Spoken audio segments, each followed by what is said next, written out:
hold up. Let me see what's going on Black YouTube. Niggas been tripping lately, man.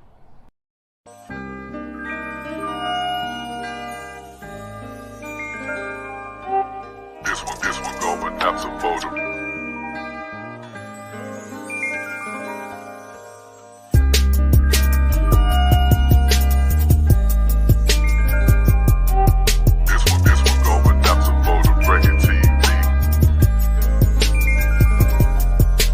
Record TV back in his thing. Big one L, I be flying a plane. Lady T, she ain't playing no games. No more, she be rubbing the gang. Third war, then your pussy, he won't hesitate to smoke it. He the south side soldier for the record taking no. We turn it up off of the Henny. She want some love, I give her plenty. Leaving the club when it get empty. I know the plug, shout out to Kenny. I'm still throwing up the foe. And I rock the flies clothes. Third war might take your hoe. Lady T, my save her soul. South Memphis going through it. Rest in peace, a young dog. Do what you gotta do so you could be a young boss. What you see on the gram, it ain't always what it seems. Cause I told her no, but now she looking at me mean. On my block, you better believe I got the biggest house. Young shooters on my team like Kyle Rittenhouse. Keep on playing, they gon' have your blood dripping out. What are you saying? I ain't broke, I got riches now. For the record, TV back in his thing. Big one L, I be flies a plane. Lady T, she ain't playing no games. No more, she be rubbing the gang. Third war, then your pussy, he won't hesitate to smoke it. He the south side soldier for the record taking no. We turn it up off of the Henny. She want some love, I give her plenty. Leaving the club when it get empty. I know the plug, shout out to Kenny. I'm still throwing up the foe. And I rock the flies clothes. Third war might take your hoe. Lady T, my save her soul.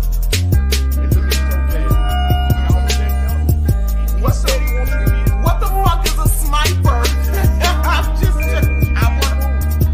I want to understand what a sniper is. Don't never vote, yeah, represent. Don't never vote, yeah, represent. Don't never vote, yeah, represent. Don't never vote, yeah, represent. Don't never vote, yeah, represent. Don't never vote, yeah, represent. Don't never vote, yeah, represent. Don't never vote, yeah, represent.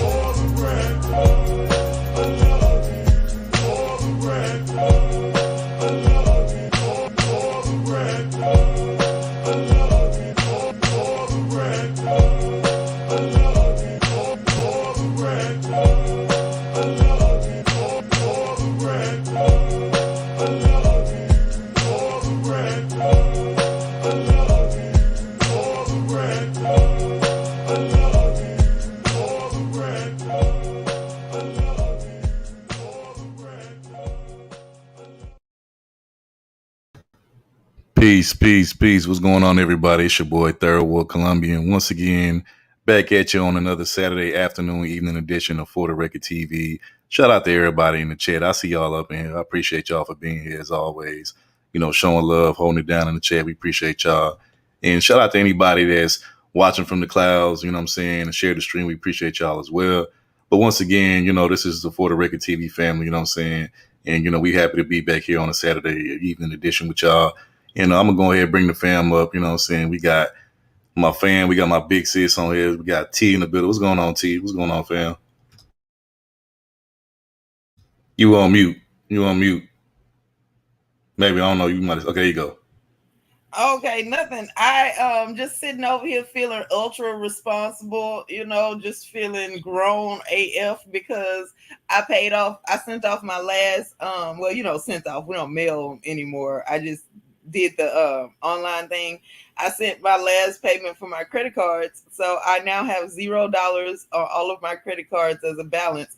But now I got to think of little small stuff to buy. And I'm trying my hardest not to start buying stuff. I don't even have the phone in my hand for this stream. I'm going to just, distract myself because I'm feeling real spendy right now. Women be shopping looking ass. No, but I did a good thing. I paid everything off.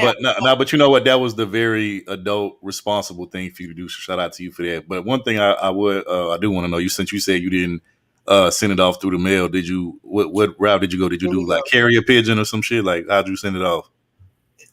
See, this from a nigga that don't pay his bills right now. How do people pay their bills these days? In the old days, like, when I was a kid, my parents used to have to put an actual check in the mail to pay things on time.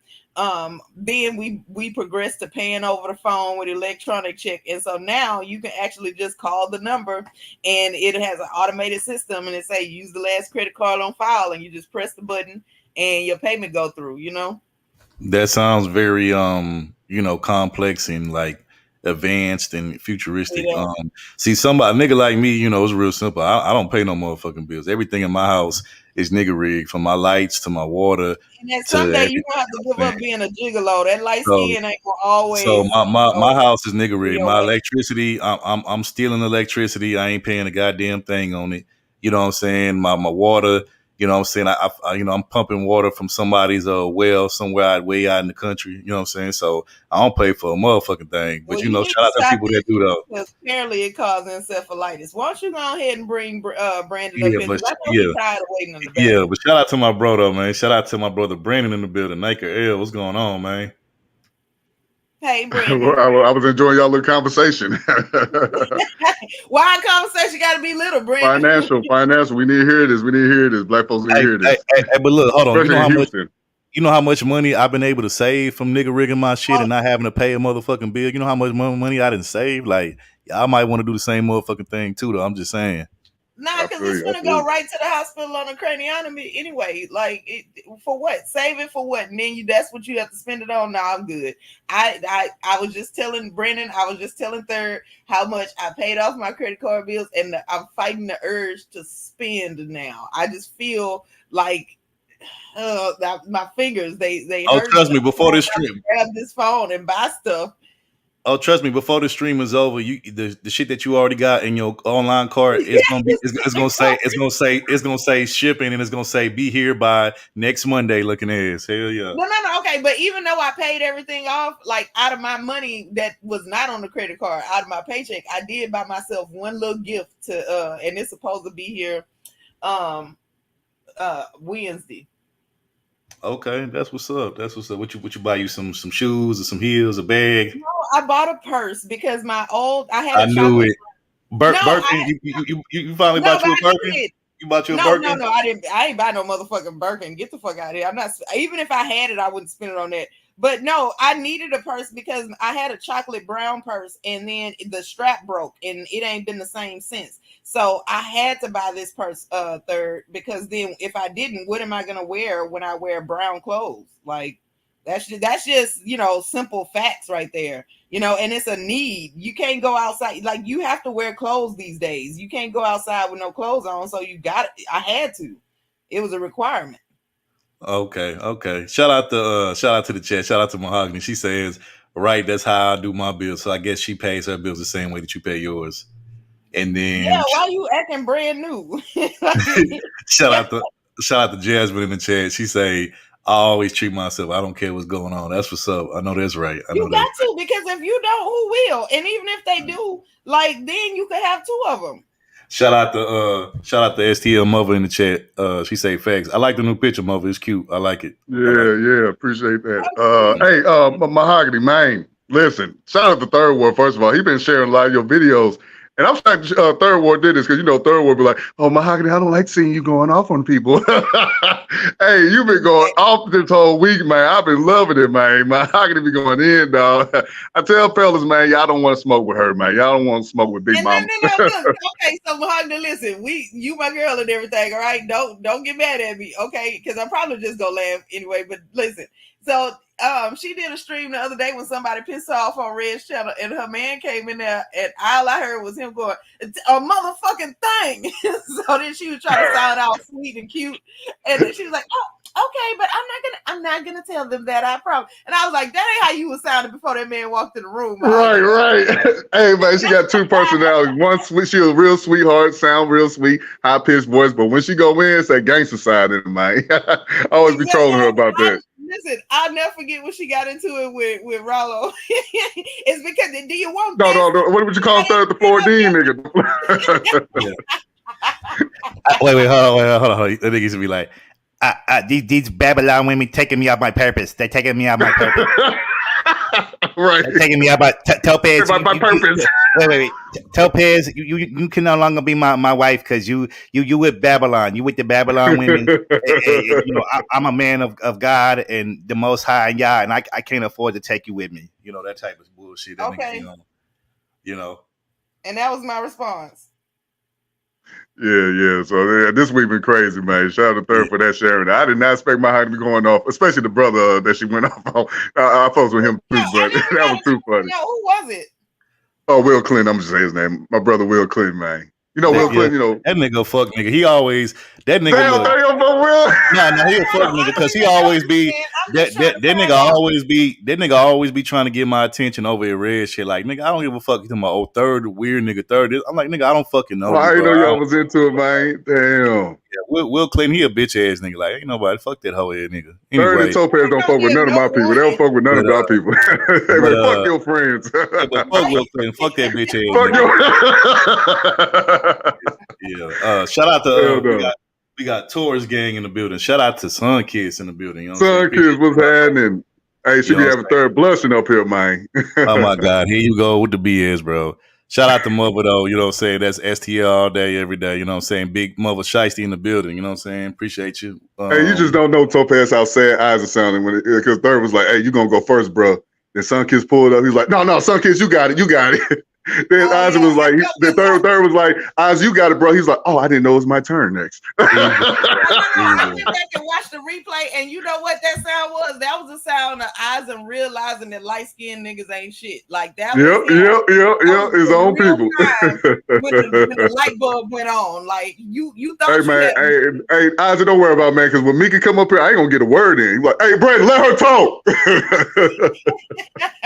Let Mika talk. Oh my God. Nah, like I said, Sun Kiss has been over here before as far as in the chat, but that was her first time in the panel. So I just wanted to make sure she had a chance to, speak her piece and talk and stuff. Because everybody else. You feel like she was in danger of not getting that though? Because like. No, I didn't. Look, T, don't T. You know what, T? You being messy. I'm about to drop your messy ass down because it wasn't even like that. Again, I was just giving her a chance to talk. Because everybody else that had already been on the panel had already talked like 3-4 times. So I just wanted to make sure she had a chance. You know what I'm saying? Hey, Topaz, Third loved the ladies. He loved the ladies. No, hold on, Brandon, because this got to be said. If Third, don't nobody give a fuck when you talk about, and again, like that's supposed to be. I ain't listened to the first time. I don't care. I don't care. I know that's right. But hey, you wasn't here last week when I was saluting the brother. I think everybody say he's one of the greatest basketball players of all time, LeBron James.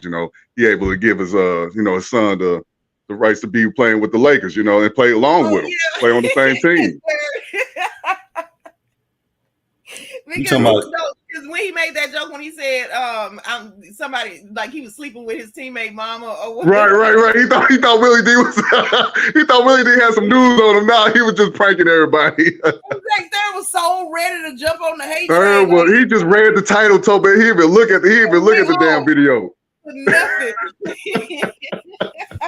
Yeah, y'all want to know who the teammate is? His son. That's what he smashed his son's mother. That's why I said it, because he was sitting there waiting for his chance. Oh man, did you see that long ass paragraph he had on community wall? I think it was ours, matter of fact, for the record. He was just going in on LeBron, like, see, he was talking all stuff about Delonte West, and look what he did. Third was going in.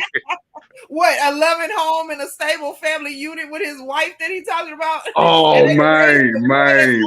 With him now. I bet Third had a big ass smile on his face when he was writing that shit. Right. It's cool, Third. We all make mistakes, so I made mistakes on videos too, man. And some L's are bigger than others, You just got to take the one that's for you. Mm-hmm. Y'all done? Oh, y'all finished? No, you got it, bro. You got it. Yeah, we done. Okay, come on. All right, we're gonna get the show. Let's go. So anyway, like I said, shout out to the people in the chat. I want to do the roll call. Shout out to Jasmine in the chat. I appreciate you being here. She definitely coming. We appreciate you. Shout out to Mika as well. Mika definitely been riding with us for a minute. You know what I'm saying? Hey, I want to tell Mika, dog, you better pee, hurry up. You know, black women don't like being in that heat. They ready to go home. She's like, that dog need to hurry up and pee. Oh, you talking about the dog? I was okay. No, she said, I'm walking my dog. He too picky in this heat. He better pee. He better pee already. Oh, okay. Yeah. See, that's one of the reasons why I don't have pets, man. I don't feel like it. Right. I ain't gonna. Oh, don't say that Third. Third love the dogs. He love the dogs, man. Does he really though? Because I feel like Rocco. Oh yeah, Rocco do be thirsty back there. Yeah, like he do be thirsty. And y'all ain't even in the South, so I'm trying to understand what you doing to that baby over there. Damn. I'm not planning anything. I'm just waiting for them to be done, Classic Creole. And appreciate you being here as always. I'm just waiting for them to be done. Shout out to class. What's happening, class? Just waiting for them to get out their system. Okay, but you missed us together. Hey, hold on. What the sister be saying? It's giving light skin. Shout out to sister. It's giving light skin.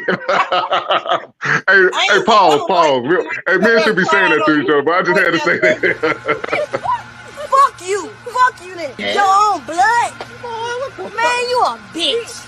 You a bitch. Fuck, I'm a bitch. that role is already filled. It's already a light-skinned nigga running around on YouTube. Light-skinned energy. We may have two of them now. You're going to have to wait till tomorrow. Okay, so come on. Let me know when y'all done. Y'all finished. No, come on. We finished. Come on. Y'all sure? Because I just want you to get out your system.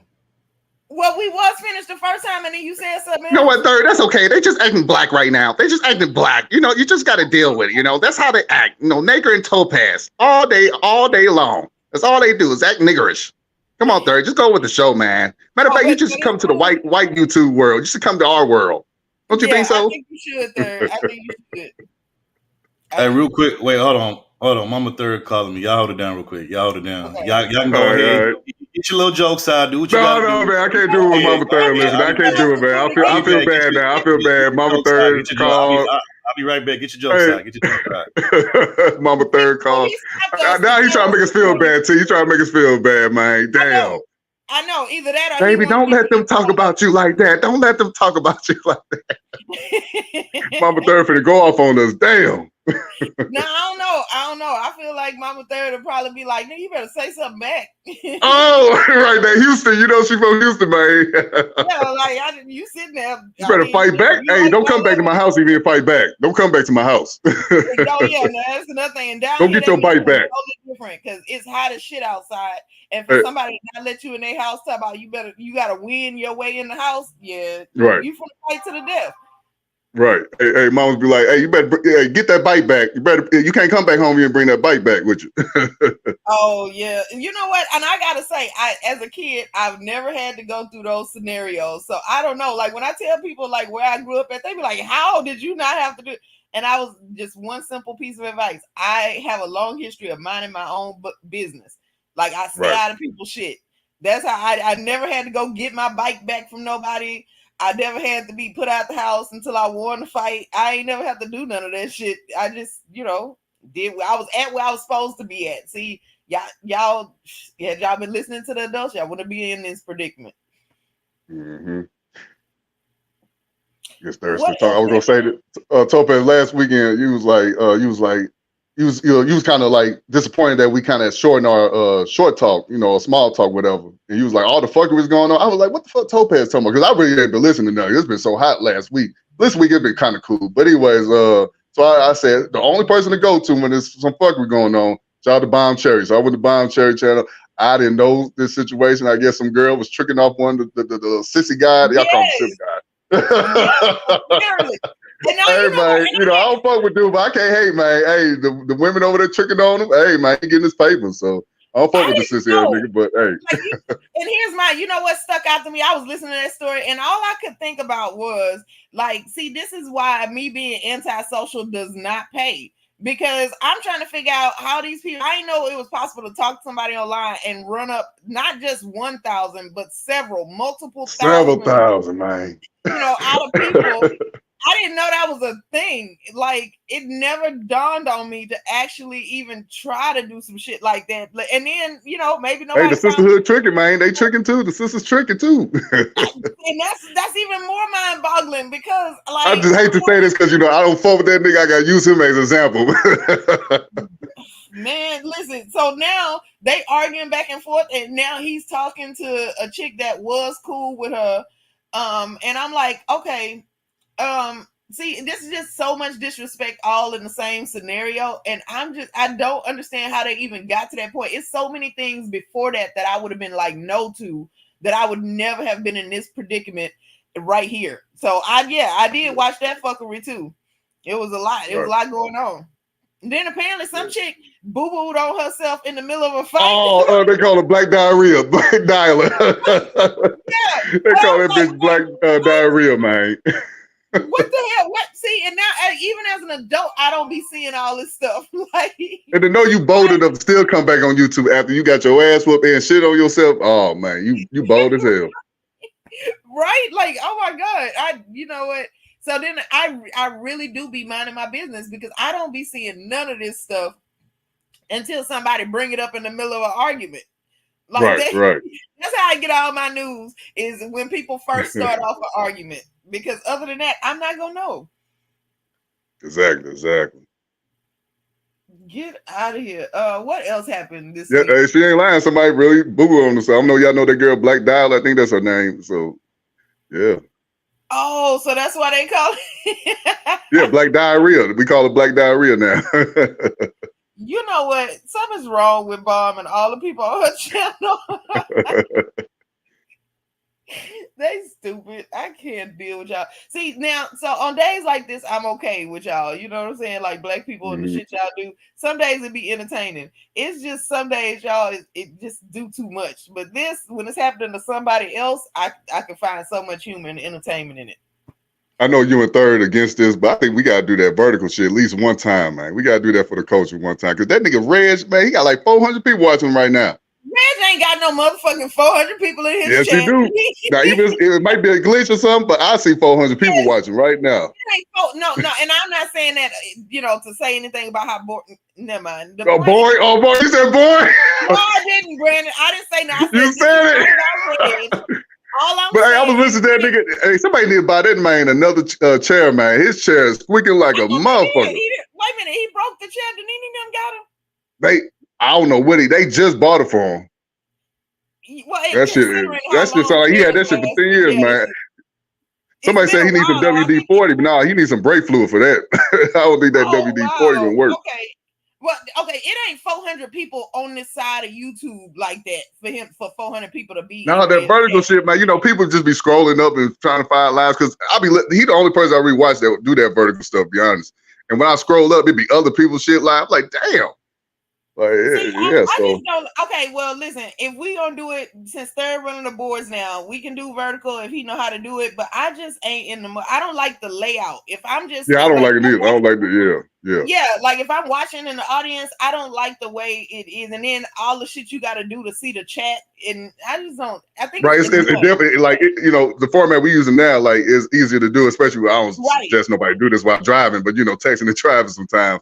But yeah, you can't do that while driving. No, I gotta sit down somewhere and then type something in the chat. Like don't be trying to get all my attention. I multitask. Like just do exactly. What you on here doing. Right. Yeah, but I said we gotta do that one time for the coaches just to see how it is. Okay. Well, just let Third do it because I don't feel like it, to be honest with you. I'm in that period of life right now. It's just a whole lot of I don't feel like it. Right. I feel you. But other than that little fuckery, man, that's all I've really seen.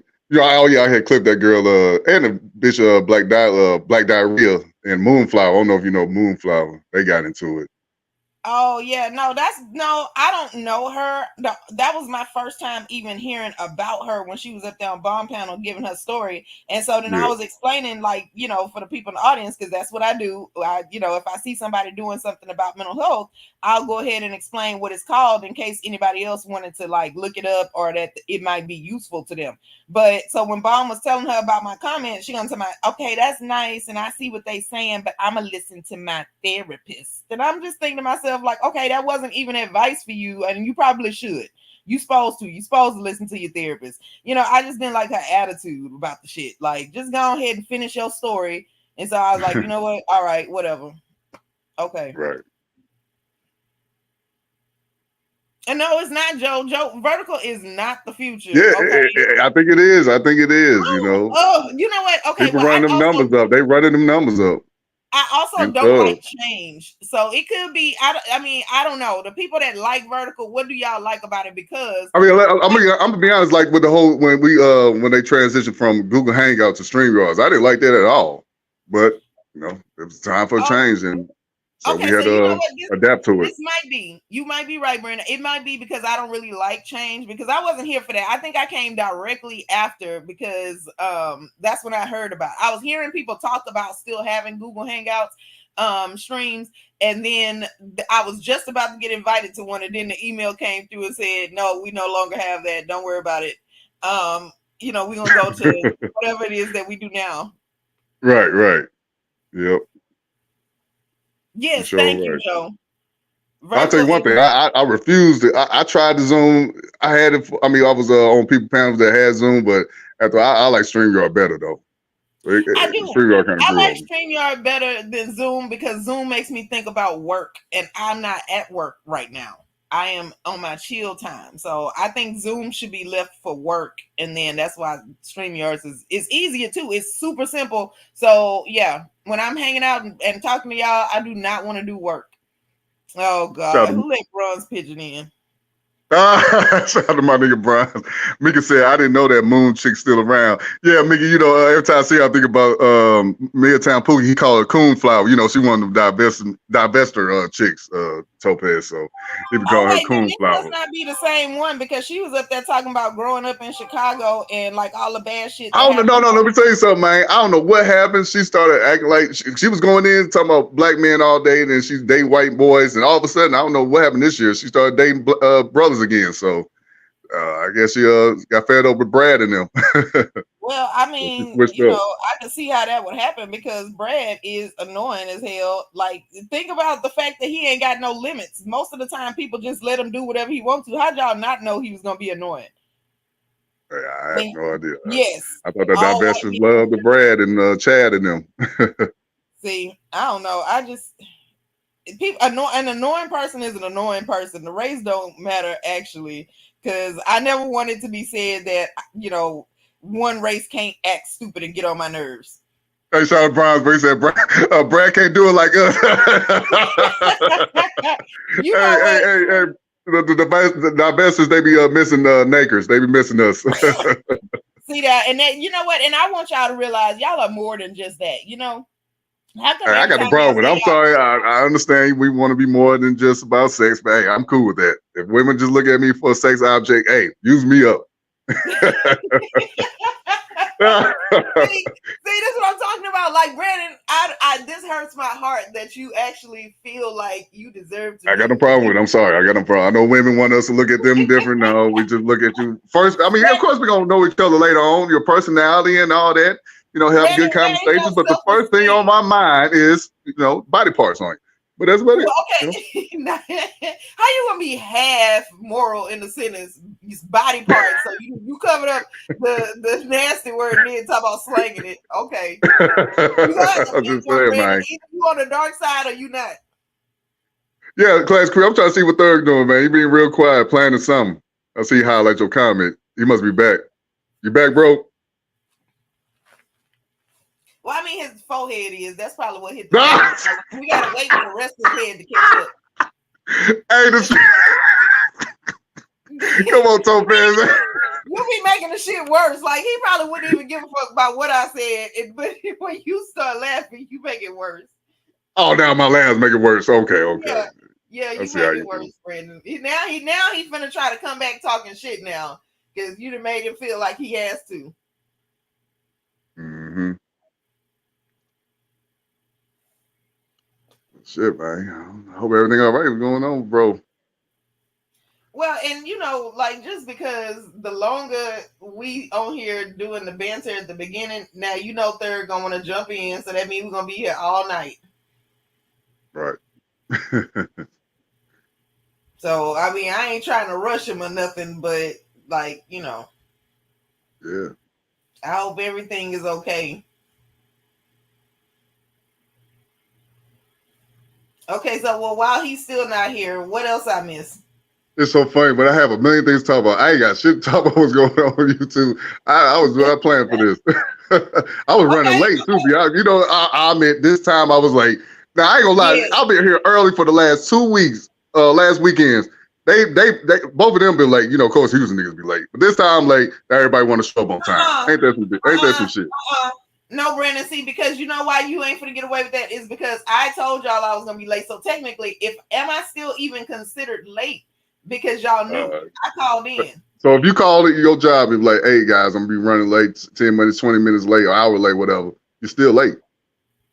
Well, I mean, yeah, but then you don't get all the extra stuff that go along with it. Like they don't bring it up in a meeting at the end of the month. They don't get a letter from HR. You don't get written up and points deducted. Now, to be fair, I didn't know on YouTube we got to clock in. I didn't know I had to clock in for y'all. I didn't know that. So next time I do that. I'm just saying that in response to you trying to. I just be waiting on third, like, where you at, bro? Where you at? I'm like, bro, I'm on my way. Right, exactly. And you know what? And I was the first one here today. So since we just talking about that, right? I was the first one by myself. So third was like not on time either, and I had to wait up here alone for a while. And I figured, you know what? We even because I wasn't here at the beginning of the last show, so now we even. You know what I'm saying? And then here you go. No, you really good. Now you back there. He might be talking this little side piece out there. I don't know, man. I don't know. You never know with third. Right. You try to clean up. I'm talking to my mama.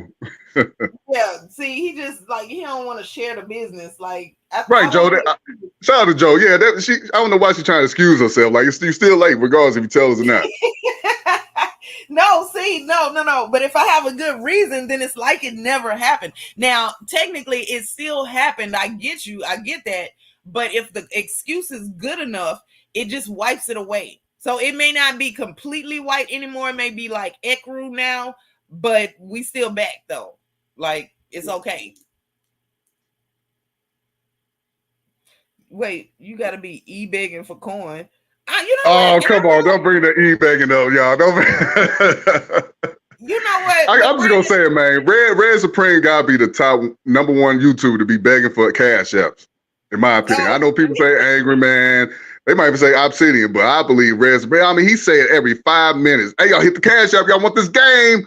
Well, that's just because he don't be having nothing else to say. Like, I gotta say now, y'all people be making fun of certain people in this area talking about they boring and can't hold a panel. I mean, if you know what, never mind, because that ain't gonna be if Red Supreme can do it, anybody can do it. Right?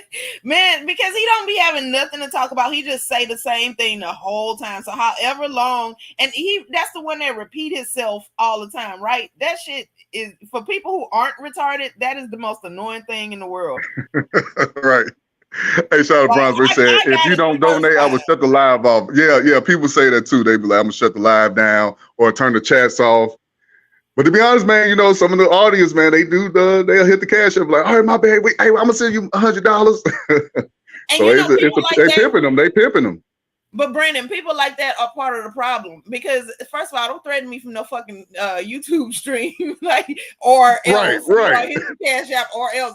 See, Topaz, I can understand if let's say you a big YouTuber or whatever. I'll be like, hey, Topaz, I want you to start talking about this topic right here, and you be like, hold up, bro. I mean, I don't mind doing it, but you gotta hit that cash app. Now that's different. Now you just going live and you be like, hey, nigga, you ain't cash up me in 2 weeks. I need some money, man. Like, hey, dog, you can't tell like you a bill. like you acting like now Yeah. it's like it's expected now. Like in you that those type of behaviors now, even if I was gonna hit the Cash App, I can't. And I wish that like if I hit the Cash App in the past 24 hours, it just automatically refund me my shit because I want all that back at this point. Mm-hmm. Now that you try to make me do that is so annoying. Just It is. you know, It if is. you sometimes it'll move. Now I get why you might say it once in a while because we would expect that if somebody likes the show and they're watching it and they look forward to it every single day, that yeah, okay, you can go ahead and become a member and pay $1.99 a month or whatever, right? We would expect people to do that, but because people don't, they'll just sit there and keep watching your shit for free and never say nothing if you don't ever talk about the Cash App. So then yeah. I can say why people would say it once or twice, but every 5 minutes after every 3 sentences, nigga, no, I ain't heard what I need to hear in order to go in my pocket yet. So you can't force me to do this. You need to put out some shit that I actually want to watch. And then if enough people watch your shit, then I don't have to pay you. I don't have to hit your Cash App. YouTube gonna pay you just by me being here. So, you know, who's really the reason you don't have money in your Cash App right now? It's not because I didn't hit the Cash App. It's because you ain't doing enough. What about that? So you agree with Bronsberg, basically. He said when you got to repeat your statement a second time to make it seem like you said something legendary, that ain't it, bro. So you agree with that? Know what? And I'm not against agreeing with Bronsberg. You know, like I just set you up for that. That's how much I fuck with that comment is because that is so annoying. I cannot even sit through. If I were to go to his channel, I could only read the comments so that somebody will type a summary of what the fuck he was talking about. I really feel like his lives don't need to take 3 and 4 hours. They don't.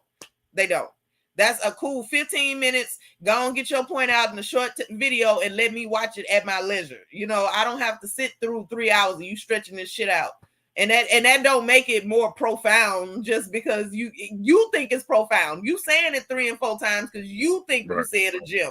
That's information you need to know. For us that already knew whatever like shallow ass shit you just said, I don't have to hear it 3 times. I don't. I'm good. I heard you the first time. You know, you made me think about Umar Johnson. You know, everybody be saying he would like to repeat himself, but I was going to talk about the different situation, kind of back to the LeBron thing. He said he can't support LeBron, you know, helping his son get into the NBA because he be taking, you know, Becky's to the prom date. I'm like, come on, man. Like, I understand you against interracial, but still, this is a big thing especially for black folks to see a black man get his son, you know, basically a job, because you know, we see it all the time, and especially in the work world where we see non-blacks helping their kids or their nephews, nieces out, and they jumping over everybody that really deserve the job. Hold on, to wait, get Brandon, their right family. there. Right there. Yes, we do see that. And we also see them writing their kids out the wheel if they bring home a black person. So, like, I don't know where you going. Allegedly. I know, allegedly. Damn. How many disowned ass white girls y'all done met in y'all lifetime at some fucked up ass party full of black ass dudes and bad shit happened? Like, no, that shit happens. Okay, Brandon, we not gonna act like it don't. Okay, like my daughter bring home a white boy. I'm still gonna love her, you know. She's still a heterosexual woman, but she just like you pause. You pause. You hesitate. I mean, yeah, it's gonna be awkward. It's gonna be still weird. I'd rather her be with a black man, but at the end of the day, I'll still support her. Okay. And her name will still be in the will. And I gotta say this, right? If my son were to be, and because my daughter, you gotta pause there. You gotta hesitate. yeah, because you know what? Because it's an internal conflict. I'm gonna love him because he's my son, but I don't agree with your choices. You know what I'm saying? You hate the sin, not the sinner. You know, like, so I still ain't gonna like it, but I'll tolerate it. And now you know what will make me feel better is if there's a real reason why he likes this chick. If it's just because she's not black, like that to me is like retarded. You don't make a whole life decision on that. But if they like got something in common and they actually truly love one another, then I'm gonna say, okay, because I love my son, then whatever it is he see in this particular chick right here, it must be something grand because I love him. So, you know.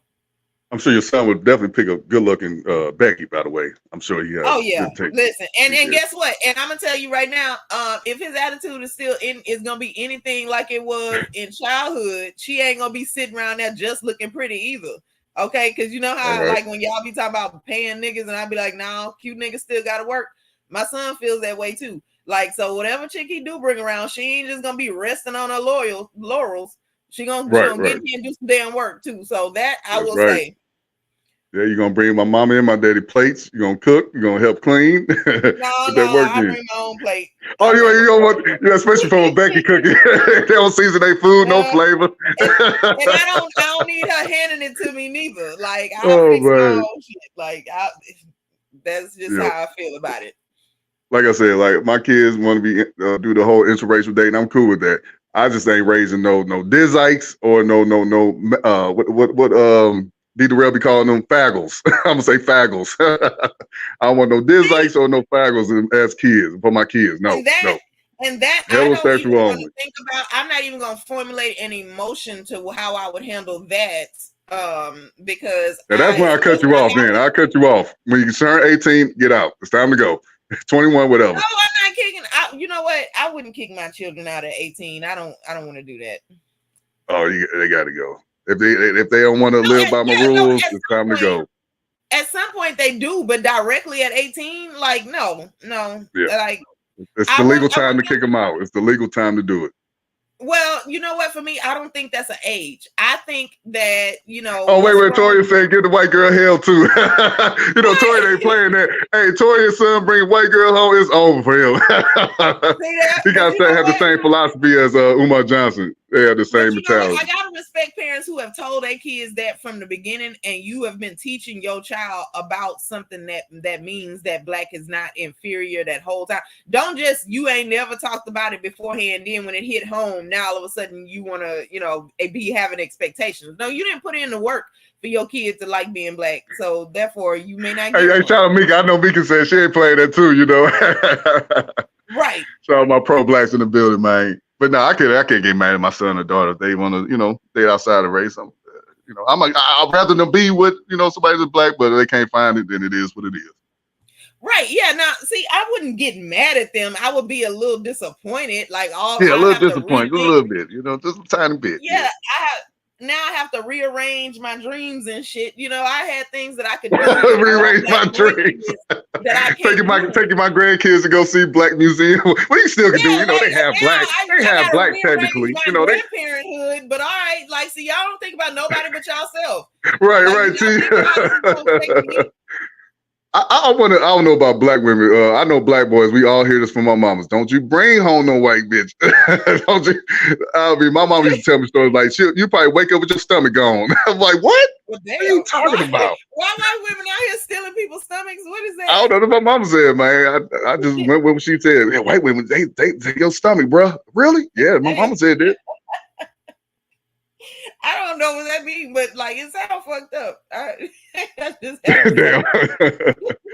So I have dated a few mixed women. I had a few. So if that's interracial from some people's eyes, then hey, she's still black to me. All mixed people, they claim black, they black to me. I'm sorry. Okay, well, yeah, you need to be sorry about that, because here's my issue with that, right? Now, if we live in a society where they don't have the option. They couldn't choose the other race even if they wanted to. So we stuck with their ass and they stuck with us, right? So I don't know how I feel about it, because if they had chosen to identify as black on their own, then maybe I might be a little bit accepting of it. But like, we not a motherfucking default. Why we gotta catch all wait, tell me. Oh, I'm sorry to cut you. I gotta say the Slim Ducky. I already know where you got that from. He said if she can't use your comb, don't bring her home. Now, I don't know what you're talking about. Mary, I heard Mary Brown. He's the first person I heard say that, so I don't know if that's a real thing. No, it's a comedian. Okay. That's out there that said it. It's not Martin. Mary Brown was the first person I heard say that, man. That's funny. My bad, tell me to cut you off. I've never heard that before, because when you I never. Amiri was the first person I heard say that, man. That's what I thought you was getting ready to say. So that's why when you started talking about your stomach being stolen, I was like, wait, what? Oh, that was new to you. That's new to you. Yeah. But hell no. I forgot what I was saying. Anyway. My bad, throw you off. Sorry, Slim Ducky for that one. You made me think about Mary. Oh. No, okay, so Corey Love, we don't know either. Okay, he told us to hold it down, and then he had an attitude and stormed off with a little twist. I was trying to free zone. He said, I never discriminate. Yeah, man. I know free zone. You know what space we be at, man. I ain't got nothing against begging. Man, if I couldn't be with black women, I would definitely be with non-black women if I had no choice. If I had no options, basically. Oh, but, yeah, that's the thing. Me and sister too.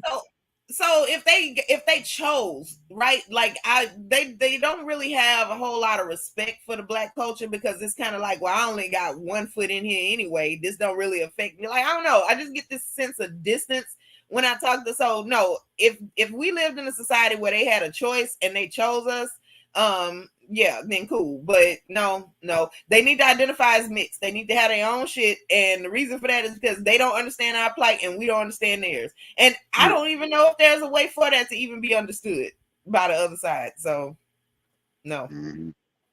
I just know I never really judge people on who they date or whatever. That's never been my thing, you know. Well, I mean, I don't judge them. But, okay. Go ahead. Okay, so hold on, Brendan. Is this still judging, right? I just personally feel like that if any of my friends, and this is a person who's had friends of all different races, and for whatever reason they like black dudes, and it's so funny because then they look directly at me, and I'm like, I don't actually care. Okay, I don't care who you date. This is not my thing. You know. I have heard brothers say they get that eye from sisters, man, when they walk around with their long hair blonde Becky, man. No, Brandon, not from me. They do not be getting an eye from me. I say you. I just said some. I guess other sisters. Well, no, okay. So I've had friends of all different races. They like black dudes. Some of them like they own. But I've never had a friend of a different race who only dated their race. They either didn't care or either they only wanted black men. And I'm like, okay, why? I don't care. See, this is what me and my homies did. This like my personal circle. Like, let's say we at the mall, me and my homie or something, and we see a white boy with a badass black chick. We gonna be like, that white boy can't handle all that, especially she thick, man. We just clown and making fun of him. That's all we do. We don't hate the sister for what she's doing. We just making fun of him. Okay, yeah, you making fun of him, but that's still a judgment. You still judging that relationship. No, it's no hate. We just cracking a joke, baby. We're like, how you can't handle all that? Exactly. You judging that man. You don't know what he can handle. He might be, you know. I guess so. But there's no hate though. We ain't hate. We just cracking jokes, man. We just flaming and joning. Okay, I'm back. But you still making a joke. All right, man. Everything good. Everything cool though. Everything good. Yeah, everything cool. What I missed? What I missed? I know y'all.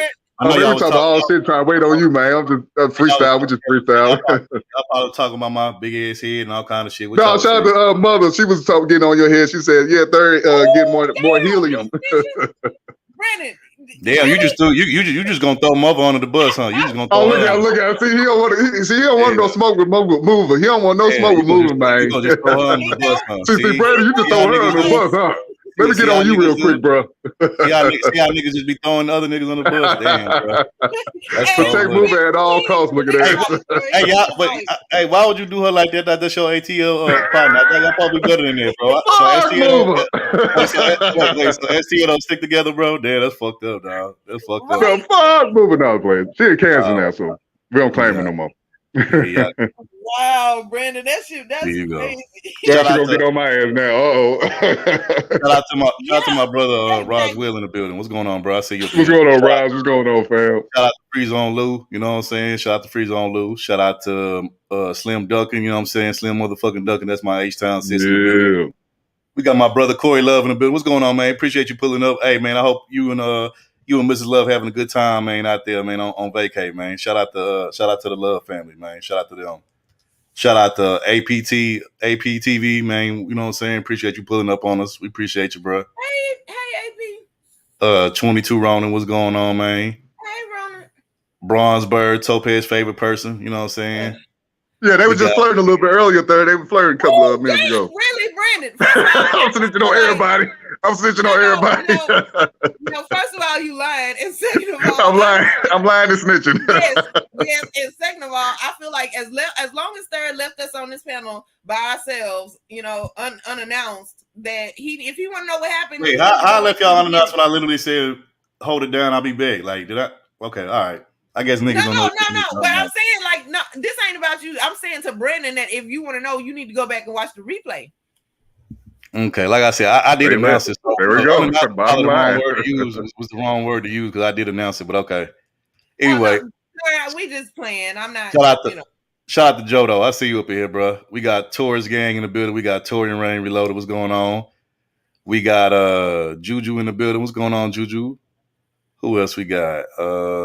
I'll say New York deep in this thing, man. Juju and Brownsburg. Yeah. We already said what's up to AP TV. And man, shout out to everybody else in here. If I missed y'all, you know what I'm saying? I don't know. I think I said if I didn't say what's up to Mika, what's going on, Mika? Appreciate you being here.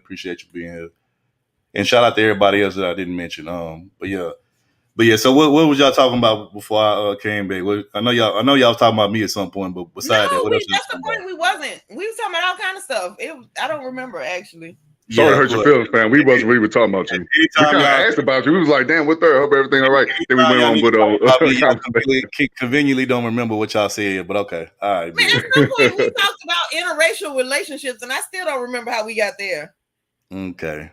Anyway, I blame Free Zone Lou. That is about you, Third, but that is not about you specifically. We was talking about just regular when you outside and about and see interracial relationships. P.S. Is it judgment if you say when you see a white dude with a black chick, he can't handle all that? Is that still judgment, Third? What's your answer? Hey, Third, let me ask you something. So you ever walk to the mall? I gotta give him some context now. Hold on. Third, you with your boys, you know, y'all at the mall, whatever, you know, popping tags, whatever y'all be doing, and y'all see a black chick, a fine black sister with a white boy, y'all be clowning the white boy, kind of like, I know he can't handle all that, or y'all be like, y'all just mind y'all business. Me personally, I just be like, well, okay, shit, I ain't mad at him, you know what I'm saying? Especially if she look good, I'd be like, shit, I ain't mad at him, you know what I'm saying? And obviously, you know, she like white dudes, and I mean, hey, you know what I'm saying? Because I'm the type of person I want me with like me. I don't, you know, if your thing, if you like white guys and you be like, I never really dated a black guy before, yeah, I don't want you because you're not finna be treating me like I'm some goddamn science project or some shit like that. Because I'm talking like, nah, like fuck out of here. You know. So your boys don't be like, oh man, he can't handle all that ass. Get out of here. You know, say stuff like that. To the dark side, like no, it's judgment. Maybe just me and my homies, you know. I mean, we don't hate the white boy. We just talking shit about him. Like, you can't handle that stuff, man. Obviously, that man, and he just over there with his black woman. Why you acting like this? Obviously, if she with him, she can handle him. If he can't, maybe she just with him because because of white privilege. Who knows? Or white privilege. Who knows? You know what I'm saying? Oh yeah. I can care less. It ain't my. He opened doors for it. You know. So, but that's just how I see it. You know what I'm saying? All right. Yeah. Before we go into the topics and shit, like, what is there anything that we missed? That you know what? Let me say this. I do want to say this. I wish I had the video already queued up, but I don't. But shout out to Corey Love because he actually played this on his channel like a couple of days ago. So you know how everybody talking about the whole Bronny, getting drafted to the same team as his dad, the Lakers and stuff. Well, the thing that's funny is I don't know if you've seen it, Brandon, but your boy Umar, he came out. That's how we talked about interracial. That's how it came about. You just hit on there. Yeah, we talked about that. Yeah, he basically was saying that, look, I like Bronny. I like what LeBron did, some dope shit, but he like, I can't fully support Bronny until he quit messing with them snow bunnies and all the we never got to talk about how we felt about whether he did something right or not. And so you were saying, you said that he should help him because the white people help their young kids or whatever. Right. I was basing my response to that Third was like, okay, I understand you against interracial, but hey, we all work where non-black people, especially white folks, they own a company, a job, whatever, and they help their kids, jump over that, that ladder or whatever, get over other people who deserve the job and give their kids that privilege of working, that job that other people deserve. So I got the problem with LeBron did. I'm sure there's other people, other players in college that's probably way better than Bronny. I don't think Bronny ready for the NBA, but hey man, his daddy's LeBron James, so he got him in there. So I salute him. Every time I see a black person do something like that, I got to salute because we see it all the time with non-black folks. And you said Willie did. Somebody commented on it and said that he wouldn't help him because he dates white chicks. Right. Well, you know what? Parents do that all the time, though. Like, there are parents that feel like, and then the other parents feel like, yeah, you're supposed to do that or else it's your fault. Like, is it black parents? Or I do agree with you when you said white parents do it. Non-black parents do that. They be like, oh, you bring home a black boy, you off the wheel. No inheritance for you, nothing like that. So, yeah. And they do. Yeah, you're right. I just never seen it with black parents. I'm sure it's probably out there, but I never seen it with black parents or heard about it from black parents. Well, okay, so my point was I was bringing it to the fact that yes, black people ain't exempt. Black people do that shit to their kids too. Parents normally I didn't know that. Wow, I didn't know that. Influence who their kids date. Like it happens. A whole lot of people that broke up because my family won't accept them, and it's just a test now with that couple. If they stay together, now you have to be the person that cussed out his whole family. Or if y'all go ahead and listen to your family and break up, then the next person may be annoying and you wish you had stayed with the first one. So like it be people having to deal with that all of the time. So they cut off their kids because they dating outside of race, you're saying? Yeah, it happens for other stuff too, not just with race, but yeah, parents stay doing that shit. So I think like, yeah, there are a lot of people that feel like if you don't like your son dating white, like you need to answer for this. We saying you shouldn't have helped him as the black community, and this is not my words. The black community is saying, you know, you shouldn't have helped him because he dates white chicks. So why you helping you him? telling a father who he could help his own kid? Come on, they going too far. Hold on. Not you. I'm talking about in general. Always tell people hold on. Yes, it happens. I wanted to address this. So everybody knows I'm not a LeBron fan. I never will be, right? But I'm gonna be fair. Hold on, wait, no, because before y'all don't be on that bullshit, let me just get it out. Let me say this. So I respect, like I've always said this, I don't care for LeBron, the player or the athlete, but I do respect his business. You know what I'm saying? When it comes to how he run his empire, how he run, you know, his team and shit, like I respect that. He put all the niggas on that was with him from his town in Akron, Ohio, and that, you know, played with him on the high school basketball court. Now they all work for him, or excuse me, I should say they all work together. And they make the team, you know, they make the team, you know, make the dream work. You know what I'm saying? And so for me, like I gotta respect that. Like that's dope. That's monumental. All his niggas is multi-millionaires. You know what I'm saying? And you know he put everybody in position. So I can't be mad at that. Just like I'm not gonna be mad at him, you know, pulling strings and using his stardom and using, you know, his influence and favor and all of that to, you know, get his son drafted. Now I will say this. Shout out to my brother Corey in the chat. I agree. And I felt like this before. So, you know, every year when these new rookies that come into the NBA, they have this thing called the Summer League. And the Summer League is where the new players go to showcase their talent and they play against the other, up and coming, rookies and up and coming, new draft picks and all of that type of shit. And from what I haven't seen it, but from what I'm hearing from everybody telling me, Bronny pretty much getting smoked on the court by all them other, Summer League players and all the draft picks. And, you know, me personally, I felt like he wasn't ready this year. I felt like he should have waited maybe an extra year, maybe two. But, you know, if, you know, if he has an opportunity to go play with his dad and, you know, to go play in the same city that, you know, that he's living in since his dad moved to LA and play for them, you know, I'm not going to be mad at that. But to me, did I feel like it was a good pick for the Lakers as far as for basketball? It was good for headlines and it was good for storylines and selling that type of shit. But for like the overall betterment of the team, no, because the Lakers couldn't even land no real big superstar names in free agency because nobody wants to play with LeBron. Because when you play with LeBron, it's a lot that comes with it. The drama, the headlines, you know. And the one thing that I probably hate about LeBron the most is, you know, whenever him and his team loses a game, even if he did it, like, even if he's the reason why they not lost, he gonna throw everybody else under the bus and be like, oh, it's everybody else's fault. It ain't my fault. I did my thing. You know, you can't blame me.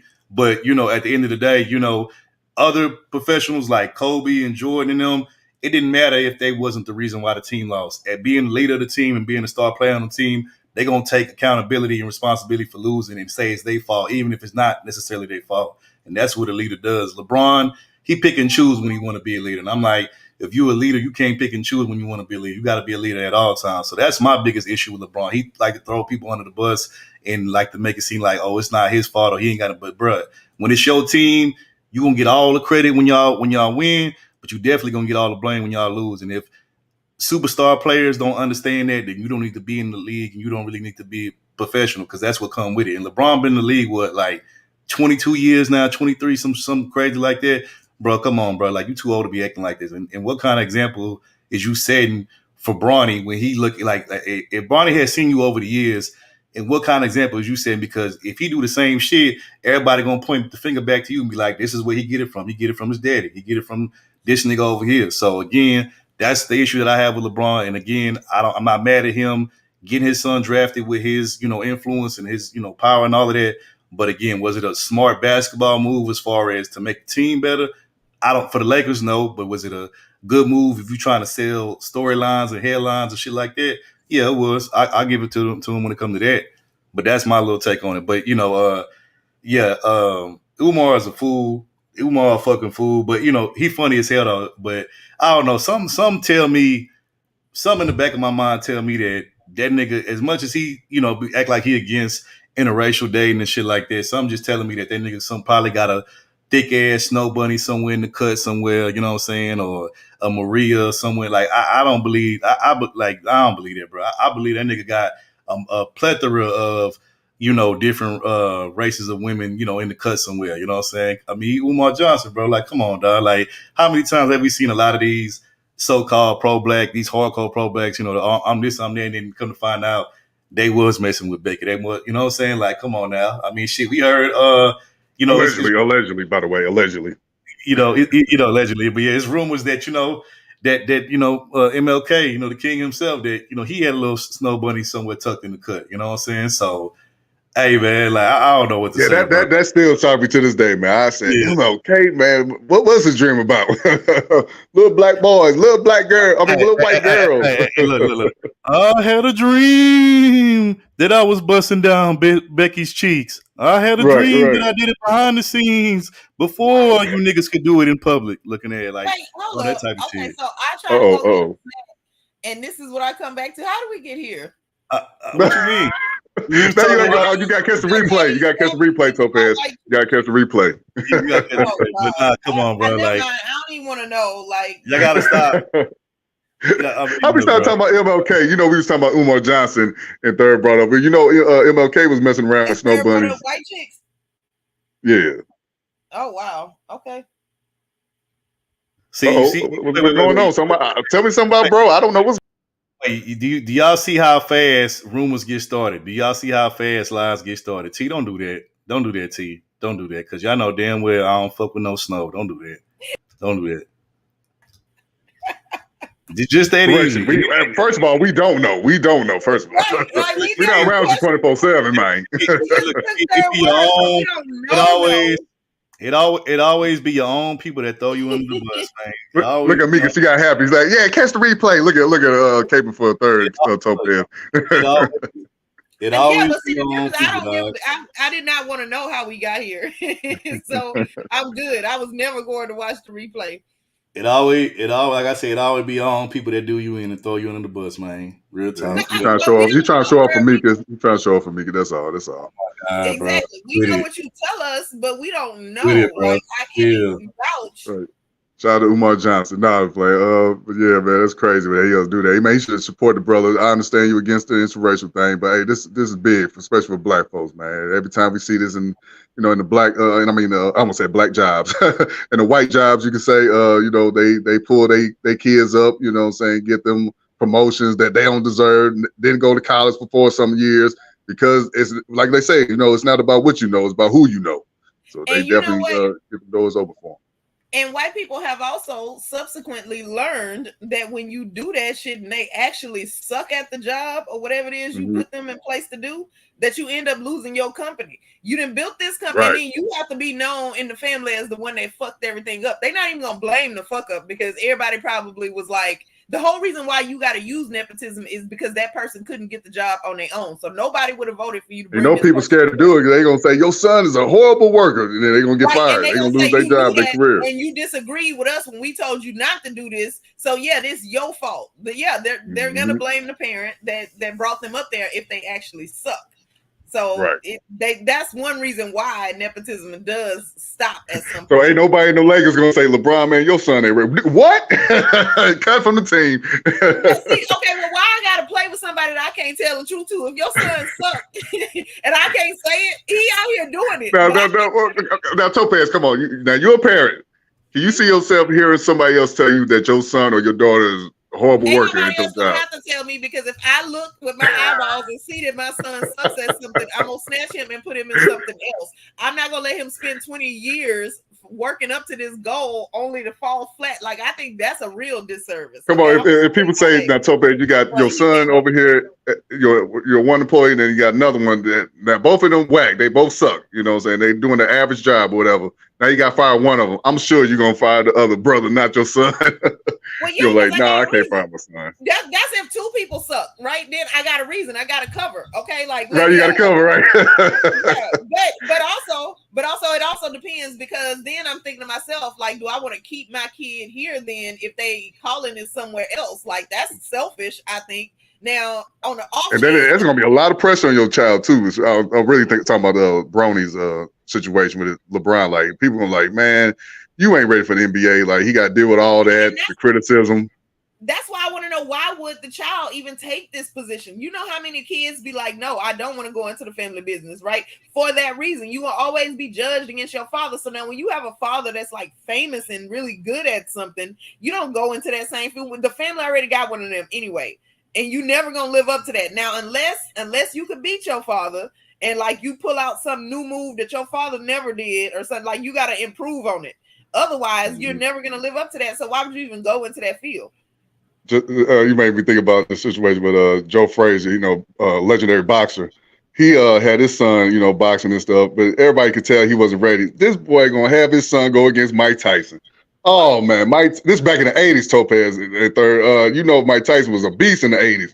Whoop that boy silly in that first round, and he ain't false sense. Like, I understand you want your kids to, step in your shoes, you know, saying keep the legend, the legacy going. But nah, man, some kids, just like Michael Jordan's sons, everybody thought they was gonna be the next Mike. Nope.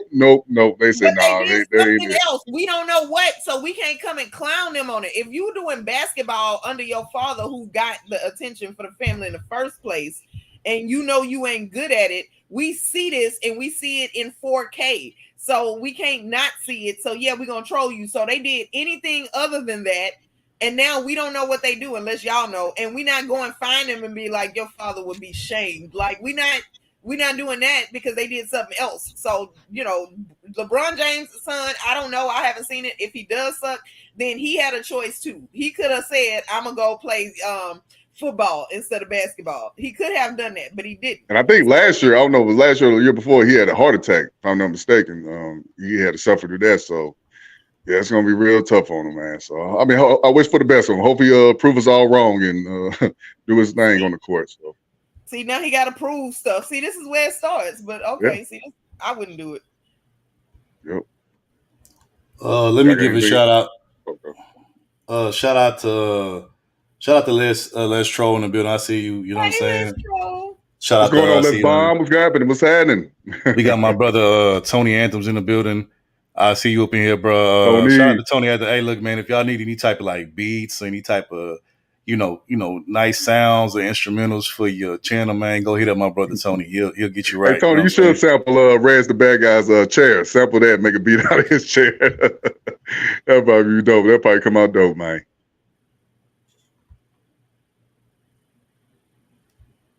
I guess the team said, no, that'll be whack as hell. So don't do it. Never mind. Scratch it. Scratch it. Hold on real quick. Hold on, y'all. Hold on. Go ahead, Tope. Hold on. What? No, Tope, you know, y'all know you ever heard that song, Trillville. They got the song, damn, what was that song? They kind of had the bed squeaking. But what it is, ho, what's up? That song right there. I can't think of the name of that damn title of the song, but yeah, they had the, the bed going. That was a classic. So you can do something with little sounds in the background. Yeah, he could. I mean, I just was over here enjoying my snacks. I didn't, know that I was on the spot. That I had. Right. Now, I was looking for 30 seconds, but he was quiet. I guess he had a phone call. So yeah. Yeah, he probably doing. He said something was. See, this is why. Yeah. Some cut. Thank you, Free Zone. That song, Some Cut. Yeah, that jump was bumping, man. You know what? I can't believe Free Zone. I would not pick Free Zone to listen to. Free Zone, no, a lot. I remember I was on Top City panel, and we was talking about the whole Drake and Kendrick, and I said, man, I don't remember a song Drake was talking about guns and shit, especially on that one song, Knife Talk, I think. Free Zone was like, nigga, what the fuck are you talking about? He was going in talking about killing niggas. I said, what? So I went back and listened. Damn, he was right. he do be trying to be extra gangster, but then he be like singing it, so I don't take it seriously. So yeah. Wait, he be doing what? He do what? Singing? Yeah, he be singing what he gonna do to a nigga with a gun. And like, okay, so Brandon, right? If you getting robbed, because you know it is St. Louis. So if you getting robbed, damn. Knock on wood. would you feel some type of way if the dude, instead of saying put your hands up, he like sung it to you? Put your Like, hands would that up. make it worse? If he got a gun on him, man, I don't care how you say it. I'm just gonna put my hands up and wish you don't take my life. Take whatever you want, man. Get the money, get the card, go ahead, go on about your business. Okay, I doubt somebody would run up on you and be like, put your hands up. Stick them up. Give me everything in the bag. I'm trying to sound like Drake. Is that how Drake sing? Hell no. But then listen, I think, Brandon, you should make a record where you sing it. I mean, if Nelly could do it, he can't sing. He just be, hitting any note that he find available. So I feel like you all in my head. Hey, Nelly sang this hard on that song. It's all in my head. That don't make it good. I'm sorry. Hey, he did good on that one. He did good on that one. No, listen, for our next intro, you know how you give us a new intro every year, right? So for our next intro, you should sing, like, do a half rap, half sing song. Apparently, remember when that was a big thing when everybody was trying to do that shit? Yeah, everybody, yep. So I think, I bet you don't have no songs like that on your mixtapes. I just feel like you hadn't done it. I got a song. I think I got one. I'll be kind of singing a little bit. I use auto-tune. This was years ago. This was years ago. I know. Okay, I get that. I know it's not now. I know it's not now, but I still want to hear not it. now. I gotta hear this, Brandon. Okay, I'll let you listen to it. I'm gonna tell you the truth. So if it's terrible, I'm gonna say it. If it's good, I'm gonna say it. Like, gotcha. You silly, man. You silly. But no, speaking of mixtape, Topaz got a mixtape out there, underground mixtape. Yeah, we gonna let us hear that. You said whole volume 1. So when you, I know you had moved to your new location. So did you see the tape recently? No, I haven't. I have not. Oh, yes, you did. Yes, you did. It's collecting dust somewhere. Yeah, because you know why, and like it's just a part of my life. You know what I'm saying? That's what. How many songs you recorded in your lifetime? How many songs you think you did? Oh, like 3. It was a songs. Very short mixtape. All right. She said very short mixtape. This is you, or was you feature? Was you feature on the song? Like you was just doing a hook for somebody, or you? Listen, no. Okay, so the way my ADHD happens is I'll be really, really into something for a little bit, and then it's like, okay, I'm bored. It just go away. Oh man, you want to know? And then it's like like I'm not doing it. Like I never did it. I'm over it. Damn. I had to find something else. So it was like after 3 songs in, I ain't have no more vitriol to put to music, so I was over it. Oh, hold on, y'all. I got a phone call real quick. Go ahead, Brandon. Hold it down. Yeah. Topaz got a mixtape out, y'all, man. She gotta let us hear that one time, but I doubt we ever hear that. It's funny. I'll be having phone calls. Ain't nobody hit me up yet. My line dry as mud, man. And you know what's funny? Then my damn battery 5% less. Y'all think Brony crying on the bench?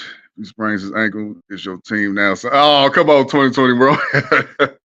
Man, I'm praying for Ronnie, man. Brownie, hope you do all right in the NBA. You know, you got a lot going on for him. So hopefully, prove everybody wrong. So there's original crime. Oh man, yeah. Hey, shout out to Diamond, man. Shout out to Diamond. That's one of my favorite verses on that song. Which say, "Come in the club, shaking my dread, throwing the bows and busting the head." She went in on that jump, man. But I doubt Topaz got that spice in her. You know, she probably rapping like Missy Elliott or something like that. What's going on, Dusty? Oh, Dusty. Hey, speaking of free zone and Dusty, man, y'all was going in on Reg, man. Especially, I mean, not Reg, Kuda, man. Shout out to Kuda, that's my bro, man. But hey, man, you know, Kuda gave a lot of people game. He gave a lot of people advice, you know what I'm saying? But God, don't start that. You gotta understand that some people, you know, you gave advice to, they say thank you. That's it. You know, they ain't gonna keep on telling you, hey, you helped me out. You know what I'm saying? I believe if you tell me thank you one time, that's cool with me. That's enough Right, credit and for then me. it's done and it's over with. And then like, so do you really want to have this conversation on the stream, Brandon? You want I to mean, throw this out if here? third, I guess third ain't ready yet. I hope everything all right, fam. Okay, Go ahead. well, here's my thing. If you giving the advice, are you giving it because you want to be the person that gave the advice? Or are you giving it because you actually care about that person and want to help them? Like, once you get advice, if you didn't get your money up front, if you didn't like establish that you wanted to be paid for this or whatever would make you feel like you don't regret giving the advice anymore, if that's money, if that's a shout out, you negotiate that when you giving the advice if you feel that strongly about it. Most of the time, if people just give you advice, it costs $0 for you to say a sentence, and if that put them on their path to success, be happy for them. Like, you can't enforce getting nothing out of them, no way. So I just really think that is a whole lot of extra complaining about something that shouldn't bother you this much. That's what I don't understand. I think it's the intensity that I don't get. See, that's one of my biggest issues, especially with Tommy. Like, he'll be like, I gave y'all niggas this and did this for y'all. I said, I understand. Like, I always gave him credit, especially with the Kevin Samuels situation he was having with, like, he took all his talking points, his whole message. But at the end of the day, okay, he took it around with it. What you gonna do about it? Keep crying about it. It's time to move on. Think of something else, whatever you got going. But, and that's another one right there, is because, see, here's my thing with that. If Kevin Samuels took your message and but Tommy wasn't unheard of. He wasn't a small content creator for Tommy, to hear his message and be able to take it. The message worked because he found an audience of people who resonated with the message, right? So it's a good message, and you had your chance to get it out there to more mainstream people, but your attitude kept you from being able to do that, and you've been told that already. That you still talking about it like that, like he wrong for going viral with your message. You can go viral because of your attitude. People heard you saying it. It just was a whole lot of people that was like, I'm not gonna say it if he said it. So you did that. You could have been the first one and have it go viral. So now you going around after the fact telling everybody, but you know he stole that from me.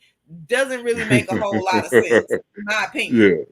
Yeah, but Kuda, I think he doing it with a good intentions. Like, he ain't trying to, put that over nobody's head. Is my opinion. The people think. No, you need to go. Okay, so since Joe in here and since Joe want to type this, right? Like, I was wondering, I didn't get to see if that actually took place. So he really did. Like, okay, so you got another clip apparently at Regis. Man. Now, Free Zone got it, man. Free Zone, he gonna do his thing. He finna cut that thing up. He did. He finna karate chop that brick. Like, y'all owe me for this. He did. Hold on. Let me get my take on this, because I just want to say one. I just want to say one simple thing. Now, I'm not even gonna get into the specifics. Like, I don't care about that shit. I'm gonna just say this. My thing is this. What I've learned in life is that usually the most original, innovative people are never really going to get the credit that they truly deserve. And the reason for that is because these are usually people, number one, that, they don't necessarily do it for the credit. They doing it to just actually bring something new to the table, you know what I'm saying? And to be innovative and creative. And usually these are like people that are usually unheard of or not known, by a lot of people, aren't popular. These are usually people that, if we talking music, is underground people underground artists are usually the most creative, you know what I'm saying? And, only a certain demographic of people know about them. And then what happens is when these big mainstream artists run out of ideas, they go to the underground and listen to people on the come up that have the creativity that they don't have, or that's talking about something or created a new sound and way about doing things that they haven't. And then they kind of, they steal it, or they observe it, watch it, learn it, mimic it, imitate it, and then they try to like make it their own. They try to personalize it as their own and add their own little style and twist to it. But it's like, no, you didn't get it from there. You got it from this original person. But because this person don't have the numbers or the credit or the popularity to back him up, they're not going to say that he's the originator or the inventor of the shit. They're going to give it to whoever the big name person is. You know what I'm saying? And we see that in music.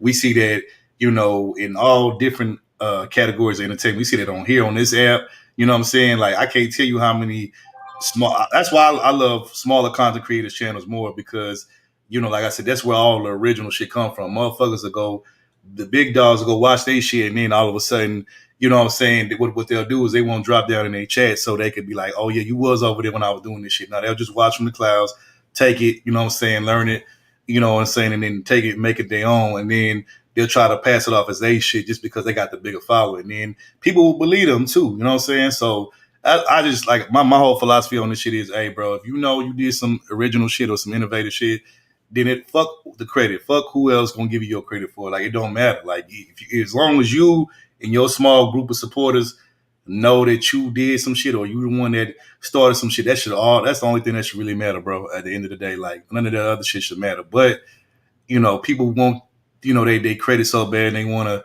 that, you know, it's kind of hard to tell people what I just said and they just, you know, they accept it for that. But, you know, that's just how I feel about it.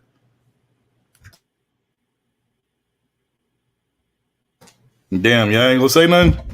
I thought you was about to say something, but no, I'm agreeing with you. I agree with that.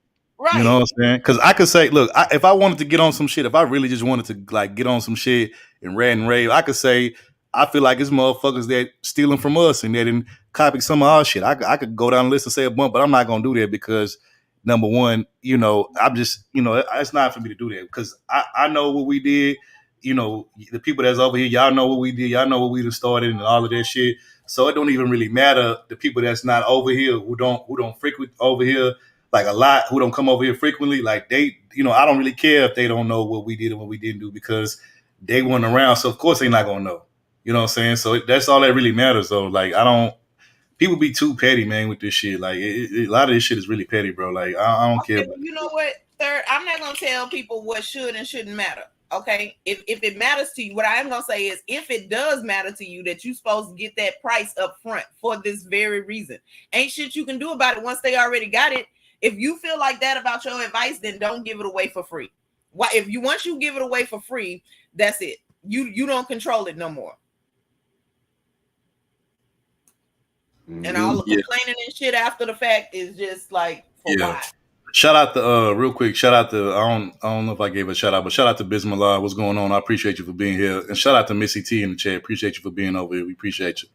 But yeah, that's my thing. Like, stop looking for the credit. If you and then like, look, we all know this shit. This shit is about likability politics. Like, if you're not well liked, motherfuckers not gonna give you your credit, even if they know that even if they could have been right there when you did the shit, and they still won't give you your credit just because you're not their favorite or just because you're not going along with the bullshit. You know what I'm saying? Or you're not, over there with their favorite content creator on the panel with them, shucking and jiving with them and shit. Like, you know what I'm saying? Like, why even care about somebody's opinion like that anyway? Because no matter what you do, you can try to do a million cartwheels, black flips, try to prove to the motherfuckers whatever it is you're trying to prove to them, and they'll never give you your credit. So why even worry about it? Like, nigga, you gonna drive yourself crazy and insane just even trying to do this shit, bro. Like, nah, I'd rather just say, fuck it, I know what I did. The people who support me know what I did. And that's all that fucking matters at the end of the day. Like, that's just how I feel about it. Hey, Topaz, you want to know how I know Third telling the truth? Why? Because you remember, that whole C Boogie, that classic clip, man. Behind the scenes, of course, Third was the one that gave me the idea to do it and stuff. He was saying, hey, man, go to that timestamp and woo, play that song, And when I did it, everybody, thought I, came up with everything. And then even Third was in the chat, and I'm going to say his name, Red Supreme, because he the one was talking shit about, he was going in on C Boogie. And Third was like, no, that's Brandon L. I think my name was Bitcoin L at the time. Bitcoin L, that's Bitcoin L stuff. And in my head, I'm like, damn, nigga, you done came up with that shit. I want to tell everybody that was him. So I said, I'm going to say it, and fucking we calm down. So, yeah, Third right, man. He don't trip about all that credit shit like that, At least think of one time he good. He cool with it. You ain't got to keep bowing down to him. So, yeah. Okay, well, you know what? I'm going to be real. Wait, real quick. Let me just respond to Brandon real quick. I promise that you have it. The only reason why I didn't say in the chat that I helped too is because, again, it was on number one. It was on Brandon's channel, and the thing that pissed me off about that particular situation is they kept like I hate when niggas try to gatekeep on some shit to be like basically Red Supreme was on some, it's a YouTuber, man, he got on his channel, and I'm not gonna say his name. I'm like, so basically you just gonna just try to hold my nigga like that and try to not like give him his credit just because you don't know him like that or because he was smaller content creator. But if it was any of these other big name content creators that you niggas love, slobbing on, shout out to such and such, right?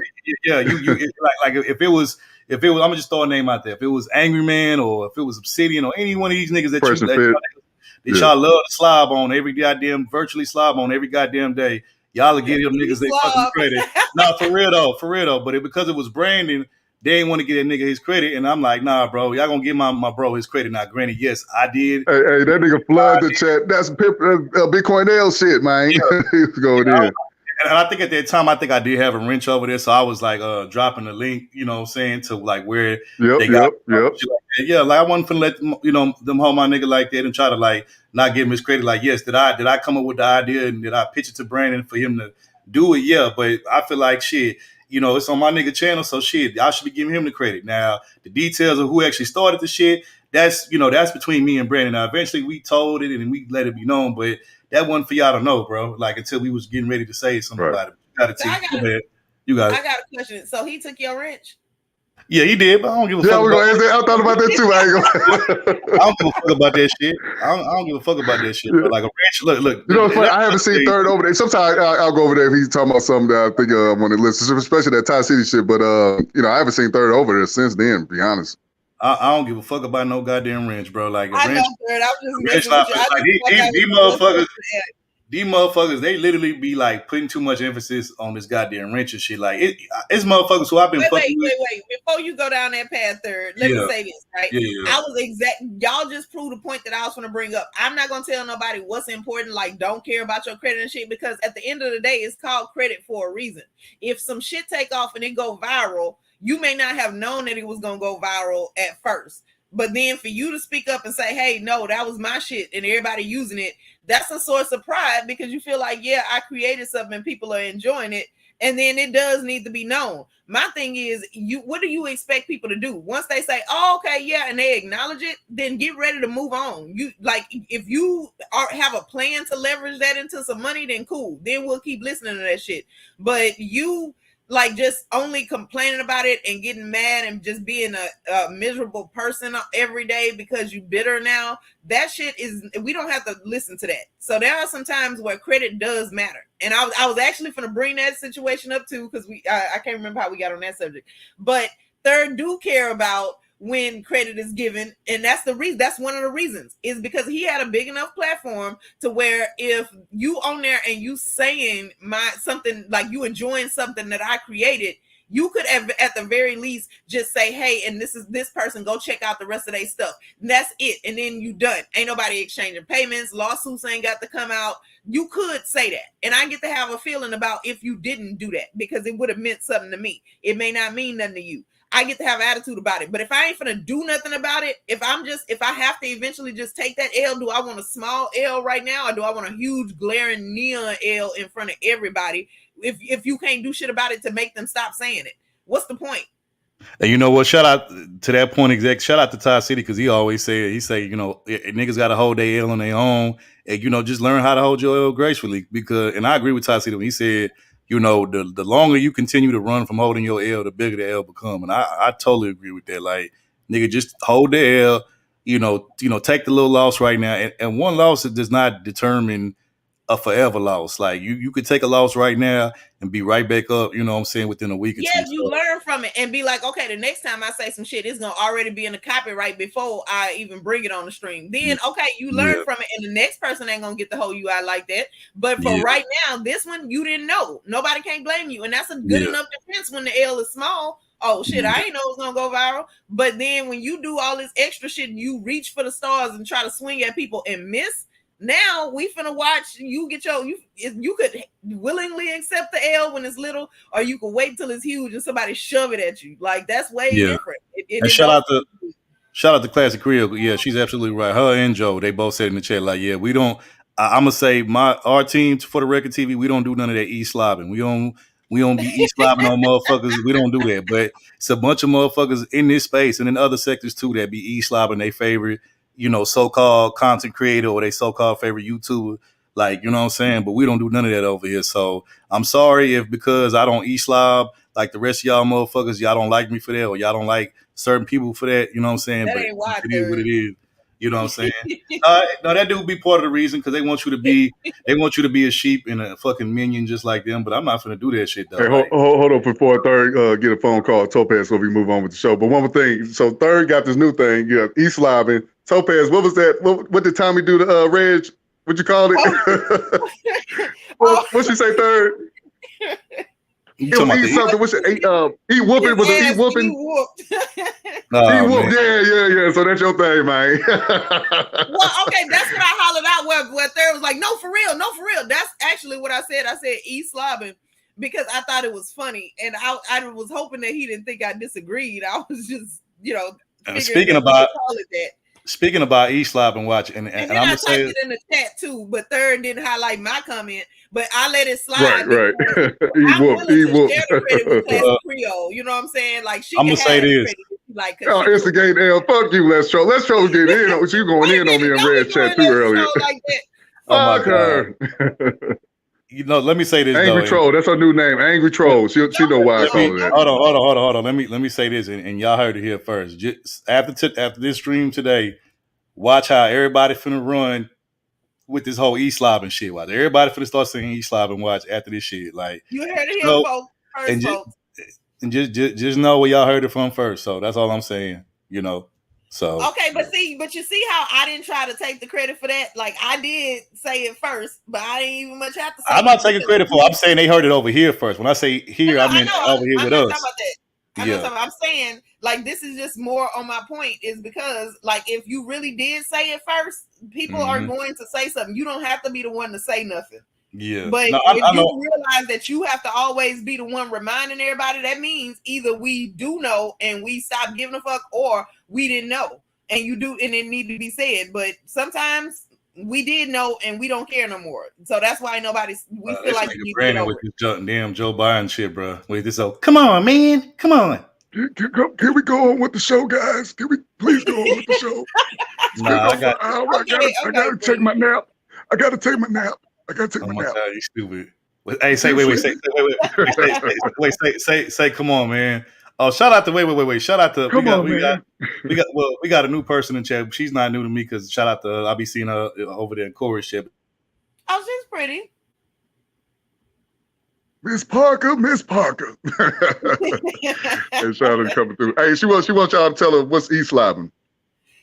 Oh, well, I mean, the shit that these people be doing on YouTube, it's like you let somebody do a bunch of disgraceful, distasteful shit, and you don't say nothing because they like your YouTube hero. Are you saying that's what Reg did to Tommy? Was Reg E-slobbing? Let me stop. Shout out to It's the electronic version of saying you on somebody's dick. That's what it is. Wait, hold on. Wait, shout out to Miss Parker. Like I said, she be over there with Corey and them, you know what I'm saying? She good people, but E-slobbing is basically when, a bunch of these people on here, like whatever their favorite content creator is, they basically think that they can do no wrong and they just agree with them on everything and basically pretty much be virtually, slobbing on them pretty much. You know what I'm saying? That's pretty much what that is. That's what E-slobbing is when you basically be blind to or not blind, but you choose to be blind to your favorite content creators BS just because you part of their crew or chat or whatever. And everything that they say, you think is like correct and all that type of shit. You don't ever challenge them on shit. Yeah, it's virtual dick riding. That's exactly what it is. But it's even more than that. It's virtually deep throwing them niggas too. So, that's what they do. So that's exactly what we go on with the show. What's the main topics, guys? Yeah. Let's go on with the show now. Wait. Come on. Wait. Before we do that, oh, you stupid. Wait, before we do that, I know we kind of already. Wait, hold on. I know we kind of already got past this, but I just wanted to do it just for the hell of it, you know what I'm saying? Because the shit was funny. But hold on, let me go ahead. Let's do this real quick. Hold on, I gotta do this. Okay. Hold on. I don't have time now. I'm getting older. Hey, come on, bro. Chill out. Hold on. Watch Bronny James play when he drops the snow bunny. I don't support black men who date out the race. So until Bronny James stops bunny hopping, I can't do it. I'm happy for him and his father, though. If Bronny James stops bunny hopping, if he doesn't stop bunny hopping, I can't support that. No snow bunnies, no sand bunnies, no salsa bunnies. No salsa, no sand, no snow, no rice. I said no salsa, no sand, no snow, no rice. I said no salsa bunnies, no snow bunnies, no sand bunnies, no rice bunnies. I'm happy for Bronny James. I want to see LeBron and his son on the court together. But Snow Bunny Bronny James isn't going to solve your problems. Snow Bunny Bronny James isn't going to solve your problems. CNN, Caucasian News Network. Waiting for the elections is waiting on the white man. Waiting for reparations is waiting for the white man. And many of you pray to a white Jesus, so waiting on God is also waiting for a white man. They will reject all advances from Negropeans. If the Snow Bunnies care about the future of Black America, reject all thirsty, low self-esteem Negropean males. That's all. Stops bunny hopping. If he doesn't stop bunny hopping, I can't support that. No snow bunnies. No sand. Okay, nigga. All right. No. None of that slow shit. We got it. I couldn't find my unmute button fast enough. No salsa. And you know he will clip this shit. No so like you. All right. We got it. We ain't gonna watch the whole clip again. We over an hour and 30 minutes. Come on. No. All right, Umar, take her. Everything into a song. Not today. Nah, I just had to troll for a little bit, but nah. I know. Yeah, but yeah. Hurry up before y'all get a phone call again. Yeah, we be here for another hour. But shout out to Umar, man. Umar, I mean, look, even though I don't believe all that shit he be saying, but you know, Umar's hella entertainer. I give him that. You know what I'm saying? Look, said he has snowballs on his bed. I agree. Hey, wait, hold on. Wait, allegedly. Hey, mother, I said that Umar probably got like a thick ass white chick, like somewhere laying in the cut somewhere. You know what I'm saying? Like, I don't believe that shit. I'm with you on that. Like, I believe what you're saying is probably more than acting wrong with a white chick. Yeah. No, what happened? No, you know what? That people did take that out of proportion. I think he was at the mall. Yeah, it was out of proportion. Yeah, he was at the mall, and he was at one of like them little kiosks or whatever. And I think it was like a white chick who was like working like a cell phone kiosk type of place. And he was just talking to her, like she was talking to him, excuse me, about like the services or whatever. And people took that and they ran with it. Say he was talking. I'm like, nah, bro. He was just having a little small talk conversation. He wasn't trying to holler at her, but it was fun. Yeah, but it was funny how they tried to like take that one little thing. They tried to make it into something like that. Was funny though. I ain't gonna even lie. But yeah. But okay. Last question, Topaz. I gotta ask you this: yes or no? If your son brought home a dark-skinned Indian woman, is that cool with you? I mean, it's the same problem for me. It's like you picking this up. Because I was like, Sam Bunny. Oh man, you can't bring home an dark-skinned Indian chick. Oh, come on. Because it's not about the skin color per se. It's about the fact that now you are bringing somebody into the so now it's not about the skin color. Now I'm just fucking with you. She's the right. Thank you, Third. She's black. She's black. Okay, we can move on. My bad. I just had to ask because he threw me over the Sam Bunny. Hey, shout out to Bismillah. She said, "Mother, he's making Sam babies, boy." Well, right. That's why I said that, man. That's why I said that. Hey, look, Mother, you up here? Don't encourage the Bismillahs. Don't encourage her behavior because man, y'all be cutting up in the chat, man. Y'all be cutting up. All right, y'all be cutting up. We can go ahead. We go over. Yeah, we'll go ahead. We'll get to the topics. But anyway, hold on. Wait, one more thing. Hold on. Now, Thurl Columbus, don't pull the cape out. Don't pull the cape out for that line, nigga. He fucking with Snowball. Wait, hold on. I said he would. I never said that he would. I said he got a little snow somewhere in the cut. Shit, that's what I said. But yeah, all right then. No, that was me. That was me caping for him, Isaac. That was me. Oh, okay. Because I know I said he got a snow bunny in the cut somewhere. So I'm like, I ain't say that shit. Yeah. So anyway, all right, we're gonna get into the main topics of the day. So first on the list, I guess the question that I want to ask before I introduce this topic is to the parents out here who have kids and who have kids that are currently in school. All parents have kids. I'm talking about, you know what? Get your ass out of here. Anyway, you know what? Get your ass out of here too. But to the parents that have kids in school, this is what I want to ask y'all. Do y'all know who's teaching y'all kids? I know y'all would like to think y'all know who's teaching y'all kids. I know who y'all would like to think who's teaching y'all kids, you know what I'm saying? Because y'all maybe put them in a good school, but do y'all really know who actually is teaching y'all kids and what type of teachers y'all leaving them with? And there's a reason why I'm asking y'all this, and I'm about to load it up and tell y'all why, or ask y'all why. Hold on. Stupid Topaz. Man, I'm about to get your ass out the screen. I can't stand y'all. Topaz made me laugh, bro. You gotta teacher at blame her. Live Oak- She made me laugh. It's her fault. All right, let me just go ahead because we've been trying to play this video. There y'all go. This morning, a teacher at Live Oak Elementary School has been arrested and accused of driving drunk to work and teaching second graders while under the influence. Wendy Munson was arrested at Nuestro Elementary School yesterday morning. Sutter County Sheriff's deputies said her blood alcohol was 2 times the legal limit 2 hours after they arrived on campus. Deputies viewed video of her driving to school and charged her with potential DUI after she failed a sobriety test. Munson was also charged with potential child endangerment for allegedly teaching second graders while intoxicated. Listen to this. A teacher in Sutter County was arrested today after being accused of driving under the influence. And keep in mind, she was taken out of her second grade classroom. We're told this was not her first DUI. ABC 10's Devin Truby is live tonight. And Devin, deputies say her blood alcohol level was twice the legal limit. That's right, Chris. And I can also tell you that 57-year-old Wendy Munson has been arrested for DUI before. This her third time, the most recent in 2010 when she was charged with driving under the influence with a prior and a blood alcohol level above 0.15. My daughter did believe that she was drinking something in the classroom, putting it inside of an energy drink can that she shouldn't have. I went and spoke with her. I could smell alcohol in her breath. I reported it to the principal and nothing was done. That was 2 years ago when Tenacity Tidwell's daughter had Wendy Munson as a second grade teacher at Nuestro Elementary School in Live Oak. Tidwell says the principal called her daughter a liar and dismissed the multiple complaints the family made about Munson. Miss Munson bullied her, wrote her name on the board, calling her stupid in front of the other classmates, saying she can't read, she is on an IEP.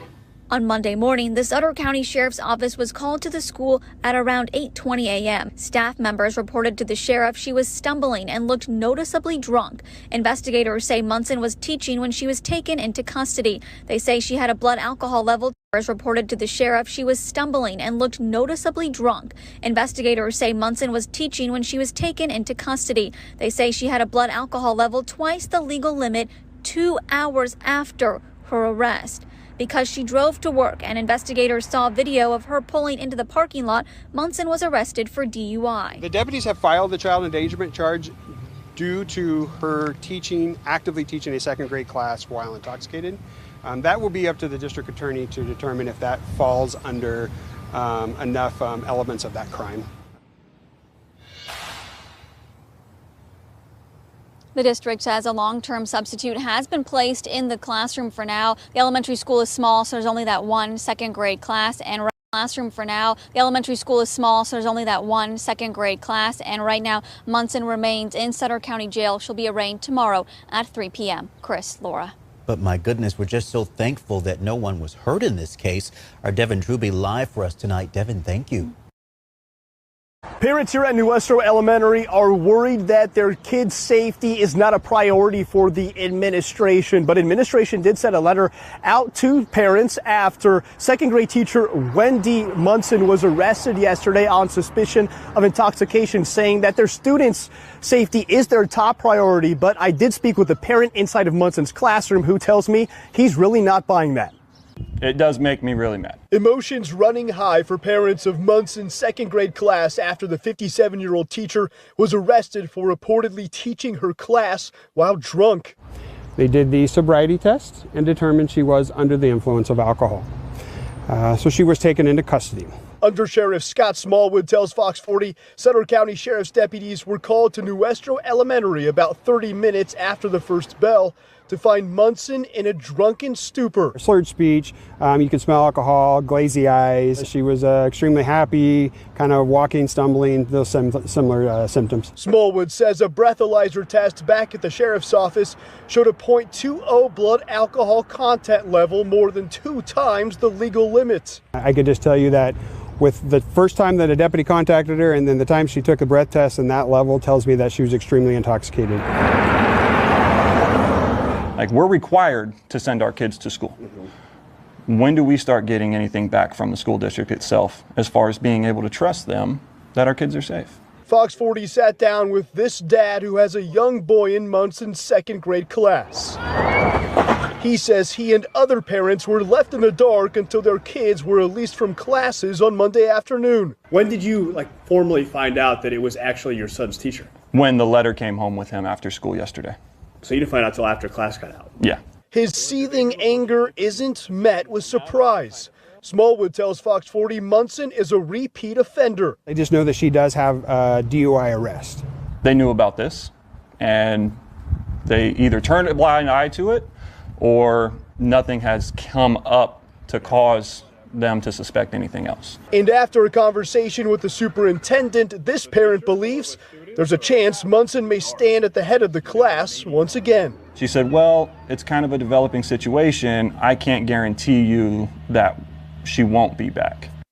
And that parent tells me that if Munson is brought back to Nuestro Elementary, his kid likely won't be. And they did send a letter out to those parents saying that they are searching for a long-term substitute teacher to take over in the meantime, but it's still unclear whether Munson is employed at the school. And right now she is in Sutter County Jail waiting her arraignment. She's been charged with 2 counts of driving under the influence and 1 count of child endangerment.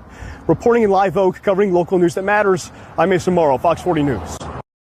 Getting some new information for you from Sutter County tonight on the arrest of that second grade teacher accused of showing up to work drunk. The district attorney's office now telling us they have not filed any charges. So Wendy Munson will be released from jail today.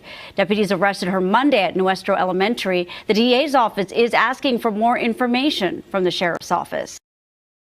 No criminal charges for a Sutter County second grade teacher who was arrested at school for DUI and child endangerment. DA saying teaching while drunk just isn't illegal. DUI and child endangerment. DA saying teaching while drunk just isn't illegal. Just isn't illegal. For DUI and child endangerment. DA saying teaching while drunk just isn't illegal. Your reporter Tori Apodaca is on this one, getting answers on why this is the case. Tori. Teaching while drunk. Now we know that there on why this is the case. Tori, just isn't illegal. Your reporter Tori Apodaca is on this one, getting answers on why this is the case. Tori. Yeah, so now we know that there are no criminal charges coming against that second grade teacher, but parents are concerned about what type of precedents this sets, that teachers can be in the classroom while intoxicated. It is not illegal to teach drunk. The shocking discovery after a months-long investigation into Sutter County second grade teacher Wendy Munson, who was arrested last October for driving drunk and child endangerment. There was the possibility that she drank after she arrived at the school. That's why District Attorney Jennifer Dupre couldn't file any charges, even though investigators say the teacher was on the job with the blood alcohol content level 2 times the legal limit. With any job, if you show up to work intoxicated, it's a fireable offense, I would imagine. Consistent with most schools, Nuestro Elementary is a drug and alcohol-free zone. The staff handbook stating that for violators of this, the board shall require termination when termination is required by law. I certainly don't support anyone teaching children drunk, but I can't charge them criminally. Dupre says there is also inconsistency in the law for child endangerment, saying it's a matter of proving the teacher would endanger versus may endanger the children. And we couldn't prove that her intoxication would endanger them. Parents think teachers should be held to a higher standard. Being a school teacher is a little bit unique because parents are entrusting their children to a teacher and to the school. But the law disagrees, leaving it up to districts to decide how to discipline. So we tried because I don't like the conduct. It's not acceptable, but unfortunately it was not criminal. So I am still working to get a response from the district, but on its website, Munson is no longer listed as a teacher. According, though, to the Commission of Teacher Credentialing, a credential could be revoked from a teacher if they do engage in this type of misconduct, except it's really on a case-by-case basis.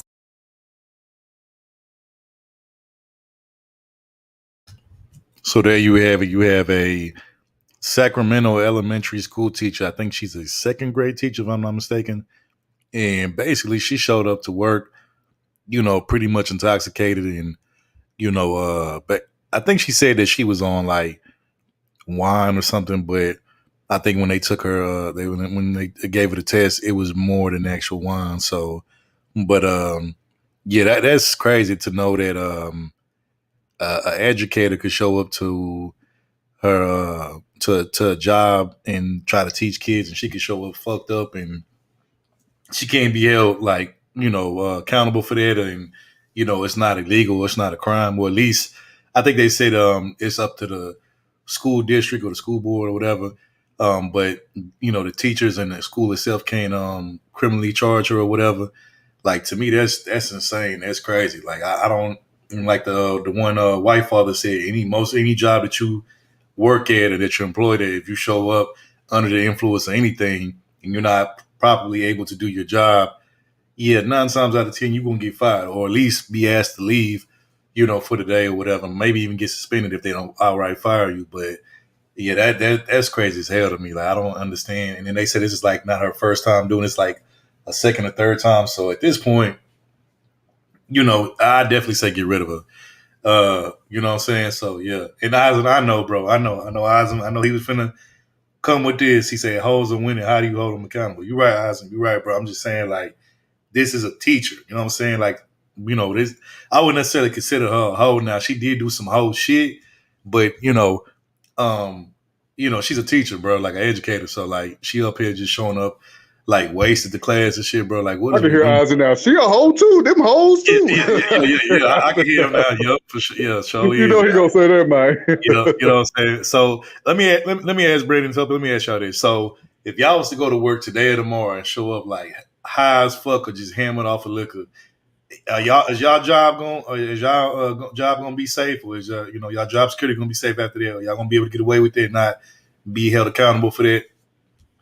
I mean, I ain't gonna just be able to get away with it. They probably will, like, I'll have to go do some treatment and some remorse, and it's gonna be consequences and stuff. It ain't gonna just be like, oh, okay, that's what's up, and a high five. That ain't gonna happen.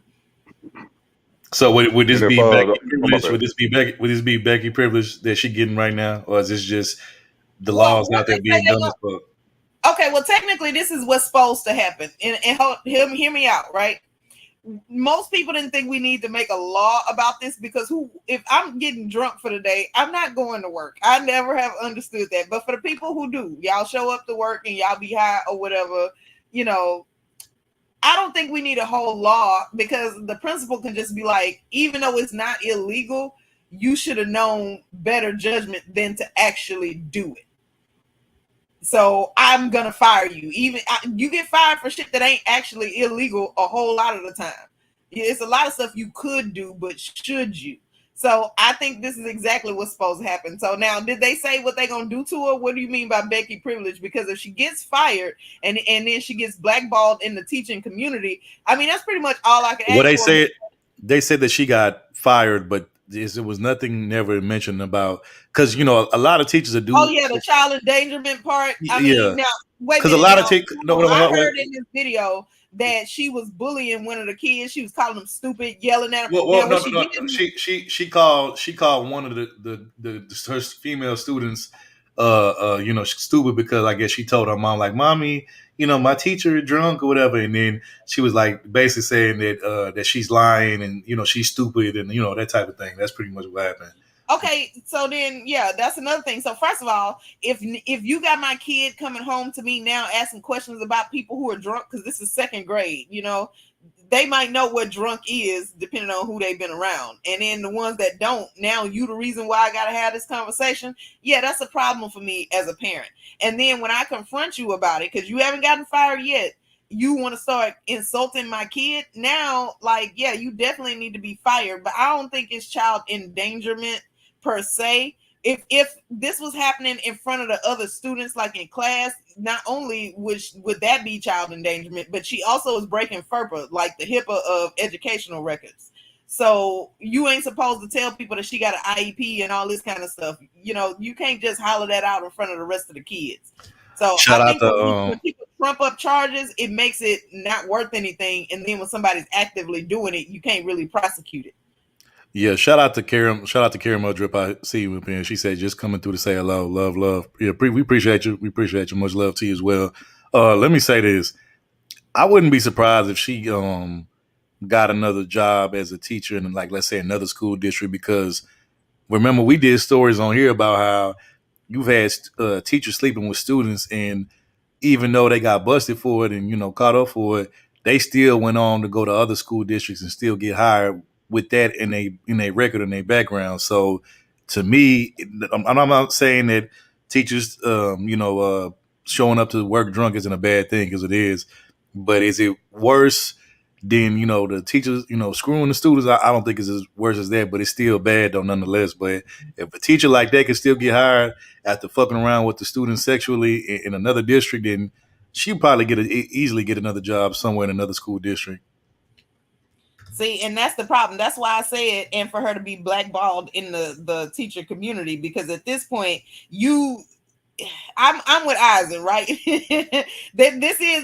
One could extrapolate that she is also, in addition to an educator, a hoe, and the reason is because she got bad decision making. If she felt like this was an okay decision to make, what else do she feel like is okay for her to do? You know, with even when she out and about in her life. So yeah, both things could be true. You got it, Brandon, bro. You got it, bro. Yeah, I was going to ask you, so what made them look into this? What was she doing in the class to make them say, oh, she must be intoxicated? Well, she was just went home and said something because she had bloodshot eyes and she was slurring and stumbling in the classroom. And they said they could smell it on her breath too. Yeah. Oh, okay. Oh, they even said somewhere in the clip they even said that she was drinking on her break and shit, like on her lunch break and shit. Oh yeah, like in an energy bottle or something. Yeah, like that. They said she put in like an energy drink bottle or some bullshit like that.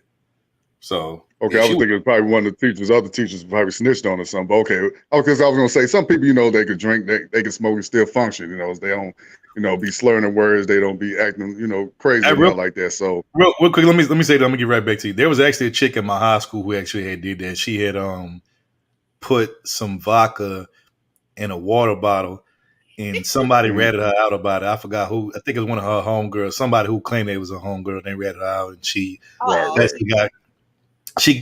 got kicked out of the school for that. Yeah, but you got it, Brandon. Yeah, I mean, once you find out a teacher is doing something like that, getting drunk, or you know, maybe indulging in drugs and stuff like that, it's like, I can't have this person teaching, you know, my kids are not like that. But we all know teachers are humans. I'm sure they do stuff behind the scenes that we all probably don't agree with, but we will never know unless it comes out. So she was visibly drunk. Right, visibly drunk and stuff like that. So yeah, she deserved to get terminated, most definitely. But like I said, you know, you're gonna deal with these kids. Of course, you're gonna be, you know, might smoke a cigarette, might even hit the weed a couple of times. But as long as it ain't making you be inappropriate around kids or nothing like that, you're still able to teach them. They still able to learn and understand what you're saying clearly. And it's all good until we find out that you're doing these things. Then yeah, you can't be around kids. Then teaching kids.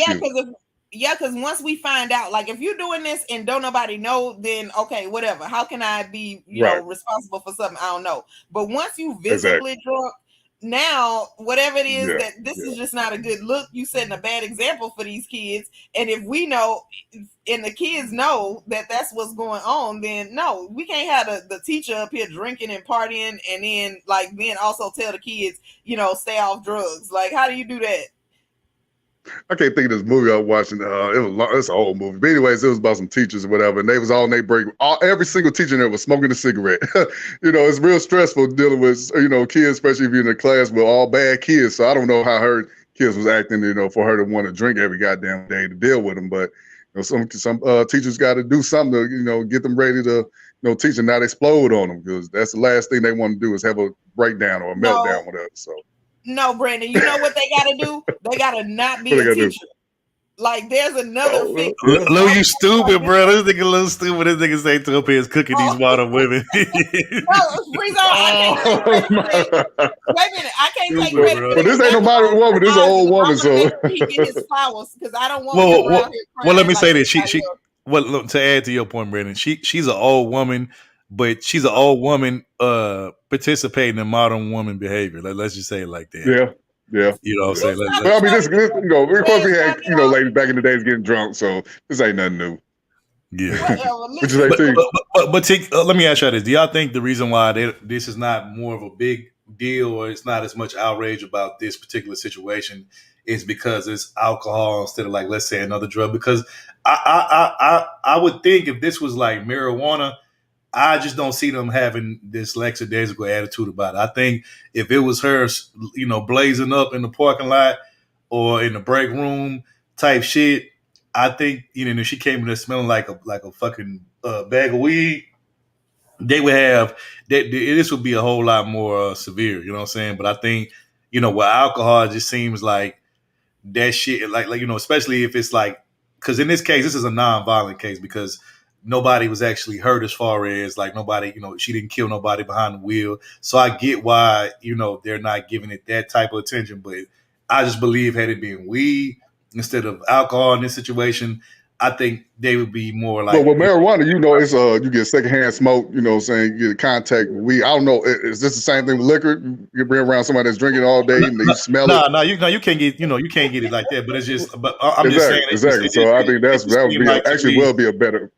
That would be a worse thing to do. Have marijuana. They would have more smoke for the weed than they would the liquor. That's just, I don't know. That's just how. But you understand that though. If you're a teacher, you smoking marijuana, you get that around the kids. They catch contact. That can be I can just see her. She's like, "Hey, little Susie, you want to hit this joint? You want to hit this?" No. But I'm just saying, you around them, they smell it on you. It could get into their system. So it is worse though. To be honest. Oh my God, Slim, you make a good point. She say, and we wonder why our kids stupid as hell, man. Look, hey, man, look, this nigga Joe say secondhand Grey Goose. You stupid. Secondhand. But okay, hold on. Did y'all not hear how high her alcohol volume was though? It was twice. It was twice the legal limit. So yeah, she was white boy wasted. She was white boy wasted. Yeah, she was white girl wasted. White girl wasted. Okay, but see, here's why I don't want her teaching. She's obviously a functioning alcoholic to the point where she could even still drive to the school. Now in Texas, that is more than twice the limit because ours is 0.8, right? So this is 0.2 by the time she got there. You know how drunk most people are. So whatever's going on in her life, like liquor nor weed, neither one of them are the reason why you started attacking people's children. You was already like that, and then you started to drink. So I personally would vote for the teachers not being able to do none of that shit during school hours. Now I'm not gonna get into your daily life and figure out whether you drinking or you go to the bar or you smoking after work. I don't care. But for you to do this during school hours, for you to still be able to drive to school and stand up and even try to teach kids with a 0.20 like that, who knows what else she would have done in that classroom. If like one of the kids had set her off, let's say, how kids always like to irritate their teacher. Let's say somebody threw a spitball and then she just lunged at him and attacked him because she drunk and her inhibitions lowered. So no, I do think that she needs to be fired. I'm not going to say child endangerment, but I can see how they would make that argument. Sockpot say you. Let me ask y'all this real quick. He on some bullshit right now. He say, "Is twice the limit really that bad if you got the tolerance, boy? You ain't shit." That's my point. Is the fact that she got this kind of tolerance. Now, like I said, teachers are human. Let me ask y'all this: let's say if y'all go to the club, y'all catch y'all kids' teacher in the club drinking, might even be smoking something. Would y'all have an issue with that? Y'all bring y'all kids out of the class, you be like, "Oh man, she off on her or he off her on his day." No, listen, he didn't see me and I didn't see him. Don't be going around telling people you seen me in the club and I ain't gonna say nothing about seeing your ass in the club. So no, I would. So you'll still allow your teacher to teach your kids. Your kids' teacher still teach them. I don't care what he doing after. What you say? Am I gonna let him still teach my kid? Yeah. Okay, I don't care what he do on his spare time, but between the hours of 8 to 3 p.m. if you need to not be partying like. But what about if you see them kind of intoxicated, kind of drunk too? What about they kind of drunk? They over there wilding out a little bit. That's where the problem. Okay, just casually drinking, that's cool, but you're going overboard with it. Then it's like, but it's just a weekend. But on Monday, I'm professional. I don't do that until the Friday or Saturday. Right. Lou, you ain't shit, bro. This nigga say she got the hardest working liver in academia, bro. You stupid, bro. Oh and then hold up. earlier Ronan put up this fucked up alphabet. It was like A, Z, C, P, F, D, G or something Yeah, like yeah, that. yeah. That's probably how she was saying it. See, now we got a problem because even if I don't smell liquor on you, but you citing the alphabet all wrong and fucked up, that's where the problem begins. The problem Look, begins even where though to protect my child, and yes, now there's an issue. look, even though she was like in her mind, she was trying to teach whatever the lesson of the day was, for her students. That's in her mind. That's what she was trying to do. Excuse me, but in her mind, while she was like just totally wasted, this is what was going on in her mind.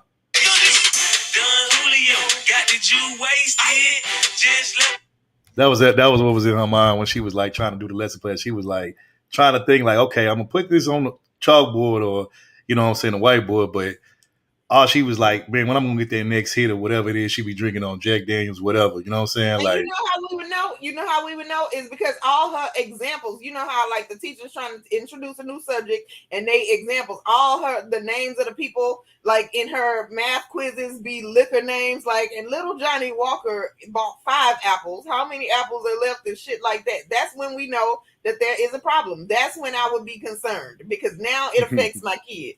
no, I got a better one for you. If Miss Susie went to the liquor store and bought 5 pints of Henny Shit like that. and then drank 2 pints of Henny, and then she went back to the liquor store and bought another 10 pints of Henny, how many pints of Henny does Mrs. Susie have? Looking at us like it'll be some See, like that. shit like that. Now your examples, your math quizzes and shit is all fucked up. You reciting the alphabet not in the right order. Now we got a problem. So I don't care what you do on your off days. I'm not even gonna bring that shit up. My issue is, do you hear how you just sung that alphabet 5 minutes ago? And now my kid coming home singing their alphabet like this. Now we already see the impact of why you shouldn't be drinking while you teaching kids. So we got the evidence right there. Shout out to Slim motherfucking Duncan. My sis, she say, I know for real though, my 5-year-old is already reading books by himself and doing basic math equations. And his aunt thinks I'm lying when I say so. Hey, well, shout out to you for getting your baby prepared. You know what I'm saying? To do math and do all that other stuff. You got to get them when they early. You know what I'm saying? The earlier you get them, the better. So shout out to you for that. What that nigga Cat Williams say? He read 3,000 books when he was 11 or something like that. So yeah. Kids can learn. This nigga say, imagine walking into class and seeing anything is possible on the board. Yeah, like them inspirational quotes from each other. Oh my God. You know what? I can actually, Sam, Luke, I can almost guarantee you it's probably going to be one teacher that do that dumb ass. She probably going to be wearing a hoodie or something that say that dumb ass shit, bro. Like, and then it's going to be on the news. Then we got to have a stream talking about that. Yeah, bro. Yeah, Lou fool, bro. Lou be cracking me up, bro. Like, damn, bro. Y'all crazy, bro. I can't with y'all. But anyway, anything else y'all want to add to this, or you just want to go to the next No, topic? that's just, I saw that came across my feed, and I was like, "This is crazy." And No, one of y'all, I started talking to y'all about that behind the scene. One of y'all uploaded this video. I seen just her mugshot, then it went away. I guess one of y'all accidentally did it. That was third, probably. Mm-hmm. That was me. Oh, third, okay. Yeah, but I was just like, I seen that shit. I'm like, bro, you can't be serious. But like I said, nothing surprises me no more at this point in life. It really doesn't. Joe say, if you go to the package store, buy a 50 Patron, what is the value of alcohol to cane sugar within the film? You stupid. Joe, you stupid, bro. I can't with you. You stupid. Doing dumbass equations like if a pint costs $5.99, how much would a quart cost? Shit like that. Yeah. Slim say, I didn't even know he could read past his grade level until I realized he was reading IG caption while I was on my phone. Okay. Like, what you read? Like, boy, give me that goddamn phone back. Look at that. Yeah. Right. Man. But you good, Brandon? You want to add anything more, or you good? No. First of all, shout out to Doug. What's going on, Doug? Salute, Doug. No, I ain't got nothing else. All right. I bet. We go next. So for this next one, I'm going to have to share the screen on this one. And you know what? I'm surprised. I'm going to keep it a buck. This is actually kind of like an old topical situation, but it still was interesting nonetheless. But what surprises me is I'm surprised nobody in this space has actually talked about it and done any type of like SBE content on it, because I could just see these niggas right now, like, especially like the typical SBE people who always try to like, try to like, correct women and try to, do all of that. Like, I'm surprised they didn't actually like latch on this topic and actually like do a bunch of SBE streams and panels on this. The fact that they didn't, I'm like, damn, y'all missed this. Is crazy. You know what I'm saying? But how do I want to introduce this? I'm going to say this, shout out to all the people, look, I get everybody's not a super religious or church person, and that's fine. Whatever your beliefs is, whatever you was raised to believe, whatever your upbringing was, hey man, that's on you. But I'm gonna say this to the people that do believe in church and who are church goers and all of that stuff like that. What I will say is this, man, look, the influences of the world or Babylon, as once a panelist that no longer be over here would say, man, them influences of Babylon is strong, because if you could go from being a church going person to pretty much being a individual that's for the streets, then hey man, that's some shit right there, man. Because man, that mean even Jesus can't keep you and save you from these worldly influences. You know what I'm saying? So that's pretty much how I want to introduce this topic, and we're gonna go ahead and get into it. I'm gonna share the screen, but wait till y'all see this shit though.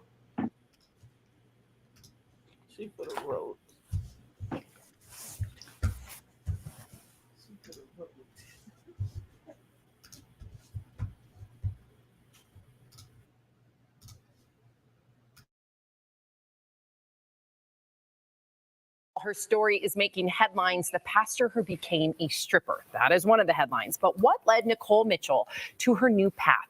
Before we chat with her, here is a look at her story. The story of my life is that I'm too much. I'm too sexual. I'm too emotional. I'm too sensitive. I'm too passionate. I grew up in a conservative religious environment, and very quickly and very early, I picked up on the messaging for what I was expected to be, which was to grow up and become a good wife and a good mother and a good girl. I think there were always moments throughout my entire childhood where I felt differently about that script that was passed down to me. In middle school, I told my girlfriends that I wanted to be a stripper when I grew up, and I thought everyone wanted to be that. And when I saw the looks on their faces, these looks of horror, I'm like, oh, I guess I'm not, I guess I'm the only one who feels that way. I met my husband in my mid-20s, and I always jokingly called him my gateway to all things liberal. He was so open-minded, so relaxed, so not black and white. My husband introduced me to a church that believed in gender equality. What a concept. I did everything in the church. We had a Thursday night church service that I would speak at, and then I would speak at the Sunday service on occasion, or weekend service. A couple things happened when I was in the church. The more I saw the politics behind the scenes and how I wasn't an equal, I was a token. There was so much pressure that I had to sound like the main pastor who's male. I have to act like him, talk like him, walk like him. Like everything was so censored and controlled. At the same time, I realized I was queer, and this church was not LGBTQ affirming. So I knew I'd have to keep my queerness a secret. So I started taking queer theology courses. I started following queer theologians online and going to LGBTQ events. And the more I went there, it was almost like these coins were being deposited in my bank. But I realized if I am in my 30s and I don't even know my own sexuality, what else do I think I know that I'm completely wrong on? So between the disillusionment of the church and the discovery of my sexuality, I decided to walk away from everything and give myself permission to find out who am I really. While trying to find her authentic self, Nicole joined the subscription service OnlyFans. And to tell us more, please welcome Nicole Mitchell to the show. Welcome, Nicole. Yeah. Good morning. Hello. So, Nicole, you're a creator on OnlyFans. Can you tell our audience what that entails and how it's changed your life? Yeah, it's a full-time business for me. I think people have a misunderstanding that you just throw up a few sexy photos and you make a ton of money. But I'm on the account every day. I post every day in there. I do multiple live streams a month. I'm in the DMs chatting. I make content for fans. I do one-on-one calls with fans. I mail gifts to fans. They send gifts to me. It's a whole endeavor. And really what it's given me is freedom of time, freedom of location, freedom from any employer. And I make more money in a month than I used to make an entire year. And that has changed the quality of life for me and my children. You know, the phrase, and first of all, I am I am super intrigued by you. Like, I want to talk to you more because I think you're an interesting comeback story, and I'm all into comebacks. I know everybody's not going to understand that, but I think there's something so fundamental about your story that is just, it might resonate with more people than they think. But let's talk about the phrase sex work, because it has been used a lot to describe you. Is that accurate? Right. When it first started coming out that I was being called a sex worker, I had to Google the definition. I'm like, is that me? What is that? And it took me a long time to come to terms with and accept that I think that is an appropriate title for me. Because when I first started my OnlyFans, it was just a place to practice self-expression, practice being seen, feeling safe, being sexy, all these things I was taught I was not supposed to do as a woman. And then it became a full-fledged business, and it is exchange of money for goods and services that are sexual in nature. And it is fitting. And now I feel very proud to wear that title, but I also know it comes with a lot of privilege because I do all my work online. I don't have near the amount of risks or overhead that women do who perform in person. Nicole, let me ask you something. Are you secretly dating Tom Sandoval because of your earrings? You know who that is? I don't know who that is. All right. It's a Vanderpump Rules thing. It's a little inside joke. Thank That's you. People who got that laugh. Anyways, what would you say to other people who don't know that and say you shouldn't be doing what you're doing right now? Yeah, of course, everyone is entitled to their own opinion. I get that sex work and even online sex work is very controversial, but something I like to think about is when a man works 80 hours a week, he's applauded and he's respected because he's providing for his family and he's pursuing his passion. I work 4 to 7 hours a week and I make more in a month than I made in a year, and I'm able to give my children the life of their dreams, send them to the private school that I want to send them to, live in the home we've always wanted to live in, and be very active in my children's lives, and somehow that's looked down upon. So I think if we can remove the stigma of the work that I do and see the quality of life that it produces for me and my children, I think it'd be a lot more respected and applauded, just as a lot of men in their work are. What if it's a burden on your children? What if it comes to the point where it starts affecting your children and somehow they get picked on or whatever it might be at school? Yeah, I have teen boys, and I've actually asked them that. I said, do your friends know what I do? And they said, yeah. And I said, do they ever pick on you or make fun of you for the work they do? And they said, no. And I was like, why not? And he's like, why would we pick friends like that? So I think it just speaks to like they pick really good humans. And I like to joke that everyone became an OnlyFans star during COVID, like all the moms and all the women are on the platform. So I do think it's a lot more normalized than we realize. And ultimately what I teach my kids is be true to you, do what you love, learn how to make money doing it. And if it brings you peace at the end of the day and it's consensual and it's adult, nothing's illegal, then enjoy it. I'm glad you had that conversation with them, though. I think that's important. And I know a lot of our viewers were wondering the same thing. So I have to ask you, given your history with religion, are you at all religious now? And if so, in what ways? I wouldn't say I'm religious. I don't go to church. I don't identify as Christian anymore, but I definitely feel spiritual. I actually feel more connected to God, the divine, whatever you want to call it, since doing this work, because I stopped playing by someone else's rules. I stopped trying to fulfill someone else's script. And I finally am me in the true sense of the word. And with the work that I do, my clothes come off. And like there's nothing between me and the divine. And I've never felt more pure and more holy and more true than in those moments. So for me, I feel very spiritual, very connected. Other people might have a different opinion. Nicole, we appreciate your honesty. DBL Nation, you can learn more about Nicole's life coaching seminars or her masterclass by visiting her website, NicoleMitchell.com. You can also check out her social pages. Nicole, thank you so much for joining us today. Appreciate you.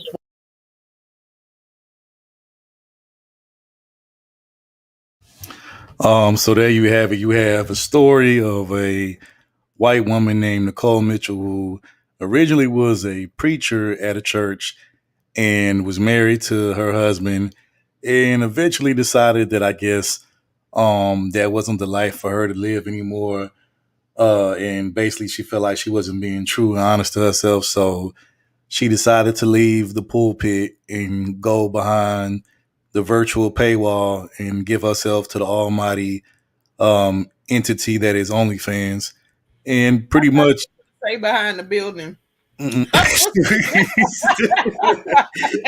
Stupid. But she gave herself to the omnipotent almighty, the omnipotent almighty entity that is OnlyFans, and she's no longer married. She's no longer a preacher, and she's making all this money on OnlyFans. And she say that she's living her best life and, living carefree and, all of that. So, so I want to know, T, what's your thoughts on this particular story? Like, what's your thoughts on it? And how do you feel about women, I guess you could say stripping or hoeing for Jesus?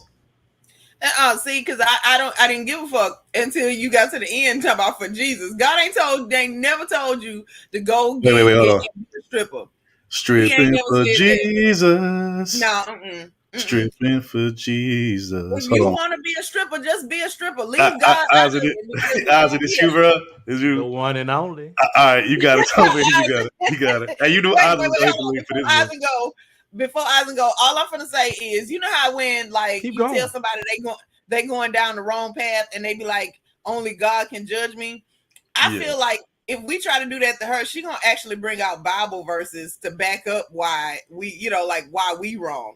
She gonna justify everything that she doing right now. Yeah, Shout out to Joe. He right. Hoes for Jesus. Yep. Catch Kill say hoeing for the Lord. Hoeing for the Lord. Mm-hmm. So, yep. And Stockpile say, we was born naked until we sinned, and now we got clothes on. Oh my gosh, look at Lil say she's one of the 12 whole disciples. You stupid. Y'all stupid. Oh man. Isaac, bro, I know you said you just got up here, bro. Because I know you came up here just for this topic, bro. So what you want to say about this, bro? Hey, man. You can't say these bitches, man. They go sell pussy. Hey, this whole sit up here and use the fuck out of the church to get following. Right. Wait, real quick, my bad. Real quick. Hold on, hold that thought, because I forgot. Shout out to my brother Sockpot, say he hit the Cash App, so we got to show him some Cash App love. You know what I'm saying? Or at least show him love on the clip side. But hold on, real quick. Shout out to Sockpot, say we see you here, bro. Let's see what could we give him. Salute. Yeah, hold on. Shout out, man. Hold on. Let's see. You know what? This would be the perfect one, because since we talking about preachers turning into hoes now, this would be the perfect one. Big ass nigga, he have 69 God. Big ass nigga, he have 69 God. Hell no. Big ass nigga, he have 69 God. Big ass nigga, he have 69 God. Yeah, there you go. So shout out to Sockpot, say, man, for Nick Cash. We appreciate it. But you got it, Eyes. My bad, bro. This whole pump and dump the church for motherfucker followers, that way she can see her pussy online. You can't make this shit up, man. Hey, you know what? I'm gonna open up a church. I'm gonna call it First Pump and Dump Baptist Church of Christ. That's what I'm gonna call that motherfucker. And it's gonna get struck by lightning. Y'all listen, if you want to go out and you want to do whole thoterism, then you go do that. Like, why do people have to bring religion into it? Just say that you feel like this what you want to do in your life. She was smiling hard in the motherfucker in that picture on her of her OnlyFans. Like after she left. What killed me? Did you see how big that's like she was shining? She was smiling so big. Like she was happy as hell. When them hoes ask her, was she still religious? Was she still close to God? She did. She went to that same thing every motherfucking known how to do. I'm spiritual. Yeah. Look, the spirit definitely was talking to her when she was doing whatever she was on OnlyFans. It definitely, her spirit was definitely talking to her for sure. Hey, the spirit look, of bullshit. Look, Gemini said pump and dump Pentecostal. Y'all stupid. I put I don't know why my comment not showing. Oh, was it? Oh, here it is. Where is it? I don't know. My comment showing. Here it is. I put it. Pump and dump Episcopal Church of Christ. Yep. You know what I'm saying? Stupid. And then looking freeze on top about the building fund is building fans. Shit. Missionary for Jesus, baby. This nigga say left cheek, right cheek. Can I get an amen? Boy, you stupid. You stupid. You know what? I'm sorry. I know that there's a part of me that would never be in this dumbass conundrum because I couldn't justify to myself. I'm gonna walk away from God, an omnipotent being, for stripping for niggas for what, $40 a dance. I just cannot justify that. Wait, did she give up the Lord? Or she bring the Lord to OnlyFans? Did she bring it to the OnlyFans though? She been down, you go strike that shit down with lightning.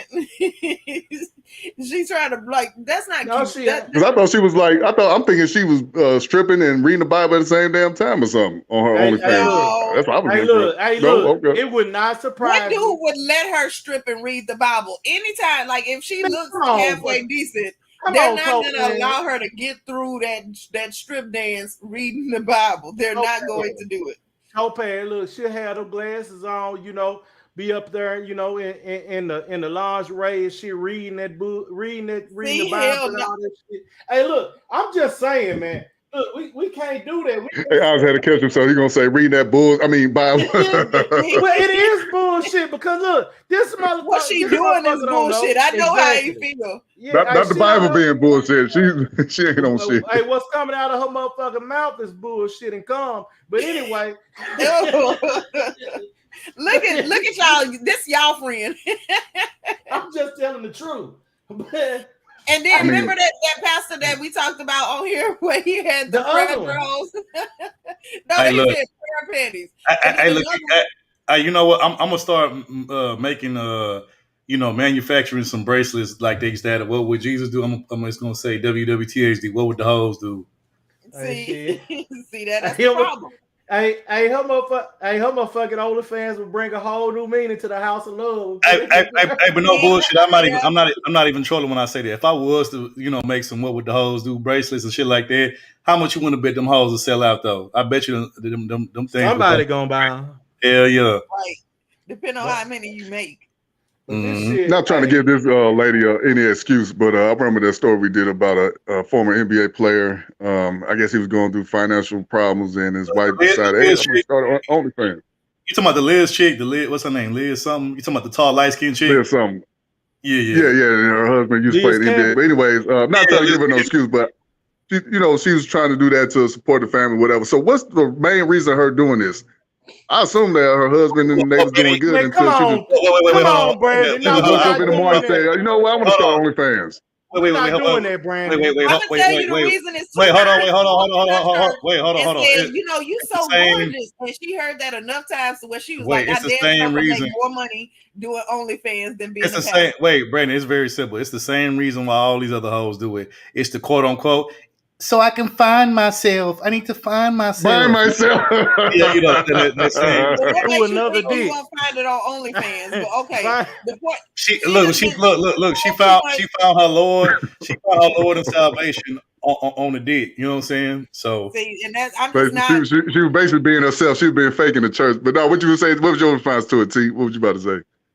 No, I just was curious. Like she doing it for the same reason that anybody that would ever do it is because somebody told her too many times that she was pretty, and she thought about, well, y'all ain't. Well, no, because she got a white church, so maybe they was contributing. Well, like I said, I wasn't giving the lady an excuse. The other person that did, but they was going through financial problems and they bills need to get paid, so she decided to start an OnlyFans against her husband's will. Though he didn't give her consent, but she did it anyways behind his back. See, because she wanted the attention. Like, that's what she wanted. In this case, this woman seems like she had a... My bad. No, I was just about to say, salute to Joey. Shout out to our Philly brother, Joey, in the building. I see you, bro. But you got it, Brandon. My bad. Oh, go ahead, T. My bad. I thought you was finished, T. My bad. No, it's the same reason why anybody would do it. Even then, like, you know how many times that I've fallen on hard times, and I have yet to create a OnlyFans. So there are other options. She could have done other things, but she chose not to. And if she's trying to find herself, the first place you look is OnlyFans. Seriously. Wait, T. So, no. Hey, are you saying? No, let me quit. Go ahead. No, what? No, it was just funny how you came out and said, after she said, I went through some stuff, and I thought you thought she was about to say something else. I thought you was I thought she was gonna say, you know what I'm saying, she could sell it, you know what I'm saying, just off OnlyFans. But anyway. Why the fuck did you think I was gonna say that? Well, I mean, they selling it anyway. Okay, that was perfect time for that. Hell no, selling it anyways. Well, okay, they selling it. That's what I'm saying. Is I'm not buying that shit like, oh well, I fell on hard times, because I've fallen on hard times before, and never did it require me to create an OnlyFans. Never did it require me to sell no box. I found other options. So that ain't good enough. A movie is selling. Wait, y'all. Hold on. Joe, this you, bro? You on mute? Yeah. All right, Joe Dub in the building. What's good, yo? What's good? I mean, dinner in a movie is selling pussy. Yeah. Hey, man, whole family, they need love too now. Come on now. Hey, T, I know I was joking when we did the Halloween stream when you and Khadijah was the nuns, and we was talking about y'all targets, and I was talking about, like, I was saying the only thing to go with all that stuff, like this holy wop and stuff. But my thing is, I guess there is a such thing as holy wop, because I guess she proved it, the Nicole chick proved it. So I don't know if that makes it holy wop. I would feel like holy wop would be if the dude gets healed by being in it. Did she just be in a hole? Like, let's just say you wanted the hole. Just say that. Wait. Her ex-husband might have got healed from it. You never know. Well, we don't know, because he's right now. He's just left, so we don't know yet. So and you saying? I mean, Free Zone, yeah, I'm sure they would have. Now, listen, my problem wouldn't, if I just had to start OnlyFans, my problem wouldn't be with them niggas finding it. My problem would be with them running their fucking mouth and not paying for the subscription. Damn. Hey, Topaz. So you saying she should have been like the Keisha preacher?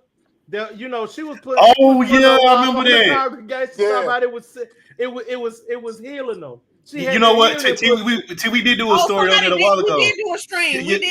It was a Keisha preacher, and allegedly they were saying that the men she was sleeping with in her congregation, they were saying that her holy wop healed them, I guess, somehow. Healing power. So she was laying hands and pussy on niggas. Yeah. Hey, Joe, she wasn't laying hands on her. She was laying mouth laying on lips on them. Yeah. Hey, wait. Both sets of lips, not just the one on top. Like, yeah, both of them. Yeah. Hey, T. Now you see, Auntie, this is why you can't get shit by me. I don't forget shit. Uh-oh. Well, no, listen, I ain't got to worry about what you remember if I'm doing what the fuck I'm supposed to be doing. That shit scared me. I'm just saying. That's all I'm saying. Hey, I want to hear Joe. I want to hear Joe's take on this, because I know you got a stripper, Topaz. He begging. Yeah, see, first of all, I just could never. You know what I'm saying? I gotta ask what the cover charge might be over here, because some of these places are expensive. Yeah, Joe, what's your take on this, Joe? I want to hear. I don't want to like. I want to hear Joe. Wait, hold on. I want to hear Joe's opinion on this. I'm serious. I mean, something like this, it doesn't surprise me. I mean, it's like, old girl. I mean, she's not, she's nice looking. She ain't bad looking at all. Probably, they probably got tired of getting beat down at the church. Don't let Umar Johnson hear you say that. Who? Oh, yeah. Yeah. I mean, dude ain't doing his job at home. I got a couple of crumb snatches, and I'm working a $15 an hour warehouse job or something, whatever it might be. Type of thing. And she found something that somebody told her, yo, you was cute. And that's what I said, Joe. And she ran. That's exactly what I said. Yes. Somebody gassed her ass up and told her she was cute, which she is. I mean, she cute. You wouldn't kick her out your bed. But it's like, okay, you went from doing whatever you was doing on this holier than thou, proving everybody's point that all these holy rolling niggas running around here ain't about nothing. It's basically because it's all a facade. You know what, Joe? When you say that, can we talk about the fact that this is really kind of extreme, though? So you wasn't just a Christian; you had to be the actual pastor, and then you went from that to you couldn't just be out here thotting it up like a regular person. You had to go actually create an OnlyFans. Like she go from extreme to extreme. Hey, but wait, hold on. Let me say that. And I'm not trying to be funny. I'm being dead ass serious. But this is like the most, stereotypical fucking American, dream type of story. Like this bitch literally went from the pulpit to like a stripper pole, or behind like a paywall, to behind like a virtual paywall stripper. Like, I mean, now usually I'm gonna keep it a bug. What makes this story unusual? It usually works in the reverse. So usually she would have started off as a stripper and then eventually graduated into Right. becoming a pastor. But in this situation, she did the reverse, the switcheroo in the reverse. She did the reverse. She hit him with the reverse Uno card and was like, "No, I'm gonna be righteous first, then I'm gonna be hoish later." Like that's what makes this story kind of like, kind of But weird. But third though, man, you got a lot of them out here like that. You just don't know about them.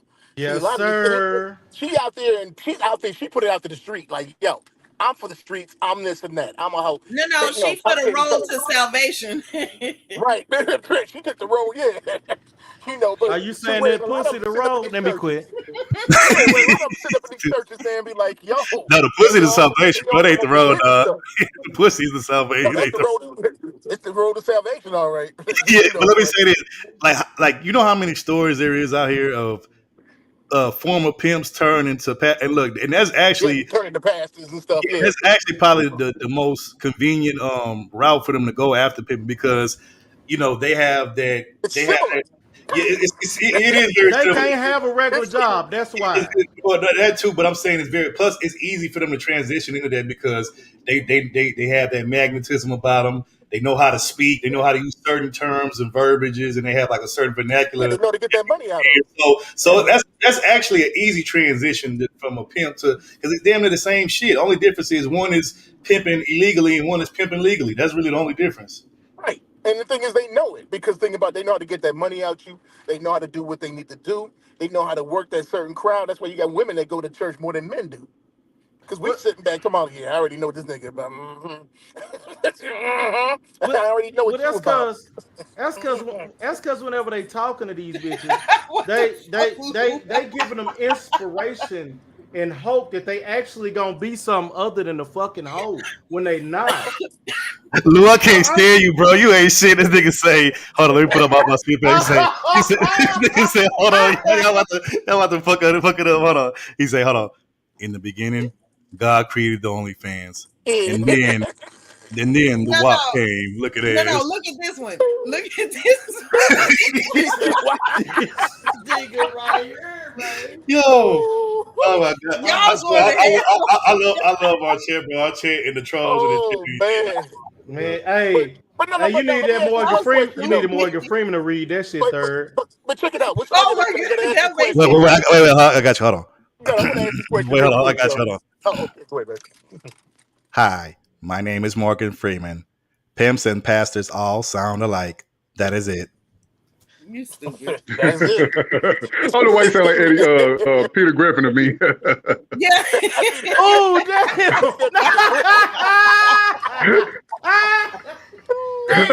You sound like Family Guy more than me.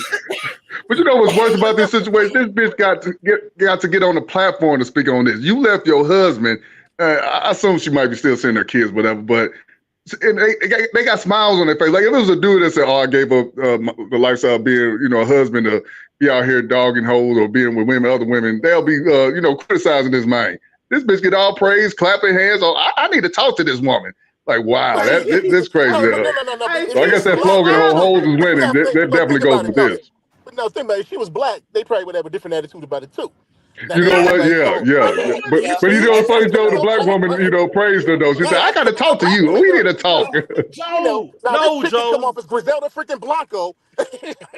No, Joe. Griselda Blanco. No, Joe. They're gonna kick you off. Joe, they would not. Oh yeah, that's his auntie, Joe. That's his auntie, by the way, Joe. Griselda Blanco. Yeah, he related to it. Okay. Hey, I don't know if Topaz got the picture, but I'm sure the third probably delete. But go, my bad, Isaac. What'd you say? But no, they would not. They would want Keisha to talk just like that.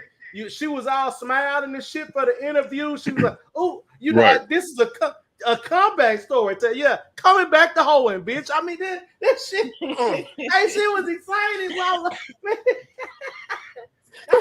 Hey, now let me ask though too. Didn't they? Okay, was she some LBGTXYZ or something? Because she was talking about. She was just a regular. Yeah, she was a Dizite. She said something about she was a Dizite. That's what I'm thinking. Like, wait a minute, didn't she mention something about that? I'm like, I'm a little confused. Yeah, she did. She was like, man, look, y'all can't believe it. I thought she started off. She was liking women. She liked girls, and then I guess found Jesus. Then started being straight.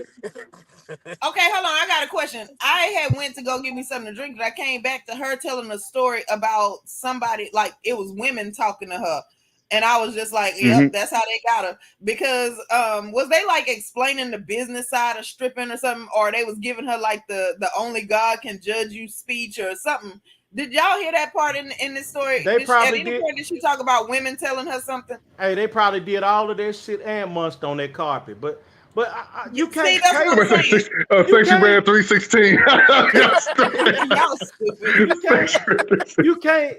That's what you can't believe these dykes, man. You can't believe these chicks that say they dykes, man. Most of the time, all of these chicks that say they lesbians, they be bisexuals. Hell, they fuck any and everything. We like to apologize to the carpet muncher community. He didn't mean to say that word. We say dice. Look, I meant to say it. Look, I don't give a damn.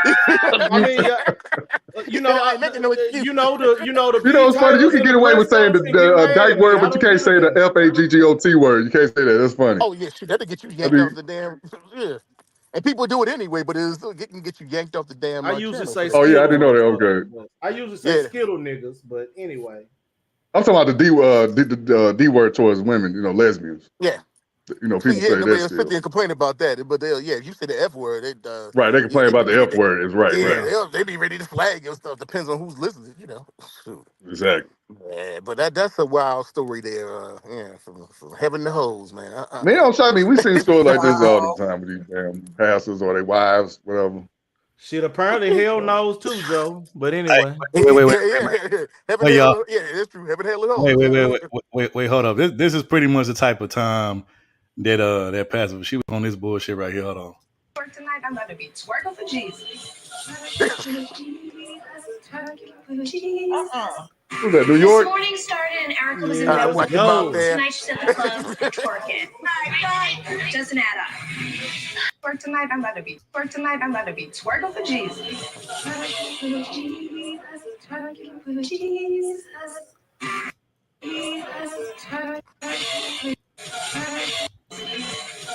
This nigga here. Somebody take his mouse. But you see him twerking for Jesus too at church. Yeah, come on, spiritual please. hoes. I mean, man, put it away. Like, Where you get that clip up there? What show was that? She looked just like New York. I think it was like Bad Girls Club or some shit like that. Bad Girls Club. Okay. But even like I used to see him at the club. You see him at the club. You saw him on church on Saturday. I'm Seventh-day Adventist. So I saw him at church on Saturday. But now this different though, Joe. This is the pastor's wife, or she's was a pastor. Excuse me. So I think it's a little different. Like, of course, you got your. That's why. But I'm just saying, like. My bad. Yeah, we got members. I mean, you hear about members might be, slacking off a little bit, might go back to the streets, but a pastor and a wife doing this, that's kind of crazy. I'm not shocked, but it's just. It's crazy, but it's like it's not. Let's put it this way, though, Brandon. It's not as common as you think it is. Exactly. Because a lot of these chicks be wild. You always see people that used to like be in church all the time. Like, let's say they fall off, they'd be like, I've been backsliding. This bitch not only backslided, but this bitch did a whole goddamn split and all kind of swinging from the chandeliers and sitting on the goddamn. She slid off the cliff. All that shit. Like, she slid off the ledge. Like I said, I said it before. So when she's done with her whole stroll, is she gonna go back to the same congregation and do that same speech? Done with the whole stroll? Are you serious? Yeah, this bitch ain't gonna be done. No, she's gonna be done with her at a certain point. She only got so many years she can pull this shit off. She get older now. She get a little old. She gonna retire a proud hoe. But I'm gonna say, like I said, what makes this, like I said, I'm gonna say this again. What makes this unusual is she started out on the righteous path, but now she's going down the whole path or the whole stroll. You know what I'm saying? And I don't know exactly how old she is, but she don't look. She don't like look that old. She don't. I doubt. She probably. It looked like to me she probably in her late 20s, maybe early 30s. So she started. So she's starting the path of whoredom at a later age than most women do. You know what I'm saying? But see, you gotta understand though, her body gotta stay up. Yeah. Hey, Sock Passe said, I know I heard Kirk Franklin's song before when I went to King of Diamonds. I think it's probably that song Stomp. They probably play that song Stomp. Right. But here's the thing. I don't really believe this bitch started out on the right path. Fuck that shit. We all know you were faking the whole time. The church girls, They be sneaking around Horn. She always been there. Damn that. She just it's just that now she just wanted to put it out there. I mean, it's 2024. Topaz said, she went to an extreme. Now, bitches getting on OnlyFans to sell that pussy ain't no extreme now. That shit is that's the basic default move now. Yeah, it's the economy. Well, I don't know about her situation, but there are situations where a girl who grew up in the church, been sheltered and all that, could be turned out. Like, I don't know, y'all ever seen that movie Temptation, where the girl, she was with the dude for years and years, then she got with this one dude and he turned her out, got her doing drugs and stuff, man. Yeah, you seen that movie? Yeah. So grew up in the church and then they fall short. Well, you talking about the movie? You talking about the movie with LaToya Luckett? Yeah. No, it's the light skinned girl. I can't think of her name, man. She one of the Smollett girls, and she was a wife, and she had this husband that they had been together ever since even like high school or whatever. And then that boy was green as hell. He could have seen all the signs, but he ignored it. Yeah, this dude sweet talked her. I think that was a Tyler Perry movie, if I'm not mistaken. I think that was a Tyler Perry movie. Yeah, and y'all niggas be looking at these damn Tyler Perry movies and shit like that. Never mind. Hey man, you get a girlfriend, you got your black girl, man. That's what happens. You're gonna sit there and watch Tyler Perry a few times. Got me fucked up. I'm not looking at that. I don't like Tyler Perry movies either. I feel like that shit. I remember I said that when my girl watched Medea Boo. I was mad as hell to watch that. I watched Medea Boo with a bit. Medea Boo goes to jail. Medea goes to freaking whatever. Right. I ain't gonna lie. The first ever Medea movie, that was all right. That was cool. But then they got too far with it, man. Yeah. Medea goes to jail was kind of funny. Wait, hold on. Lionsgate Films presents a new Tyler Perry movie. Medea starts on. It's coming to a theater near you. Look at that. No. Right. Medea. Hey, but like you said, when you were with a black woman, you gotta have a Medea movie in your life. At least. Bullshit. They love, especially the bootleg days, man. The bootleg days, oh man. But no, that was called my ex-wife. I was gonna say this the main reason why I divested from Black State in the first place. So I gotta watch what it ain't gonna work. Thank you. No, that's why that divorce. What Latino women we watching third? What do Maria and them be watching? What they be watching? Watch telenovelas. Which is pretty much it's a Spanish or Latin soap operas. Hey, Brandon. That's what I'd be watching. Hey, look, Brandon. They'll watch that Medea shit too. I had one say to me, I could go. I was like, I'm not finna go watch that bullshit.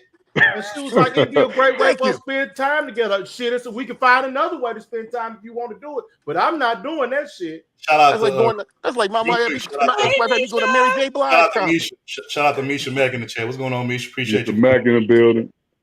Yeah. Appreciate you. Going they're going Medea movies and Mary J. Blige. She had me try to go with that crap. Mika say Telemundo. Yeah, they watch Telemundo, all the telenovelas. Hey, gotta get that Spanish song. And one thing all Medea movies got in common is they always make the dark-skinned brother the villain. The light-skinned brother always the hero. The light-skinned brother always the hero. We're not doing that. Wait, hold on, Brent. I said we ain't doing that. Hold on. Wait, hold on, Brent. It's too late. Wait, hold on. I think Brandon and the rest of the dark-skinned nigga delegation should file a colorism complaint against Tyler Perry. Yeah. No. Tyler Perry Studios. We suing Tyler Perry Studios. No, you gotta tell the middle between light-skinned and dark-skinned niggas getting pissed off. No, you gotta tell the truth. Because from what I'm heard, it don't matter if you light-skinned or dark-skinned. The nigga look bad either way. No. Typically, no. In real life, typically you're right, but in the Tyler Perry movies, what we're saying is actually correct. The Tyler Perry movies, brother. Yeah. And shout out to Sockpot say he said the light skinned men always be the ones saving it. That is how you know it's fact. You know it's fact. Because what's the one where old dude Shamar Moore? So he got to sit up here and take out the beef. So he got to sit up here and take all the beats that the dark skin niggas gonna say. But I mean, he the good guy. No, this nigga punch his ass. Because you ain't shit for sliding in there. Yeah, I heard him with the braids. Yeah, dude had the braids. He trying to make it iron. He had on a braid wig. That shit was awful. A braid wig.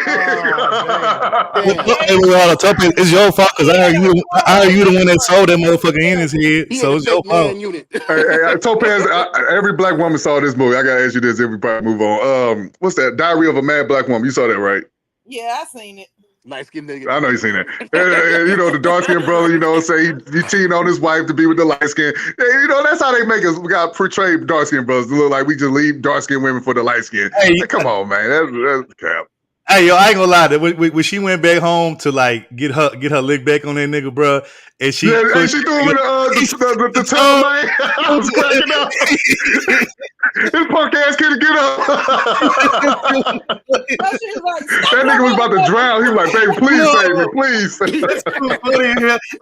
Then she was like feeding him dinner and like she was like basically like trying to shove it down his goddamn like. Yep. Hey, sisters love that scene. Sisters love that scene, man. Wait, hold on. I just want to point out something. And was she supposed to be with the light skinned nigga during all this shit? Right. No, there you go. He's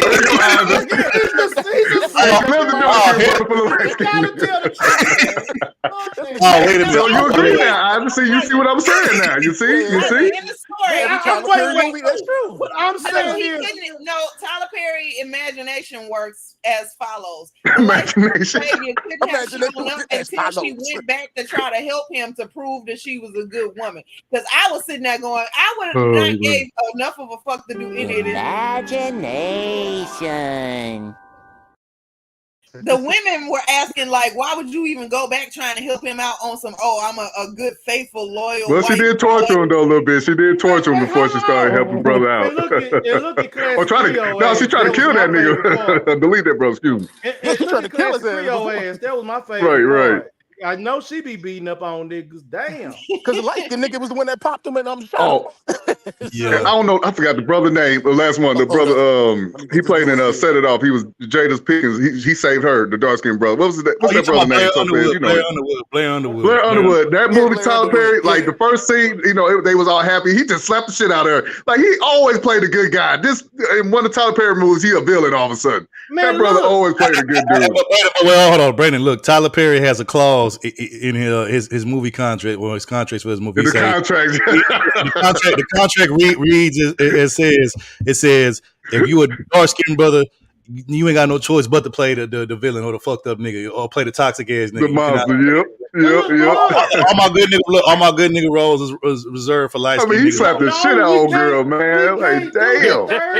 We can't do that third. Look, in a Tyler Perry movie, ain't no such thing as a good nigga. If the dark nigga, the ladies was praising his brother, light skinned brother with the fake braids. No, the light skinned nigga gets shit. They were like, that's a good man right there. He gets shit on, but he is a good nigga. He just gets shit on because Shamar Moore wasn't the bad dude in there. He was the nigga that kind of stayed. Wasn't he like catching the bus or something? Oh no, he was working at a factory or something like that, warehouse. He was getting dogged down. Wait, look. Yeah. Okay, so the light-skinned nigga, old box factory working ass nigga, you know what I'm saying? He ain't got no damn money, and he gets shitted on to fuck with Keisha. I mean, look, when you look at this shit, knowing that these sisters say they ain't gonna date no bus driver, date nobody that's making under 50,000. So what is it? The light-skinned brothers, they get away with it though. That nigga to speak for us. Ain't nobody told him to make it like. Classic Creole say. No, y'all love Madea now. Madea, y'all love Madea. Because I can't stand Tyler Perry movies. That shit is the same storyline every same fucking movie. Every single time, man. Tyler Perry movie though. What's the one? Was the Tyler Perry the one with Idris Elba and what's her face? She was a lawyer. It was Idris Elba. He was like the daddy, and they was trying to take his kids away. Was that a Tyler Perry movie too? The three girls. No, I don't think it was a Tyler Perry movie. It's called Daddy's Little Girls. I think. Yeah, Daddy's Little Girl. Yeah, Daddy's Little Girl. Yeah. Okay, I thought that was a Tyler Perry joint. I thought that was a win in the end there. Idris. Yeah, shout out. You know there ain't no Tyler Perry. You know that ain't no Tyler Perry movie. The dark skinned good guy. Ain't no pretty dude with it. Shout out to Wait a Classic minute, I Creole. She said he was a welder. No, that's fake. And then also look. Oh, he's a welder. Okay. Okay, yeah, I knew he had like hold on, y'all.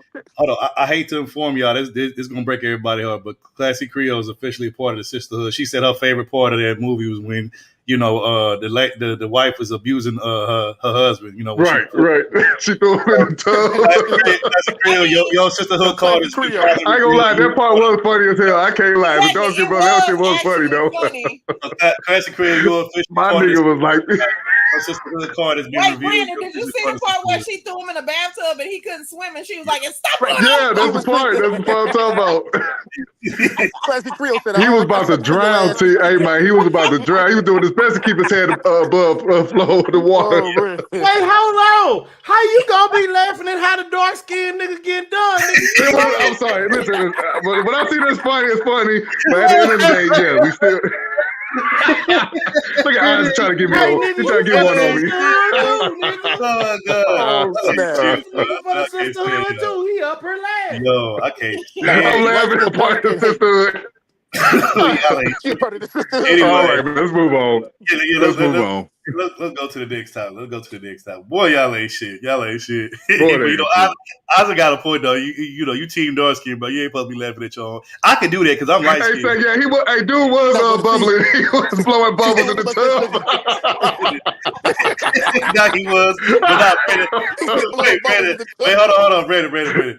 You team dark skin, so you can't laugh at your dark skin brother, especially when they go. No, man, it's so funny, man. I got to laugh at it, but still be mad at the same time. That's always fair. What about those they don't limit his potential? He can just like, hey, Third Ward, you my brother, but every time Topaz make a good joke, I gotta laugh sometimes. What I'm saying is, I'm a light skinned brother, so I can laugh at a dark skinned brother's pain. No. You said that shit already. You starting to sound like Red Supreme. God dang. God damn. Matter of fact, I can't hear your ass. Drop your ass in the bed. Don't do me, Terry. Don't act like that. Go ahead, Joe. Then we go to the next topic. What you about to say, Joe? I would say those of us in the middle, we don't get no love. Light skinned niggas hate me. Dark skinned niggas hate me. Those of us like it, we got a red. Hey, look, brown skinned niggas don't count. Y'all don't count. We don't even know y'all. We forget about brownies. We forget about y'all, man. We forget about y'all. Y'all don't even exist. Y'all either claim you're light skinned or you're dark skinned. Which one is it? That kind of like now y'all understand how mixed kids go through. Now y'all know what mixed breeds go through. Wait. Are you saying they're brown brothers and sisters are the mixed? They the middle sibling. They the middle siblings. They don't count. We gotta go past them. Brown people are the middle child. Exactly. No, you're saying they're mixed children of black people. That's what you're saying. And right. Yep. Because we don't want y'all attention till it's time. Oh my God, y'all. Oh. Y'all stupid. I thought you said you were dark skin, T. Now, which one is it? You brown skin, light skin? Which one? That's what we brown, third. All right, man. I'm my bad, y'all. Wait. One last thing. Let me say this. Hey, one last thing. Wait, one last thing. Let me just. One last thing. Let me say this. What she just pulled right now, when she, she claiming dark skin, next minute she claiming to be brown. It remind me of like when Mariah Carey, when she pick and choose when it's convenient for her to be black. Like, oh, I'm black, and then I'm not black. I'm not black. Me no black. Okay, so let me help clear this up for you. When I talk to other people that only give me 2 boxes, I'm dark skinned. So when I talk to everybody else that's not black, I'm dark skinned. But when I talk to black people, I expect y'all to know we have more boxes. Y'all brown. So don't act like that. I know brown. Wait, hold on. I gotta read this comment. Everybody else can pick their side, so don't do that. Hold on. Sockpot say Topaz flip flop is nasty weird. Yeah, bro, it is. She know damn well she likes. Ooh, man, y'all crazy. Bullshit we talking about right there. All right. We're gonna go. Wait, hold on. We're gonna go to the next topic. So next topic on the list. Let's see what we got here. Hold on. We have. Oh wow. Okay. Hey man, look, we're gonna take a trip to the West Coast for this one. Specifically Cali. We're gonna go to Cali for this one. Hey man, I'm gonna just say this. Y'all motherfuckers out there in Cali, y'all crazy as fuck, bro. Cause this video right here, what I seen, I was like, bruh, like I get it. Sometimes shit pop off when you out there in the streets, but some shit really just ain't that serious. Some shit is not that serious. Some shit y'all should just really let that shit go, let it slide. But I guess out there on the West Coast, I guess they call it the Wild Wild West for this reason. But yeah, man, y'all got to see what popped out. This shit here was like could have been totally avoided, but unfortunately, motherfuckers out there ain't letting shit slide. So anyway, we're gonna get it. I'm gonna go first when we. I bet you got it, T.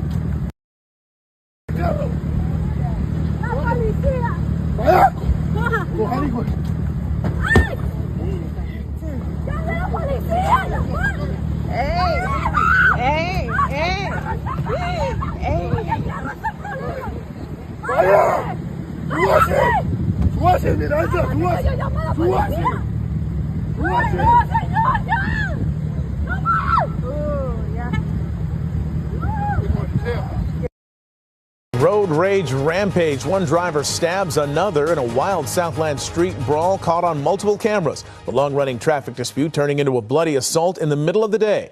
Eyewitness News reporter Tim Pulliam live with that disturbing video and the story behind it. Tim.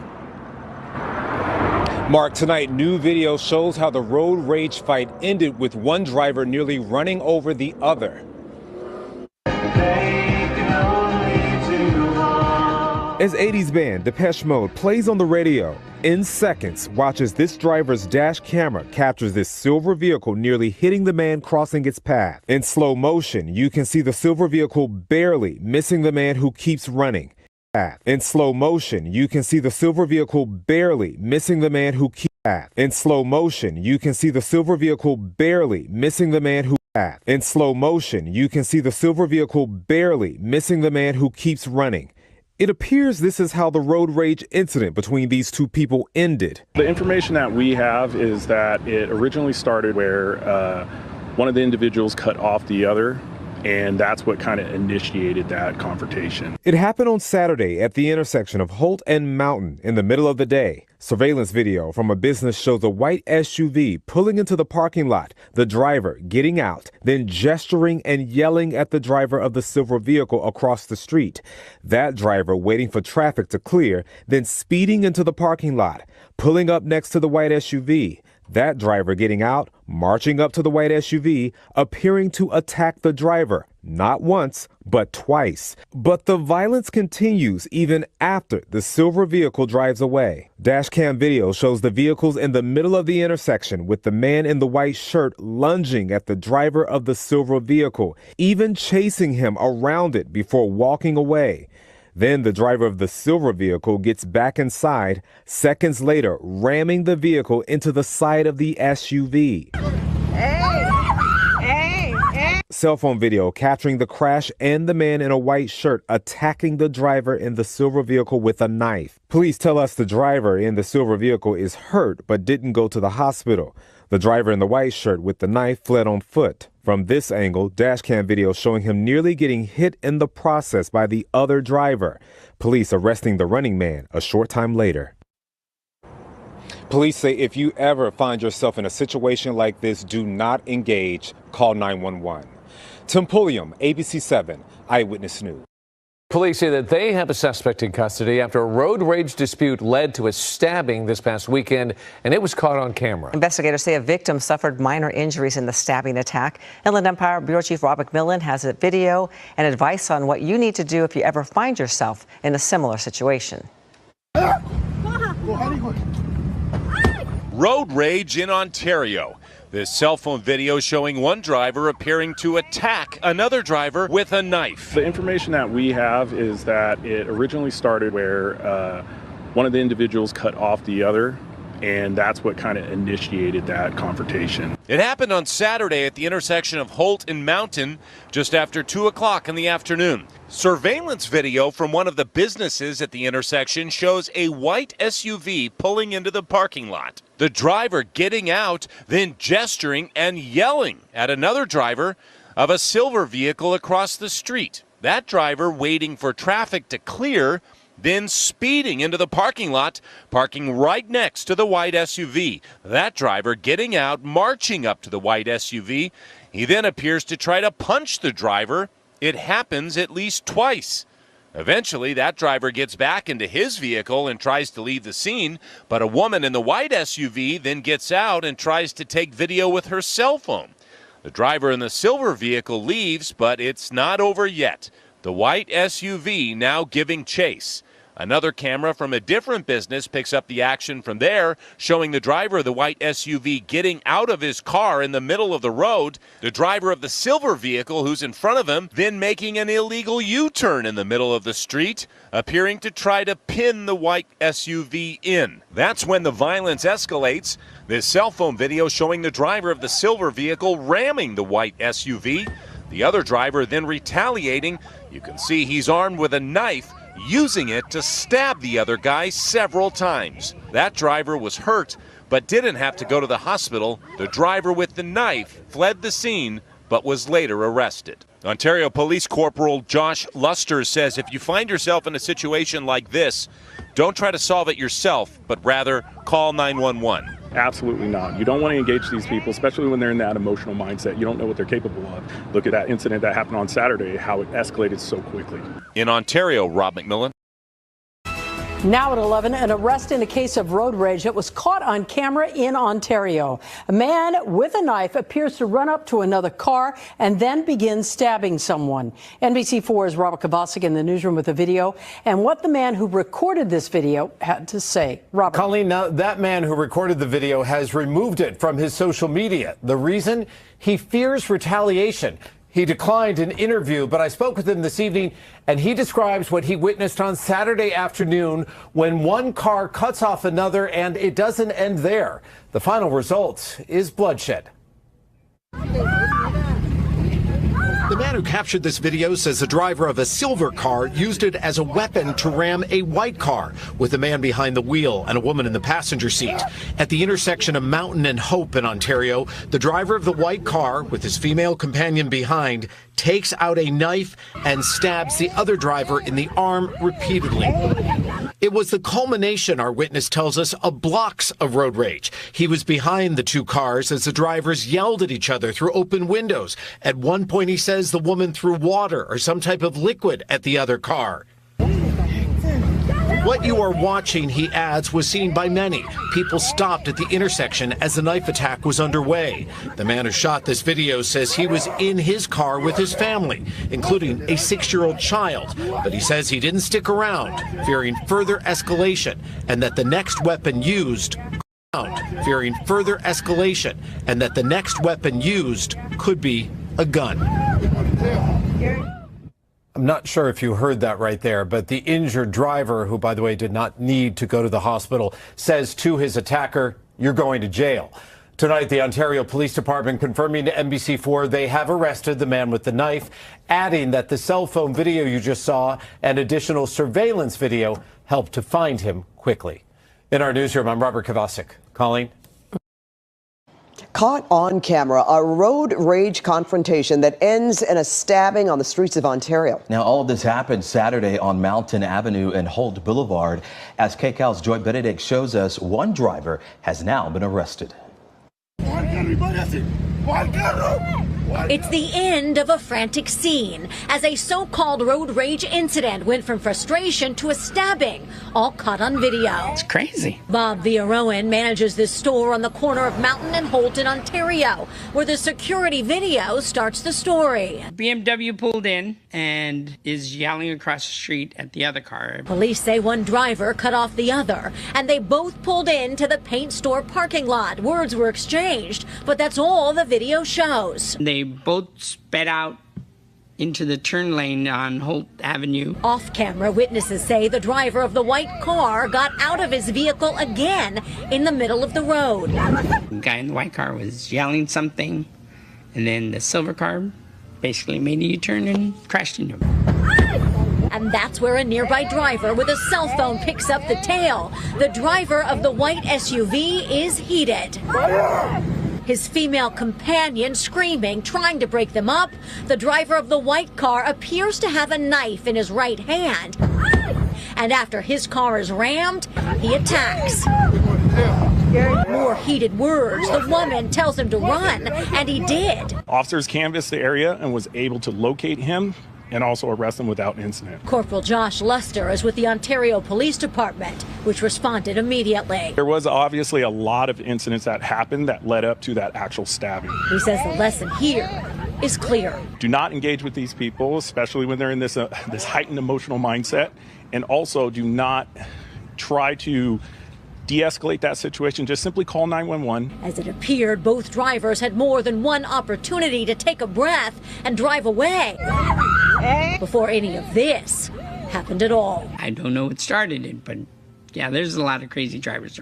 Not appeared and drive away before any of this happened at all. I don't know what started it, but yeah, there's a lot of crazy drivers around here. The 21-year-old driver of the white SUV was arrested for assault with a deadly weapon. He was booked and then released as the DA determines whether any other charges are warranted. From Ontario, I'm Joy Benedict, KCAL News.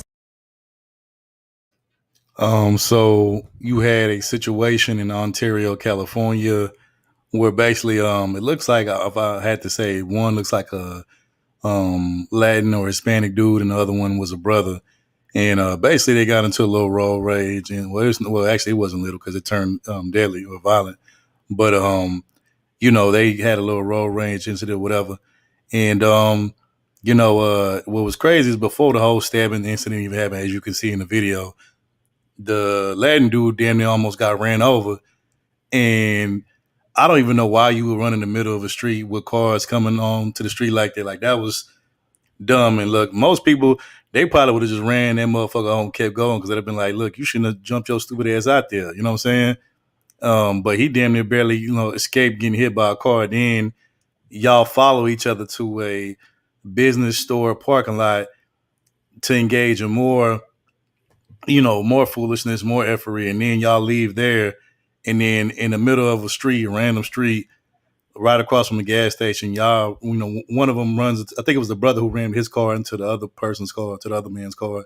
And then that's when the Latin dude pulled out the knife, you know what I'm saying? He went over there, stabbed him a couple times or whatever. Now they saying his injuries wasn't like severe or nothing, but still, stabbing isn't to be taken lightly. And, of course, the Latin guy's woman tried to, break it up or whatever.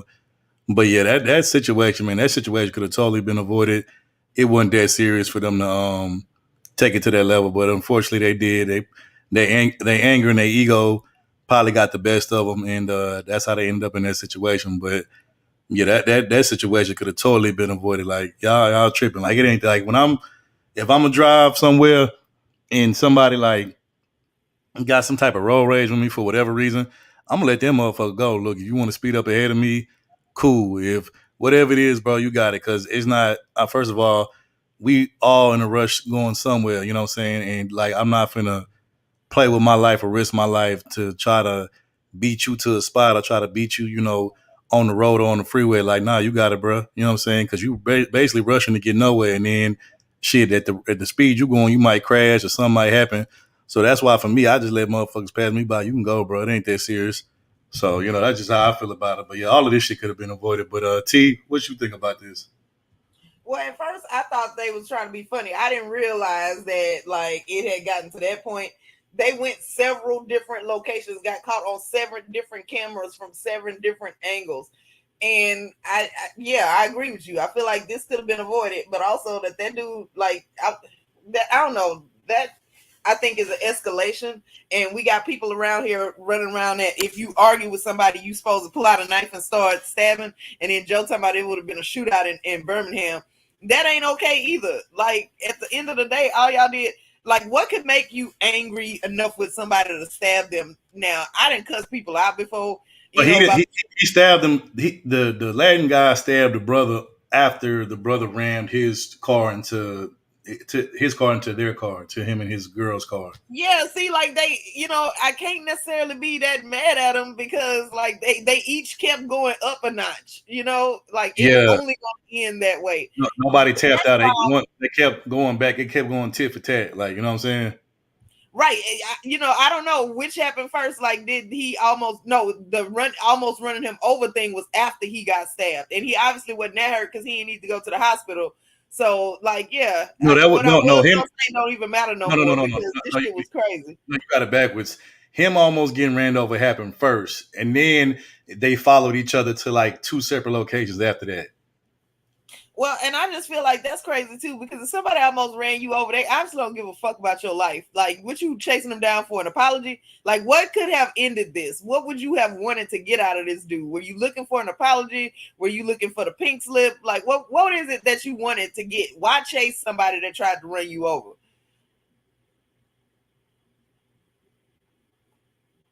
That's it. Okay, whoever want to go next, y'all got it. Well, hold on. Well, he didn't chase the dude that almost ran him over. He pulled over to the side, and that dumb motherfucker went over there in the parking lot with him. See, this one, it just gets worse. It just keeps getting worse. I mean, look, you almost run a nigga over, and then you gonna go over there and get out. You want the nigga to kill you after you tried to kill him.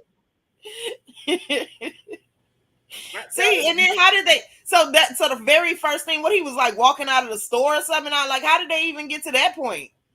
Look, I don't know. All I know is that man was running across that damn highway, street. He almost damn near ran him. He almost pancaked him, turned him into street pizza. And then, the man got out. He got off in his ship, pulled over off there to the side. Then the nigga that almost hit him, he gonna come back and drive up in the motherfucker over there in the motherfucking parking lot where that man is that you almost tried to make street pizza out of. I mean, if you ain't finna go over there to take him out, ain't no point in going over there. You might well keep going. Yeah, true. I mean, all this, I ain't never done that. Like, so basically, if you ain't done this, you can't say you have road rage. You got road irritation. It's a little less, it's a little lighter, but road rage, yeah. If you ain't willing to take somebody out, can we really call it rage?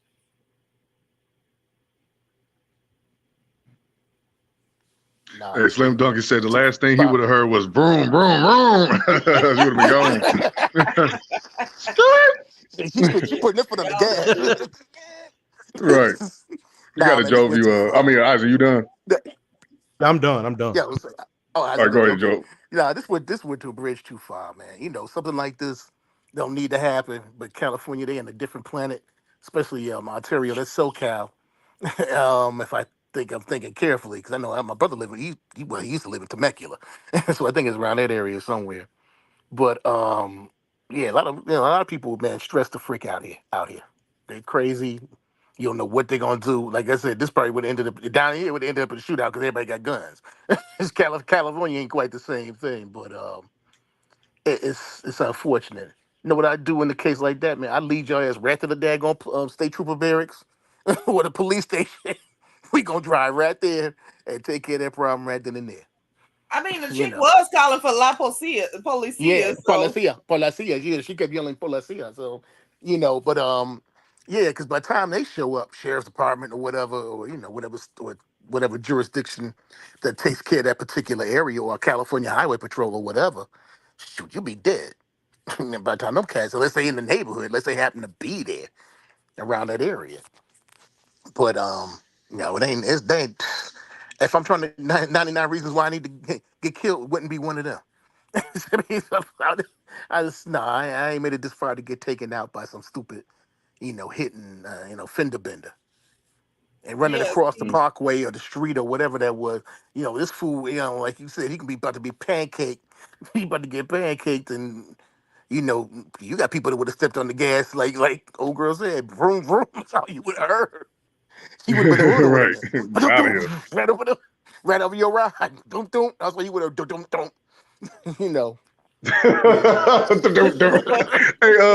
Joe with these sound effects, baby, cracking me up. Yeah, he just gonna slide that in there, like don't. That's it. That's what you heard. Doom and doom. That's what I tell people. People like with around here, shoot, scared is right. Doom doom. that sound of you hitting the person. Now, if it's a cow or a horse or some other shit, then that's a louder. No, I mean it sounds like you done ran over somebody before. You got this sound. Right. No, I had but on the serious tip, I had some of my donkeys got hit, and one of my horses got hit by a truck. Oh.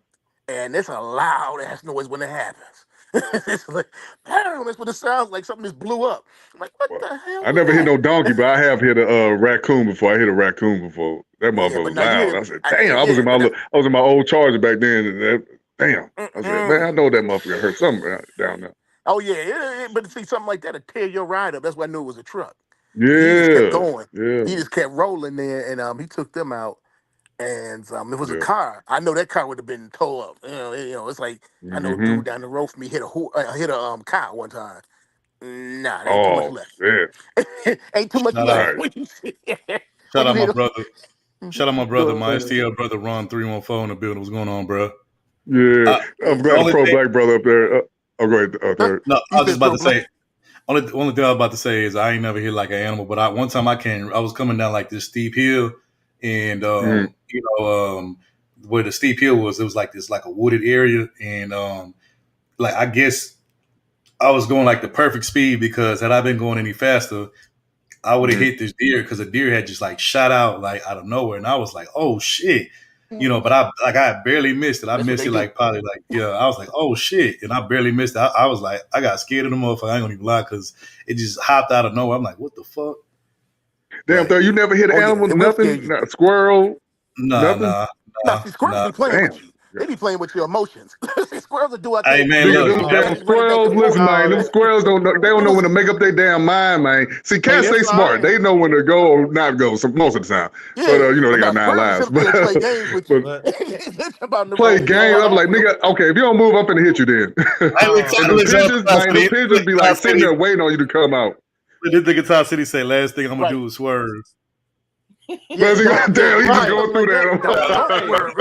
I'm not swerving. That's how most people get. Yeah, that's how most people get their rides towed up, because they'll swerve. Okay, especially that damn squirrel. You dance around all. I try not to hit a dog or a cat, but possums. Oh, they got nothing coming. I'm coming for them from damn possums. Possums, wait, not Brandon practicing discrimination against. right there. Not cats, not dogs, but possums. Fuck them. Fuck them possums. Yeah, like I said, no, fuck them. I'm like with you with that. Fuck them possums. I'm like, I'll hit a possum in a heartbeat. But a squirrel or something like that, man, I ain't they so damn about slow with it. I ain't gonna lie. It was one I could have hit, but I said, I ain't gonna hit that. He was going so slow. They must be blind or something, because they really can't see that well. Oh, hell no. You ain't shit, bro. You ain't shit, Ty. Man, you end up killing yourself over doing something like that. It's your dog goodbye.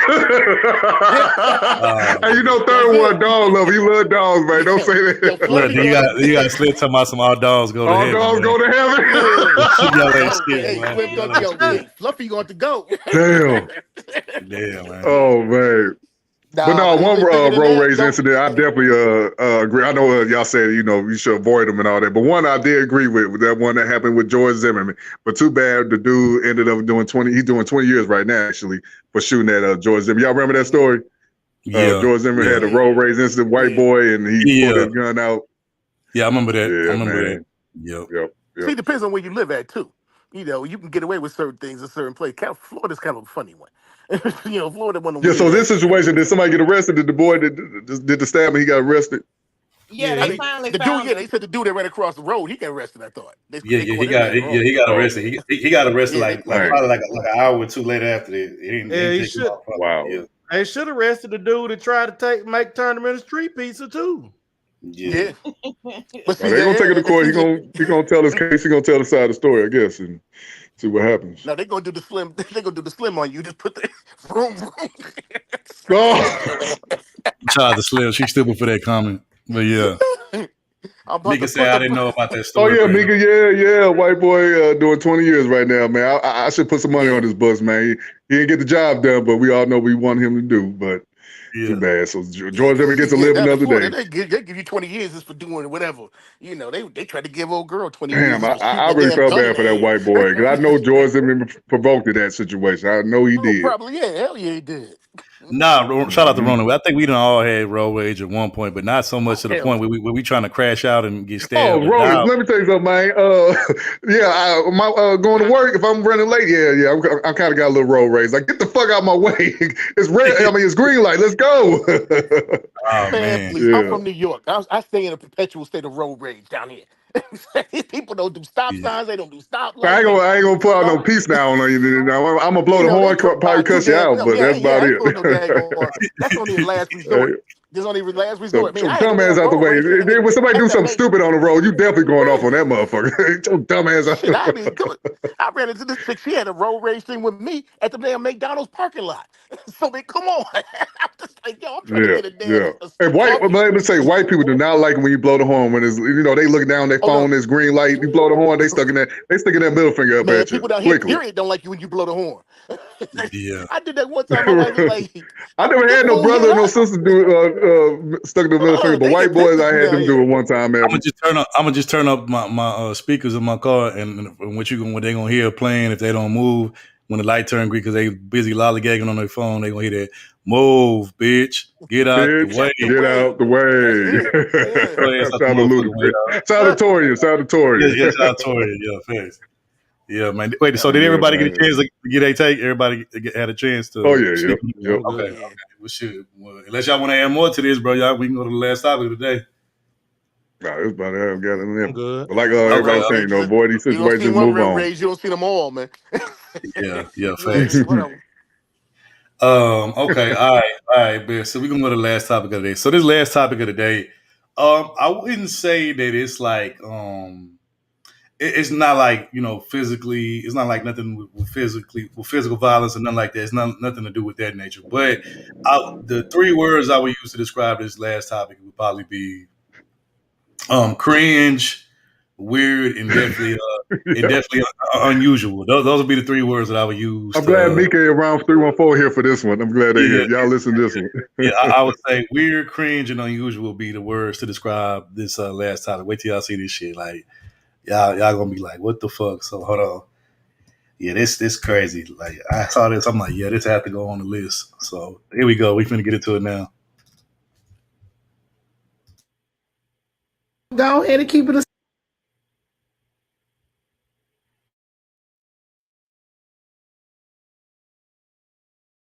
All players. Now I'm gonna go ahead and keep it a stack with you. I'm proud of TikTok because I have seen times where y'all would have fell for these shenanigans. Baby, y'all go ahead and grab your tea and have a seat. Let's talk about this white guy who adopted this black baby. He got on TikTok talking about he needed help with this baby's hair. Honey, the baby is 7 weeks old and still got a placenta perm, but he need help. So, baby, the TikTok has accused him of using this baby as an accessory and trying to use that baby to get clout. Y'all go ahead and grab your tea and have a seat. Let's get into it. So a few days ago, this TikTok user going by the name of Will Power scurried on over to the TikTok to decree and declare to black TikTokers that he needed our help. He said that he had just adopted this black baby and he wanted help with her hair. I'll go ahead and watch this video and I'm gonna see you on the other side.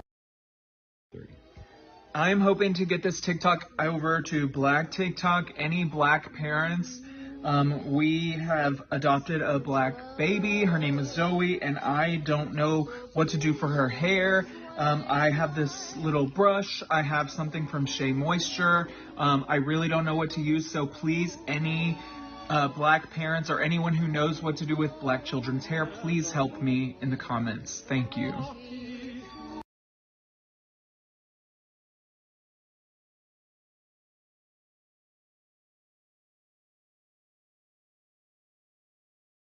So the baby looks to be weeks old. Still got a placenta perm, honey. It's not anything that you need to be doing with that hair.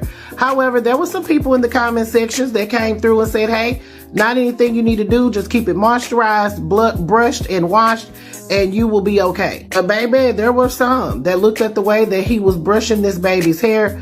Also looked at some of the other content that he had on his page, and they said that something was stinking in this water. So they went to digging up more information. So in a follow-up video, this guy says that it was a complete surprise that he was able to adopt this baby, had to kind of pick up and get ready essentially overnight. However, y'all know how the congregation of the internet streets are, honey. When they smell something stinking in that water, they definitely gonna get to the bottom of it. So they found his other social media and saw that he knew about this baby far longer than what he stated. And social media users also wondered why he couldn't ask the mother about the preparation of the child's hair, considering the fact that he was in the room when the baby was born and cut the umbilical cord. There's also some allegations dug up about his past, stating that he's a recovering addict. However, that shouldn't stop anything. I mean, people who recover from addiction should be allowed to adopt babies, but there's also that he may have some type of criminal past. So they did all that to discover if this adoption was private or was it like a open public adoption. So with all of that information, they have surmised that this was likely a private adoption. The people said that he's not passing the smell test at this point, and they have been going in on this situation, stating that this social media user was trying to make a come up off of this baby, using this baby as an accessory. Shortly after he brought the baby home, the baby was all out at parties and basically wearing the baby like a handbag. But, you know, I'm glad that social media they kind of recognized that something was off about this entire situation, because it looked sus when I saw the video. But you know me, honey, I'm just going to stroll right on past because I don't have time to pander to people. Child, Google is free. Just like if I was to adopt a white child and they was to get lice and I don't know anything about lice, the last thing I'm going to do is scurry my ass on over to my TikTok page and ask my white followers. I'm going to use the Googler, use YouTube, or I will ask some of my friends. I'm not going to get on social media and ask people. I feel like that's just weird when you literally have it at your fingertips. You got to be doing it for something. And looking at this guy's subsequent videos, which he has now went private, being very combative in some of the criticisms that he was receiving. So now he's went private. But players, have y'all seen this situation? What do you think about it? Do you think that Black TikTok kind of went in too hard? Do you feel like the adoptees that are coming out and speaking up against this guy, do you think they're going too hard, or was he just asking a question, or do you think that he seems a little sus? Put your thoughts in the comments. Let me. So there you have it. You have a white, rainbow community male who adopted a black baby girl with his white, pretty much lover and partner, male partner, and basically he was, doing like a TikTok video where basically he was trying to figure out how to do the girl's hair, and he couldn't figure it out, and he was asking for the help and the assistance of Black TikTok, and it just seemed like a weird situation. But whoever want to get it first, y'all got it. I would be interested to know, did he already have a Black following that he could have just posted that innocently on his own channel and say, hey, I got a question, do y'all know, or because then it could be like maybe he just was trying to prepare. He knows this is gonna be a problem, but in the way he did it, though, the way he asked, it does make it seem like he's using this child for clout and views.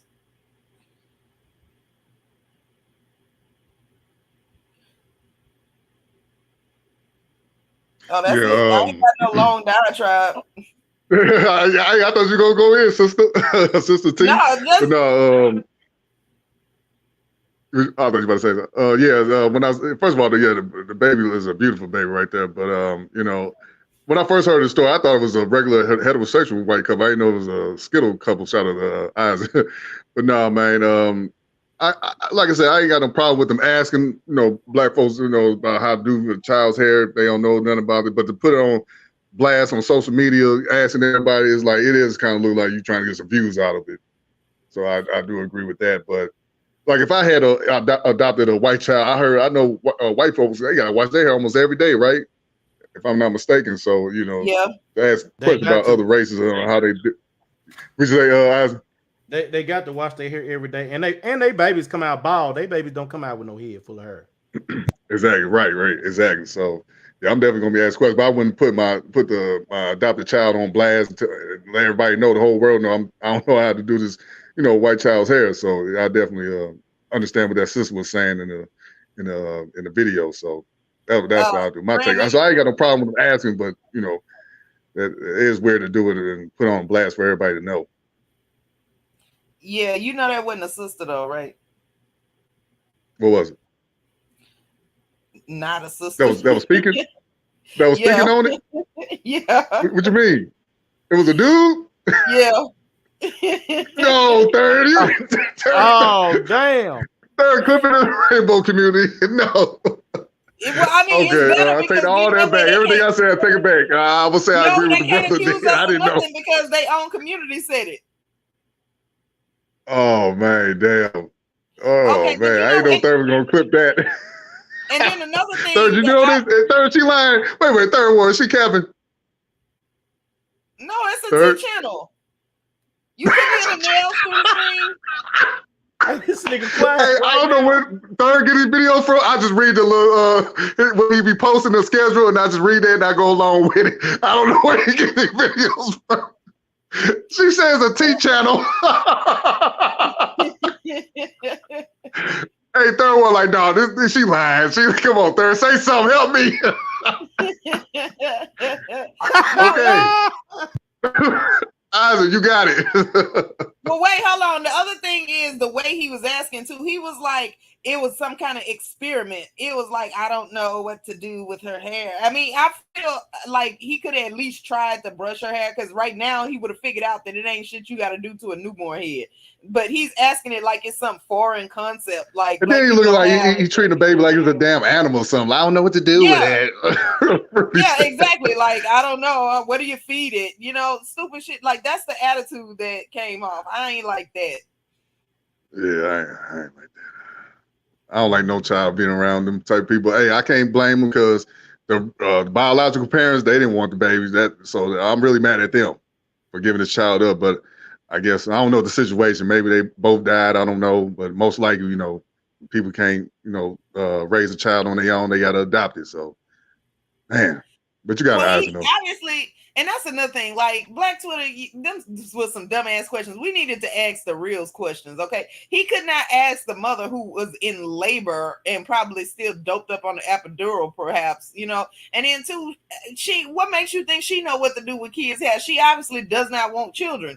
So that, you know, I would say if he just was like documenting his life, and then he adopted a Black daughter, and then he just was one day thinking and innocently asked to his followers. But when he said, I want to get this over to Black Twitter, you know that it's called Black Twitter. You know what it means. So you're targeting that audience. And I'm not going to go so far to say he adopted the little girl just for this reason, but he definitely saw dollar signs when he realized, ooh, I could just ask about her hair. No, see, you was too ready. It's too early. Give us at least until, because, you know, just for any white people that might be listening to our channel, do not perm your kids' hair under the age of 5. That is a big faux pas, okay? Right. So just off top, you ain't got I ain't to gonna lie ask to parents. Some Black parents do it earlier than that. I ain't gonna lie. I haven't seen And that's crazy as hell. And then they didn't wonder why that when they daughters like turn like 17, 18, their hair be like all the way gone and shit. Like, you know what I'm saying? There's some chicks that be like, my hair short and it don't grow. No, it ain't because of all the hair dye and the lace wigs and the strong ass ponytails you be putting. I'm gonna say that your mama permed your hair at 3 years old. I'm gonna say this. I ain't gonna say her name, but I do got a female cousin, right? That by the time we were like 17, she ain't have no hair. And she started out, I remember when we was little kids, she used to have long, really nice hair. And by the time she had no, because her mama would, you know, be impatient, perm her shit. And, you know, like from like middle school, she started, you know, putting like tracks in her hair and shit like that. And like by the time, like I said, we were like 17, her hair was gone. Cause one day, Hold up, Third. Before What? you tell that story, Yeah. I gotta stop you right there because you know that diaper dude is getting sued by his sister. He got served that paperwork and now he online bitching and complaining because he said something about his family. So you sure you want to tell us the No, story? I ain't say the name. I ain't say the name. Hey, he didn't say no name. He didn't say no name. Hey, no face, no case. But nah, on some real shit though. Right there. Wow. No, but on some real shit though. Like I said, like one day I think she was doing her hair. She was washing it some shit, and I came. You know, she was doing like in the sink or whatever. And I came in there. I was like, damn, cuz, like, where your hair? And she was like, I ain't got no more hair. And I'm like, what like, bro, because I was shocked. Because like I said, I remember when we were little kids, she used to have a lot What you ask her, Third? What you ask? I missed it. I was reading something. What you say? I was just like, Damn, where your that's hair what at? Like, we gotta shoot The typical Star Wars question. That's how you say I it. was just like, no, because I was shocked because at one point Damn, me and my cousin we had lost like connection because she moved and I lost her number or whatever, and so I didn't end up running back until like later. Like I think when we lost each other, it was like maybe like in middle school, and then I'd end up like reconnecting with her to like high school or whatever, and then like I said, we was like 17. And she was doing her hair, she was washing her hair in the sink and shit. And I just seen like her like lift her head up and like she ain't have no hair. And I was just like, what the? I'm like, what happened to your hair? Because I'm like, used to have beautiful hair. And she was just like, it's gone. I didn't put too much chemicals and this and that. Used to have beautiful hair. I'm like, damn, bro, like what happened? I would have cussed his ass. Wait, what was her response? What you say? No, hold on. I gotta put Tope in the bed because why the fuck you gonna cuss me out for asking what happened to your beautiful hair, but you ain't gonna cuss out your goddamn mama who put all that shit in your them chemicals in that bullshit in your hair to make it not be there no more. Like, come on, man. Like priorities, bro. Like, why we our priorities is fucked up. You gonna cuss me out for asking the question, but not the person who actually made your scalp like this. It's two reasons. Number one, where in black culture can you cuss your parents out about anything and still be all right with it? So that was just weird. Don't Nasty. Okay. Hey, but I can tell you one thing. Hold on. The second reason I'll cuss you out and not my mama is because what kind of fucked up ass questions it is. If you see somebody that didn't used to be bald and now they bald, two things happen. It fell out or they cut it out. What kind of dumbass you But no. The question is why? No. The question is. Hold on. Lopez, the question is, why did it fall out?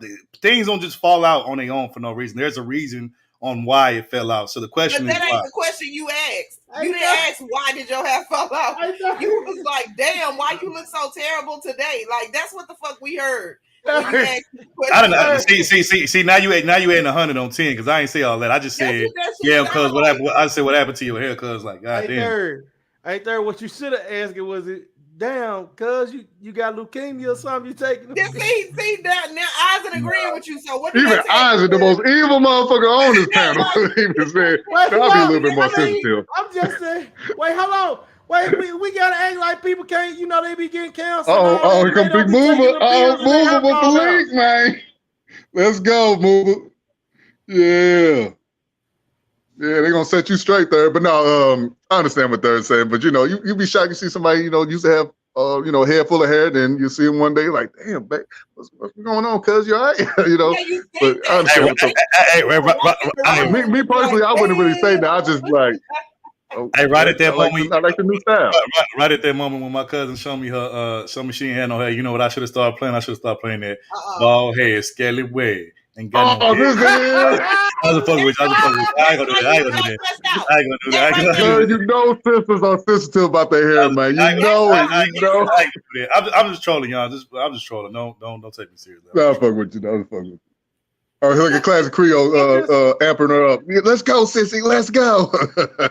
I'm just saying she really could. I can't remove it now. That's a viable question. Wait, hold on. That ain't a viable question. Like we don't know people done had cancer and all that shit. Okay. See, we know people get cancer, but that ain't the way they want to be asked. If you thought she had cancer, you think she want to be like, damn, what happened to your hair? Like how Third say he. I didn't say I said he should. No. The original thing Third said was, "Damn, where your hair go?" Is that what he said? Wait, no, he didn't. He said, "What happened to your beautiful hair, cuz?" Yeah. No. The first time, so I thought, boy, I heard y'all say. I didn't hear it clearly, but Tope sounded like she said, "Where your hair go?" Yeah, like what I really asked, I said, damn, homie, in high school you was the man, homie. Hey, hold on, y'all. We got to guess. That's the true story right there. Hold on. We got to guess. Hold on. Mother, did you? You on mute? Oh, it's me. Hey, y'all. Okay. Hey, Mother, appreciate What it. up, What's going on, Move? Shiesty? Big mover? Y'all talking about this man adopting this beautiful brown baby? Yeah.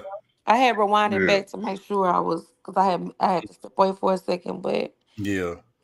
what in the hell? Yeah, I know. So basically, the lady that was reviewing the video, she was saying it seemed like the white gay lady. Man, it's not. I already said it. I'm not gonna say it again. I'm talking about the lady that was reviewing the video, not the. No, third. The Topaz said that's a dude.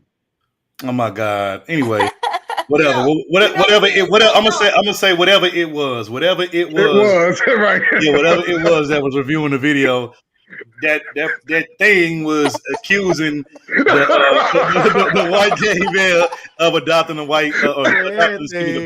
black baby girl and using it like as like clout and using it as like an accessory or whatever to get attention. And then the white white male went on black TikTok and was like, I need to get this to black TikTok because I want to know how to do the baby's hair and shit. So, but my thing is, like, and look, you could adopt anybody you want to, any race, but I would just think if you a white person, wouldn't you want to adopt a white baby so that way you can kind of know how to do their hair versus you adopting a whole nother race, you kind of don't know what to do to texture their hair. Like, I don't get that, but whatever. And you know what? Hold on. One thing I just remembered, and I can't believe I skipped over this.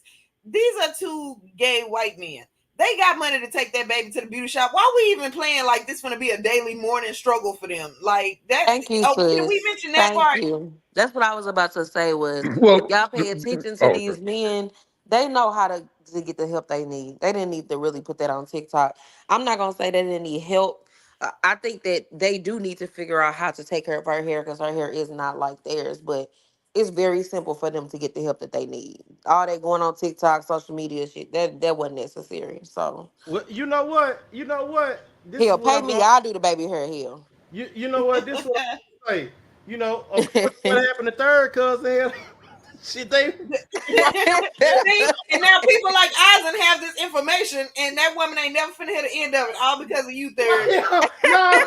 Well, yeah, it could be any one of my female cousins. I got a lot of female cousins. Which one? I could be talking about any one of them. So I ain't saying no name. They gonna file a class action lawsuit again. They gonna be like, it don't matter which one. Fuck you, you ain't said. Hey, look, and it ain't. We ain't gotta sit up here in front like it like it's only third cousin. That done had that shit. We done seen plenty of motherfuckers, women walking around, they fade tighter than mine. So it is what it is. Oh my God, this nigga ain't shit. Hey man, I just seen some studs. Hey, studs be having the freshest lining. I can't lie. I be seeing studs with some fresh ass line. I'm like, damn, who are Bob? I can't lie, man. You're not gonna do Brandon like they willing to sit in somebody's lap to get their hair cut. You're not gonna do that. I blame. We sit on somebody's lap. No, ain't no stud gonna do that. Ain't no stud gonna sit in nobody's lap. No, I blame Mother for this bullshit because every time she hit the piano, Eisen get the acting out, so do Brandon. They get the cutting up. I didn't have anything to do with this. This is a public service announcement. I am just here for the entertainment. But I will say this though, the way the white guy was brushing the girl's hair, he was literally like if you look at the video, he was brushing her hair like how Roses parted the Red Sea and shit. Like I'm like, bro, like you don't brush it to the side, straight down the middle like that. Like what is you doing? He was brushing it like white people hair. Like that little baby girl is so beautiful. Oh my God. She was gorgeous. She's gonna grow up with Dumb and Dumber. I'm like, is you trying to part the Red Sea or trying to do this girl hair? Like what is we doing? Right. She gonna have, and then also gay white men use everything as an accessory. Like they use their boyfriend, their relationship as an accessory. That's what they do. And then the little the flamboyant one, the one that was that was asking the question. The one that looked like Jada Pinkett. Yeah. Damn, you ain't shit, boy. You ain't shit. I did not put my finger on it. That is exactly what he looked like. Yes, that's exactly that's why I laughed because I was like, I've been trying to think about who he remember. But no, that child finna have all kind of accessories. She finna have all the newest purses and everything. So like he's gonna take her to the beauty shop. He's not gonna be doing no damn hair. And I don't get what the what the point of this was. I'm gonna go ahead and keep. So the baby gonna end up having chemicals in her hair. What shit? Put back. I didn't say chemicals. I said the beauty shop. I didn't say chemicals. I'm just saying. I ain't trying to be funny. Yeah, no, he do look like Jada though. They might go to the wrong one and get that motherfucker baby head fucked up. I'm gonna be honest. This baby gonna be confused as hell. When I look at these two, I look at like what in the. And this is nothing against the alphabet soup community. We love. There's no shade there. But I mean, I just look at them too, and I am just confused. I am just very lost here. What do you see? Not alphabet soup. Not alphabet soup. It kind to me, it kind of looked like a white, like Jada done got a white man. It look like she got lighter. Hey, her skin got lighter. You stupid, Brady. You dumb. Brett, I hate you because now I can't unsee Jada when I'm looking at you. Can't unsee it, man. Stupid, bro. Stupid. Oh my god. No, but you know what? That's a good point though, Mother Dad. Like, my thing is, like, I don't think no child should have two of the same goddamn parent, like, or the same gender parent. Like, there's a reason why, a child needs, a father and a mother. You know what I'm saying? So when you have two of the same parent, yeah, eventually when they grow up, they're going to have identity issues because they're only getting one set of parenting and one particular type of energy from one gender, and then the other one's missing. So, yeah, I think long term is definitely going. It's already bad enough now, but long term is definitely. I can see it being an issue long term with. And it's kind of different when one favors the lady gender, but here we are stuck with 2 tacos and no nachos. What you know what? So what's next? They're gonna go on Twitter and say, how y'all do with the tampon? How y'all use, saying stuff like that? They're gonna start asking those questions. And then for her to be a black female, I can imagine how this might affect her. I'm gonna be honest. Like, it ain't even no shade to them. It's just being honest. I'd be like, who in the fuck is these people? Like, then it makes me also wonder, like, whoever these guys' particular family members are, which are more than likely probably white like them, are they racist? Are they gonna be saying the N-word and calling her, all that, the N, B word and stuff, and like, what I'm saying? Because I've known like mixed children, particularly mixed girls, who, they try to like, blend in with both of their families and try to get love, but they white side may not love them that much because they see the black, they see the blackness in them, and they kind of like feel some kind of way about this. So that could be, a tricky situation to be in. And I'm gonna be honest. I have a family member. Oh, go ahead, Isaac. I'm sorry. I was just gonna say, man, Jada gonna fuck around and get his baby alopecia, man. But anyway. You stupid. You stupid. Mother, what you was gonna say, my bad? You was about to say something. I have a family member that is a stud, and she's married to a woman. And I love him to death. I love her to death. I mean, shit. I be trying to be respectful, y'all. I really do. And respect everybody's wishes, but goddamn, like, come on now. So, but it's my cousin I grew up with. So they have a baby now, but it doesn't seem like this situation because my cousin looked like a dude now, and then his wife, her wife is female. You know what I mean? So it still looked like a male and a female. It just looks very strange to me, y'all. Sorry, I can't see it. Hey, but did they adopt the baby, or she got the sperm donor? Who did? Was it a natural baby or sperm donor baby? Oh, she went through IVF. Yeah, so they got a donor. Okay. And and of course I love my cousin to death, and I actually love her wife, but it's just like this situation is just strange. Yeah, nowadays I'm seeing the studs are getting pregnant now. They holding the baby for 9 months. Shout out to Brett. Shout out to Brett. Yeah, the Brett. There you go. I love the Brad and Judy, y'all. I really do. Like, I love them so much, but I'm like, I don't know why this don't seem as strange to me. Can I be honest? In that situation, because we actually covered that situation right when that whole situation was happening. Like, I think it was like sometime last year. But this is my opinion, y'all. But looking at that situation with the Brad and Judy, I kind of think Judy kind of like mind fucked the shit out of the Brad. She like, nah, bitch, you gonna carry this goddamn big. I ain't carrying shit. And like, you know, for Debray, that's kind of unusual because, you know, we so used to her being like the stud. And, you know, if somebody would have told me back in the day that she would have actually carried a baby, I would have been like, nigga, you lying. Like, ain't no way in hell. Like, nah, you know, and the way. The only time there was when she started putting on bikinis and, you know, started kind of looking like lady in the 2000s. That's the only time. But yeah, I agree with you. Y'all to know she still had it in her because she could have vetoed that video if she wanted to. Yeah. But she wanted y'all to know, like, listen, don't get it fucked up. But if you look at the two, fuck the carry the baby because I feel like Judy told her, look, I already had 3. I don't need no more kids. But if Right. If you look at it just from an optics perspective, Judy would look like would be the one to most likely carry the baby because she's the more like feminine one in that relationship. Right? She's the more, you know, studied out, you know, dressed like a dude and shit. So that's why it was surprising for me to be like, damn, the Brett really gonna carry a baby? Like, damn, that's crazy. And it just goes to show you, man, like I don't know, man, we just living in some different times, man, where you think it's supposed to be the situation you think is supposed to go this way or happen this way, it might happen in the opposite way. You know what I'm saying? So I don't know, man. We just living in some weird times. But before Mother came up here, I would say this to you: the 3 words that I used to introduce this topic was basically cringe, weird and awkward. Because that's what this situation is. It's like because number one, it's not even just because part of it is because he's a white, you know, gay man, but you're adopting a black child and a black baby girl out there. Like that's just. Yeah, that's kind of weird to me. You know what I'm saying?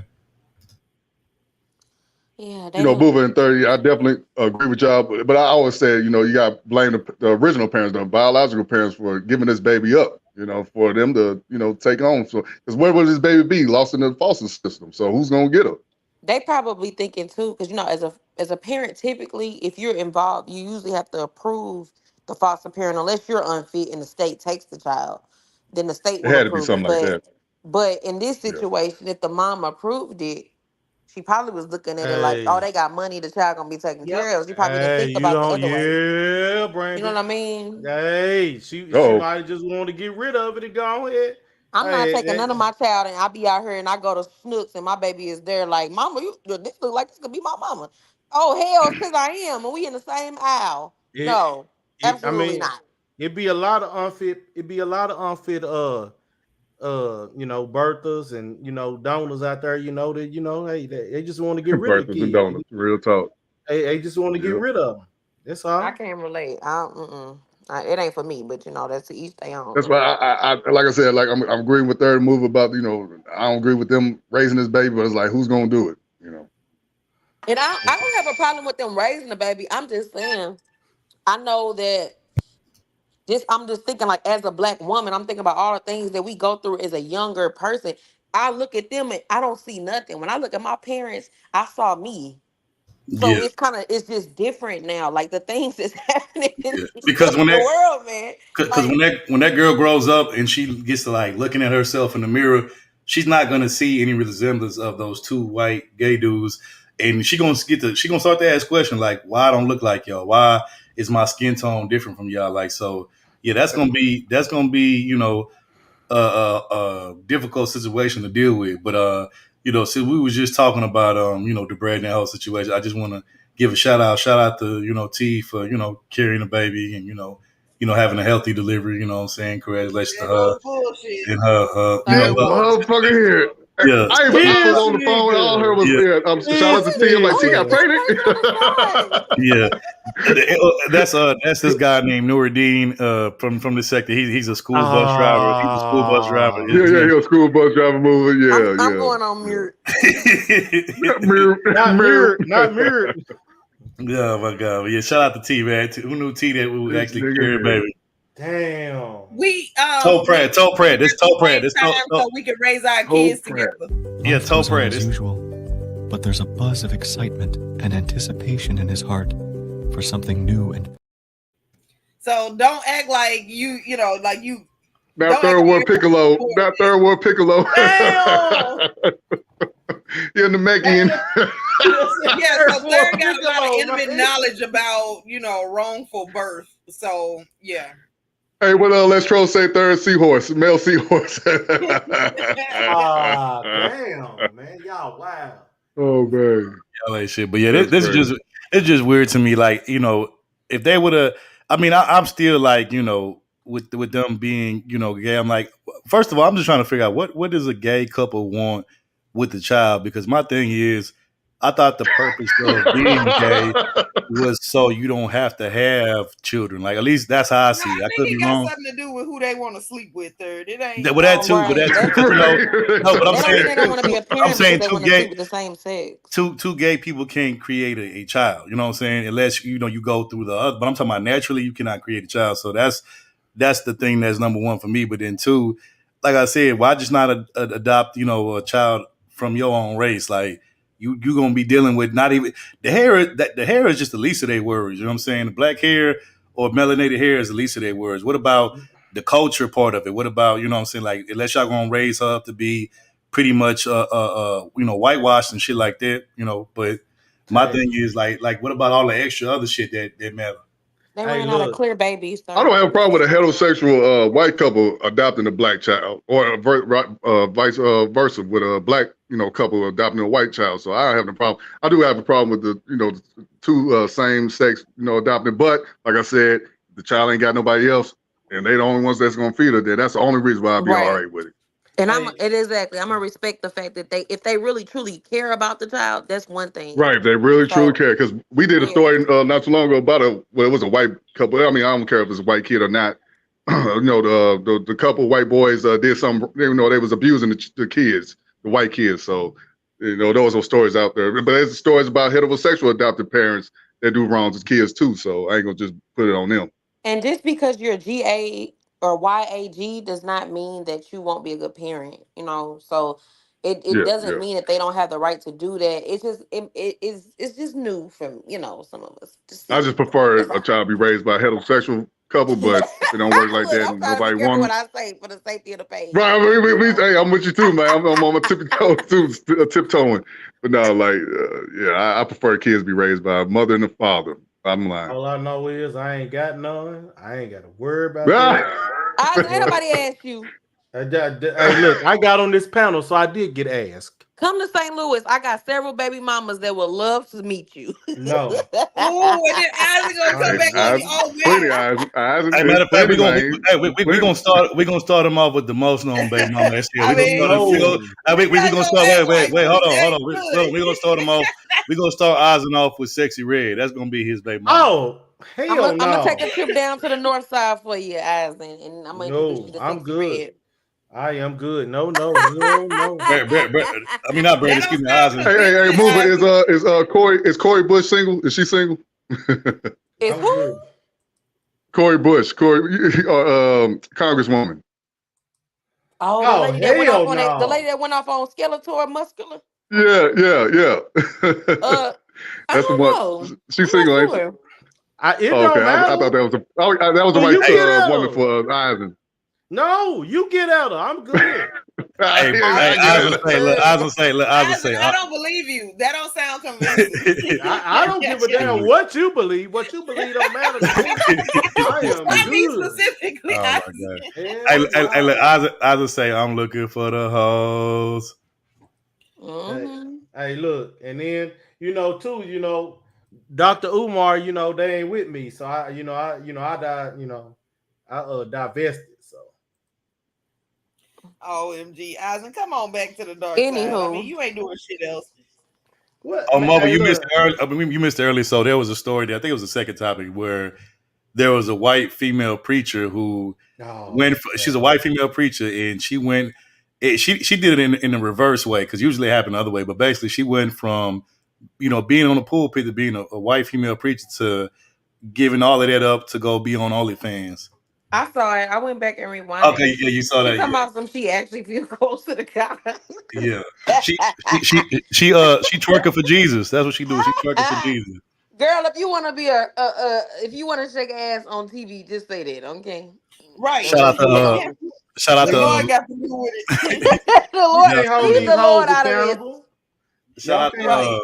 Shout out to Love Angel in the chat. It's been a minute, but appreciate you for coming through. Appreciate you.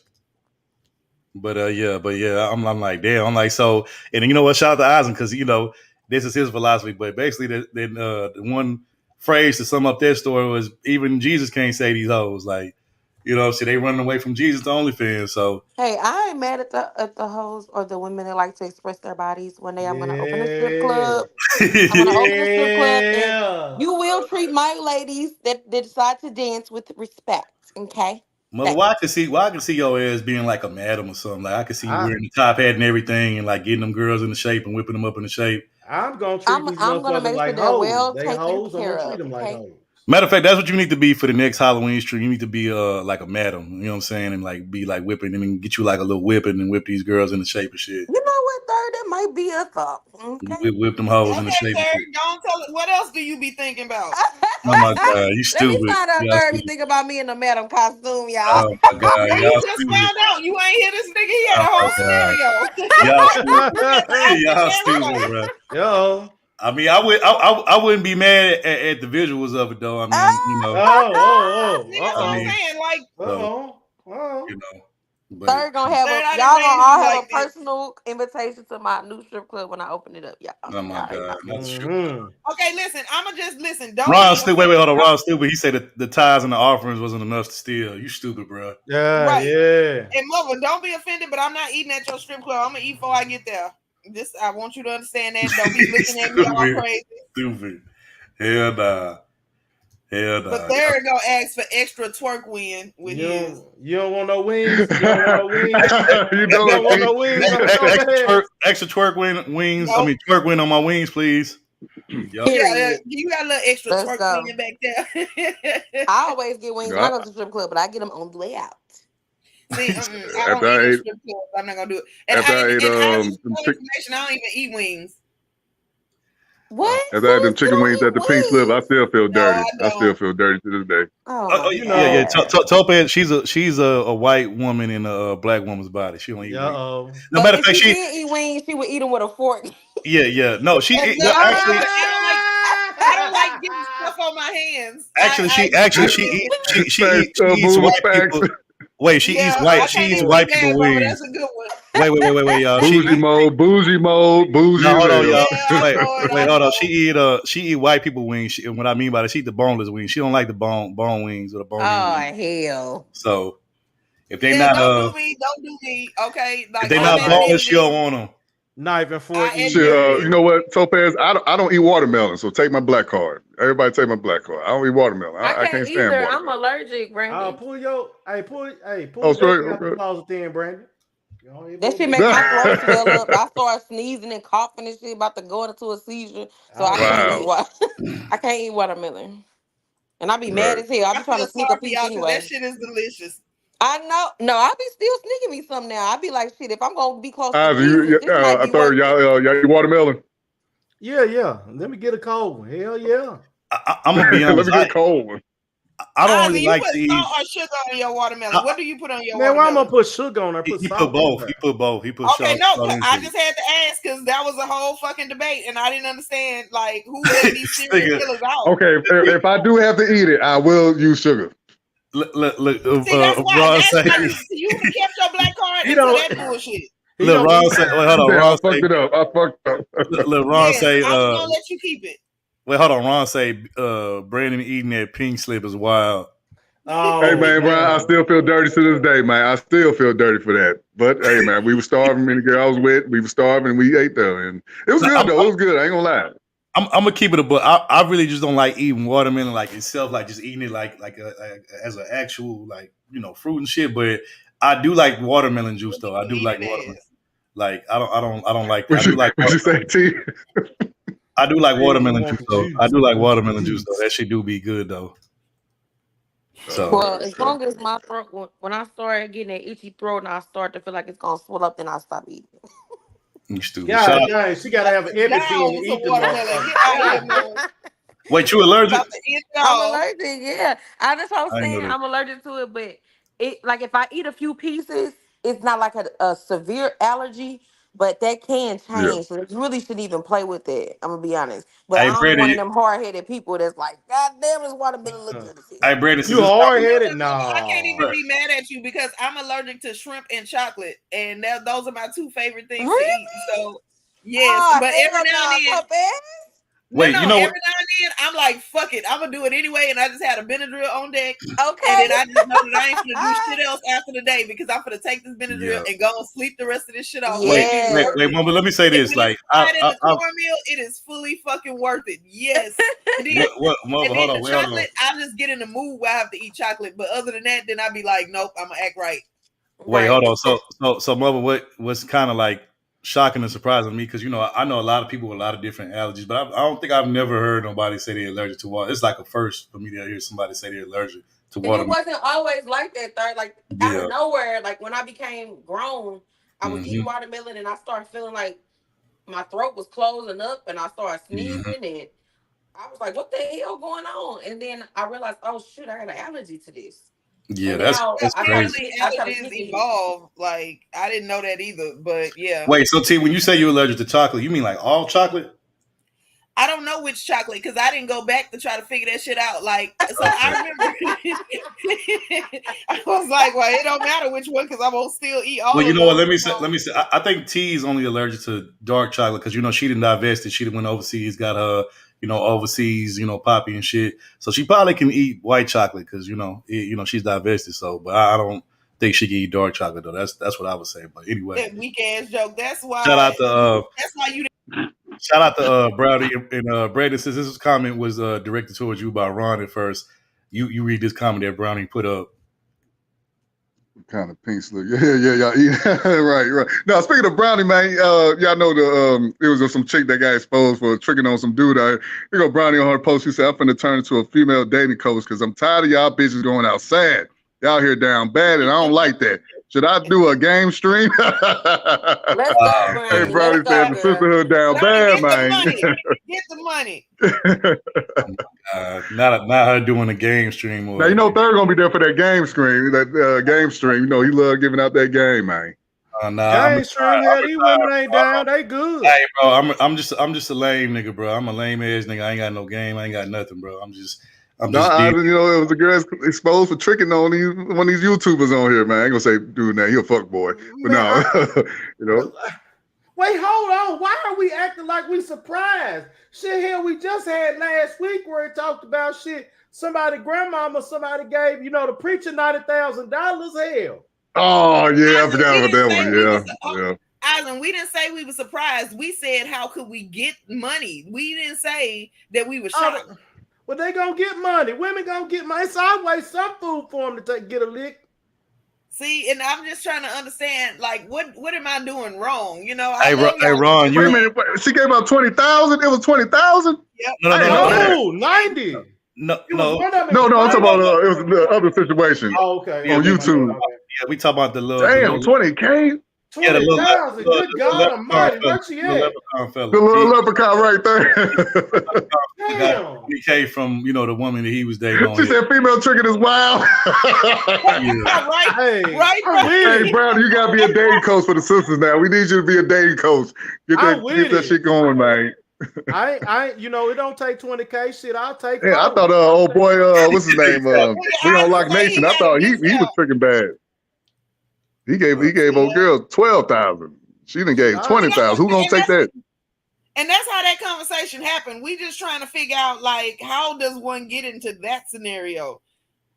Hey, look, I don't know, but hey, my Cash App is always open. They can take. Hey, you got JPay Bay. Isaac, put your Cash App up. Yeah, let everybody know. Hold on. It's only one JPay now. I done heard that now. Who said so? Yeah, that's what I'm shouting you out there. I said, Isaac, you got to give his. Yeah. No, I need all my snacks. All my snacks. And my sodas. Thank you. Did Ed hit your Cash App, by the way? Move it. Huh? Did Ed Unchained hit your Cash App?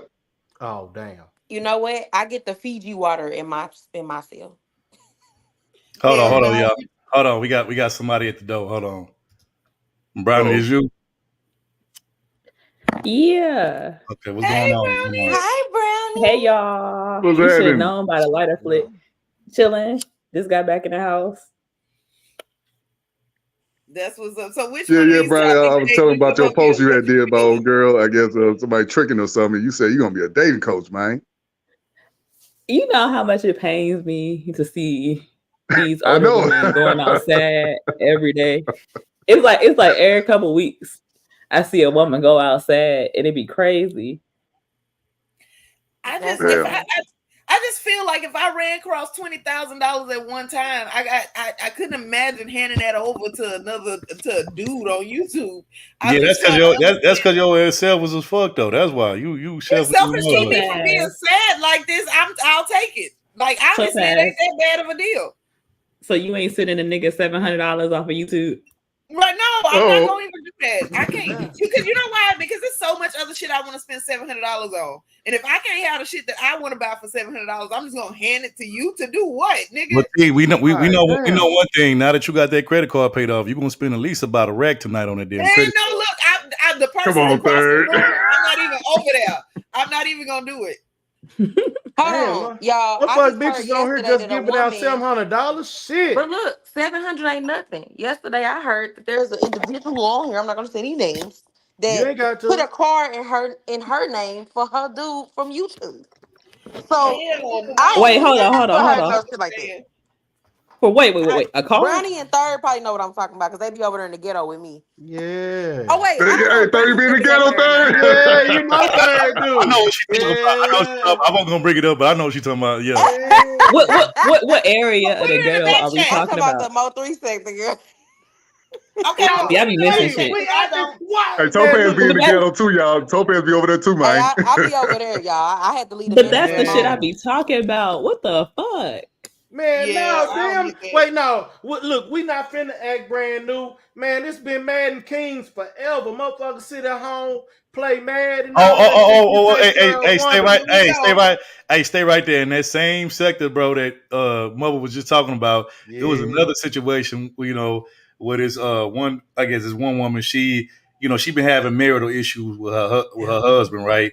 And she met some side nigga. She found a side nigga off of YouTube, and this nigga was driving the car that both him and that her and her husband be driving, and the nigga was up in the crib where the husband be at and shit with him and his Jody. He came up in that mug and said, "I'm in your bed, nigga." Yeah, that nigga was sleeping in the bed. Look, I don't care. Look, I wish. Hell no. I was like, "Girl, do you want to die? What's wrong with you?" Footprints I was on like, your carpet while you work all day. At least she ain't going outside. There's probably a dude that wouldn't. No, she was going outside. Like you let your side nigga sleep in the bed that you and your husband share just because y'all having issues. Like, hell no, y'all better go. She going outside on a different level though. She ain't going. Going outside will be her taking her husband's money and giving it to that nigga, and then that nigga come out and be like, "Wait, she was letting that nigga take her car though without her being in the car." Hey, yeah, okay. That's going outside. Sleeping in their bed, camming up on the panel. Wait a minute. Wait, to insult the injury. Okay, so this dude, he like to rebound the side nigga, right? Because she have an issue with her husband. But this nigga also got other hoes on YouTube that he fuck with, and the bitch know that, and she still let him do all of that extra shit. Drive her car. Yeah, it's going down. Hey, Yeah, like, hey, the husband, he buying all the clothes that nigga wear. Yes, sir. All I know is if crazy. it come to STL and play like that, your head, they gonna find your head between the refrigerator and the stairs.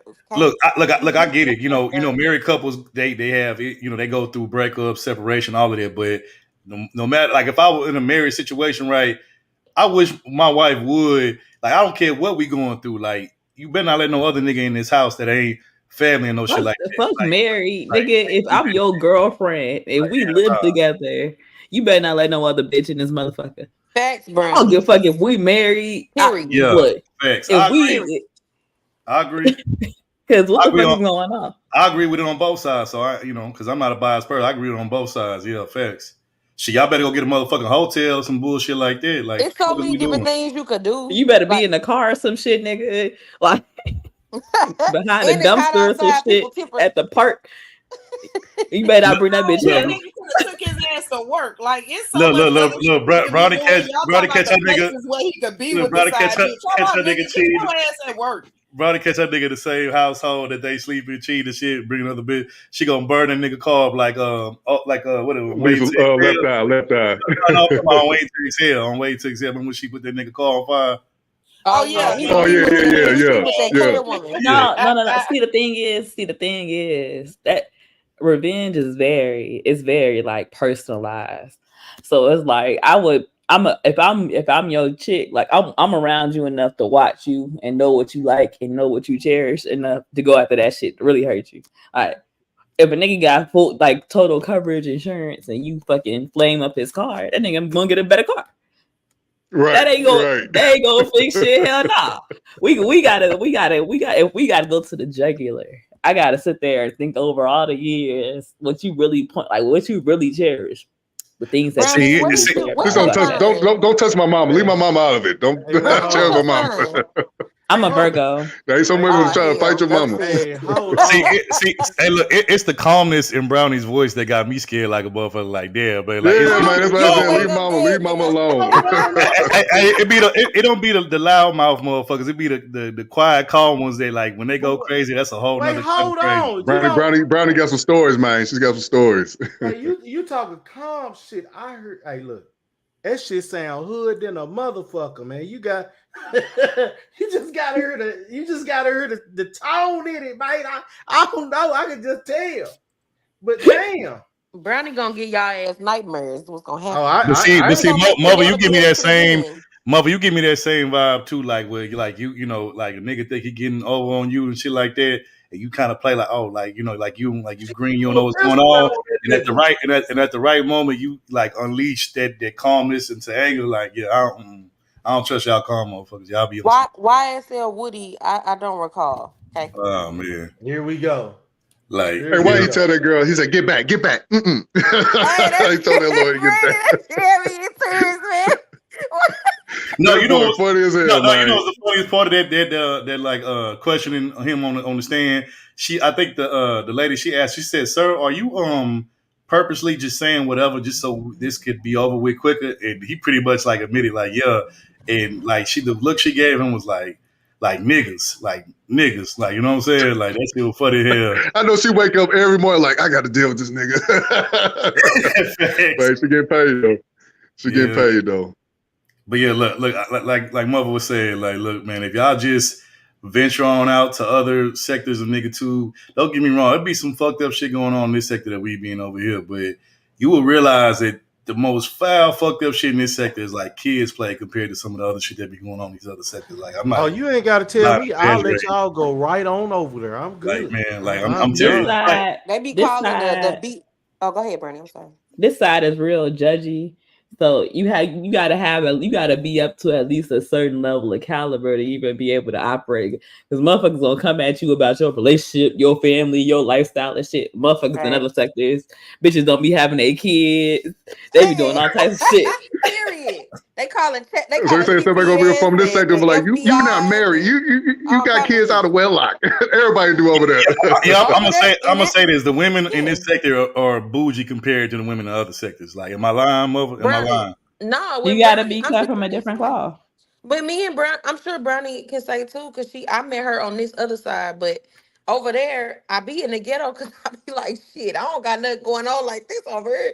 They be calling SPC on each other and IBF.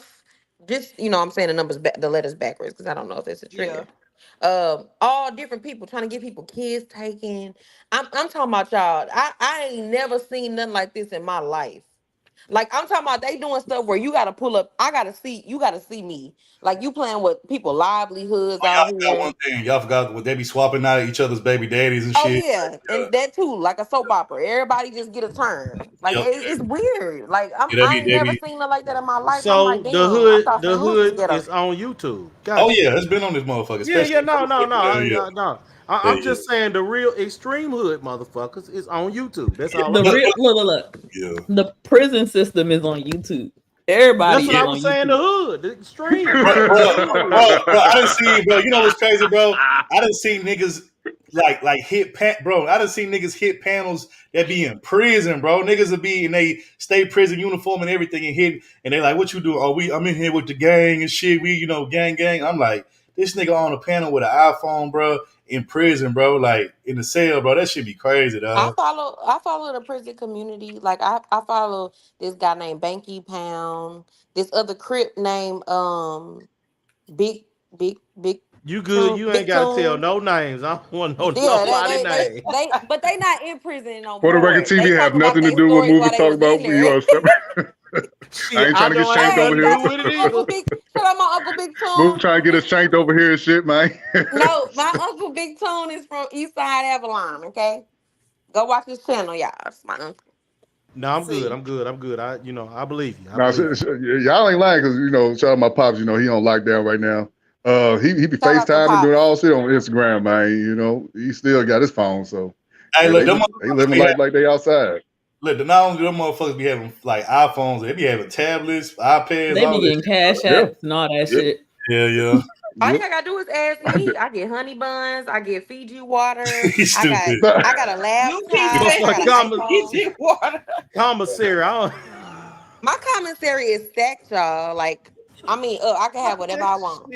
I don't want no damn commissary. I just want the cash app, buddy. I got a TV in my cell. I'm dope. I just want to go home. Fuck all that. Get me out of here. Yeah. Do my name still say JP Bay, y'all? Because I don't know if I changed. No, I'm gonna show you what it say. Hold on, let me take this comment. Here we go. No, I ain't do nothing. What I do? You better not change a thing. You know what he gonna do. Yeah, I know what he gonna do. Oh yeah, what it was last time. Big Shiesty movie. Okay, yes, I'm making sure it don't say nothing. Because third to change that shit to Oompa Loompa Mover or something crazy. Not Oompa Loompa Mover, stupid. Oh my god, hell no! But yeah, that's what this shit say. It don't say JP Bay. Can't believe my boo Brownie up here. Brownie, I never seen you on the channel. No, she been on our panel before, and she came to our Halloween stream. So, I did. The Halloween stream was like my first appearance. Okay. Yeah, remember y'all was on both of them was on the Halloween stream panel last year. It was so. The Halloween stream was lit, y'all. Hey, Brownie, pass some of that kush, man. Pass that kush, man. I'm about to say somebody was showing coughing like they done hit it. Right. Brownie, I said Brownie online. She had a big old John on her, a big old blunt. I was like, damn. It ain't even big old blunt. Look at that. Brownie, where are you from? I'm in Chicago. Oh, you close. You mean I ain't know you from the side. Oh man, she from the Chirac. I'm God from the damn. DMV, but I'm in Chicago. Like, I got Chicago in me. You say you from where? The DMV. I'm from Virginia. Yeah. You said it before. Yeah. DMV, but I got Chicago in me. Boy. I'm surprised. That's a hell of a mix. I'm surprised you made it. You still alive after 4th of July in Chicago, because I heard they be doing the most on the 4th. Oh, third, you ain't shit, boy. There's leg shooters out there, man. There's some leg shooters out there. You saw my live stream. You saw me outside. I'm just saying because they be like shooting. They be shooting all over the place. It be 90 people got shot, but one dead. What's crazy is, I think they said it was like, wasn't it like 40 people that got shot and it was like 11 dead or something? It was something crazy. Is that the same way it be in the Lou on 4th Mother? Do they be like going crazy and shit? Yes, that's why I say, y'all, people be underestimating. St. Louis was the #1 deadliest city in the world at one time. Like, it's a reason for that. That's why that's why I want to move me and my son up out of here. Like, even the county, it's starting to get ghetto. Like, it really is. Hey, they wilding out downtown, man. They wilding out downtown. Well, Big Shiesty, where your hood ass gonna go? Because I know you. I'm going to Houston. Oh hell! Houston! Oh man! Wait! Oh Lord, she go get added to no more. My sisters live in Texas. Oh, there we go. She go get added to. She go get added to no more. Lord have mercy. Hey, what? From one hood to another hood. God damn. But for real, always dropping somebody's shit though. Third, like sometimes you could just not. I don't want to live in a major city. I'm gonna be honest. So I want to live outside of any city that I go to. Like if I move to like Georgia, I want to move to outside of Atlanta. If I move to Houston, I want to move a little bit outside of Houston. I don't want to live in any major city for that reason. So I don't know.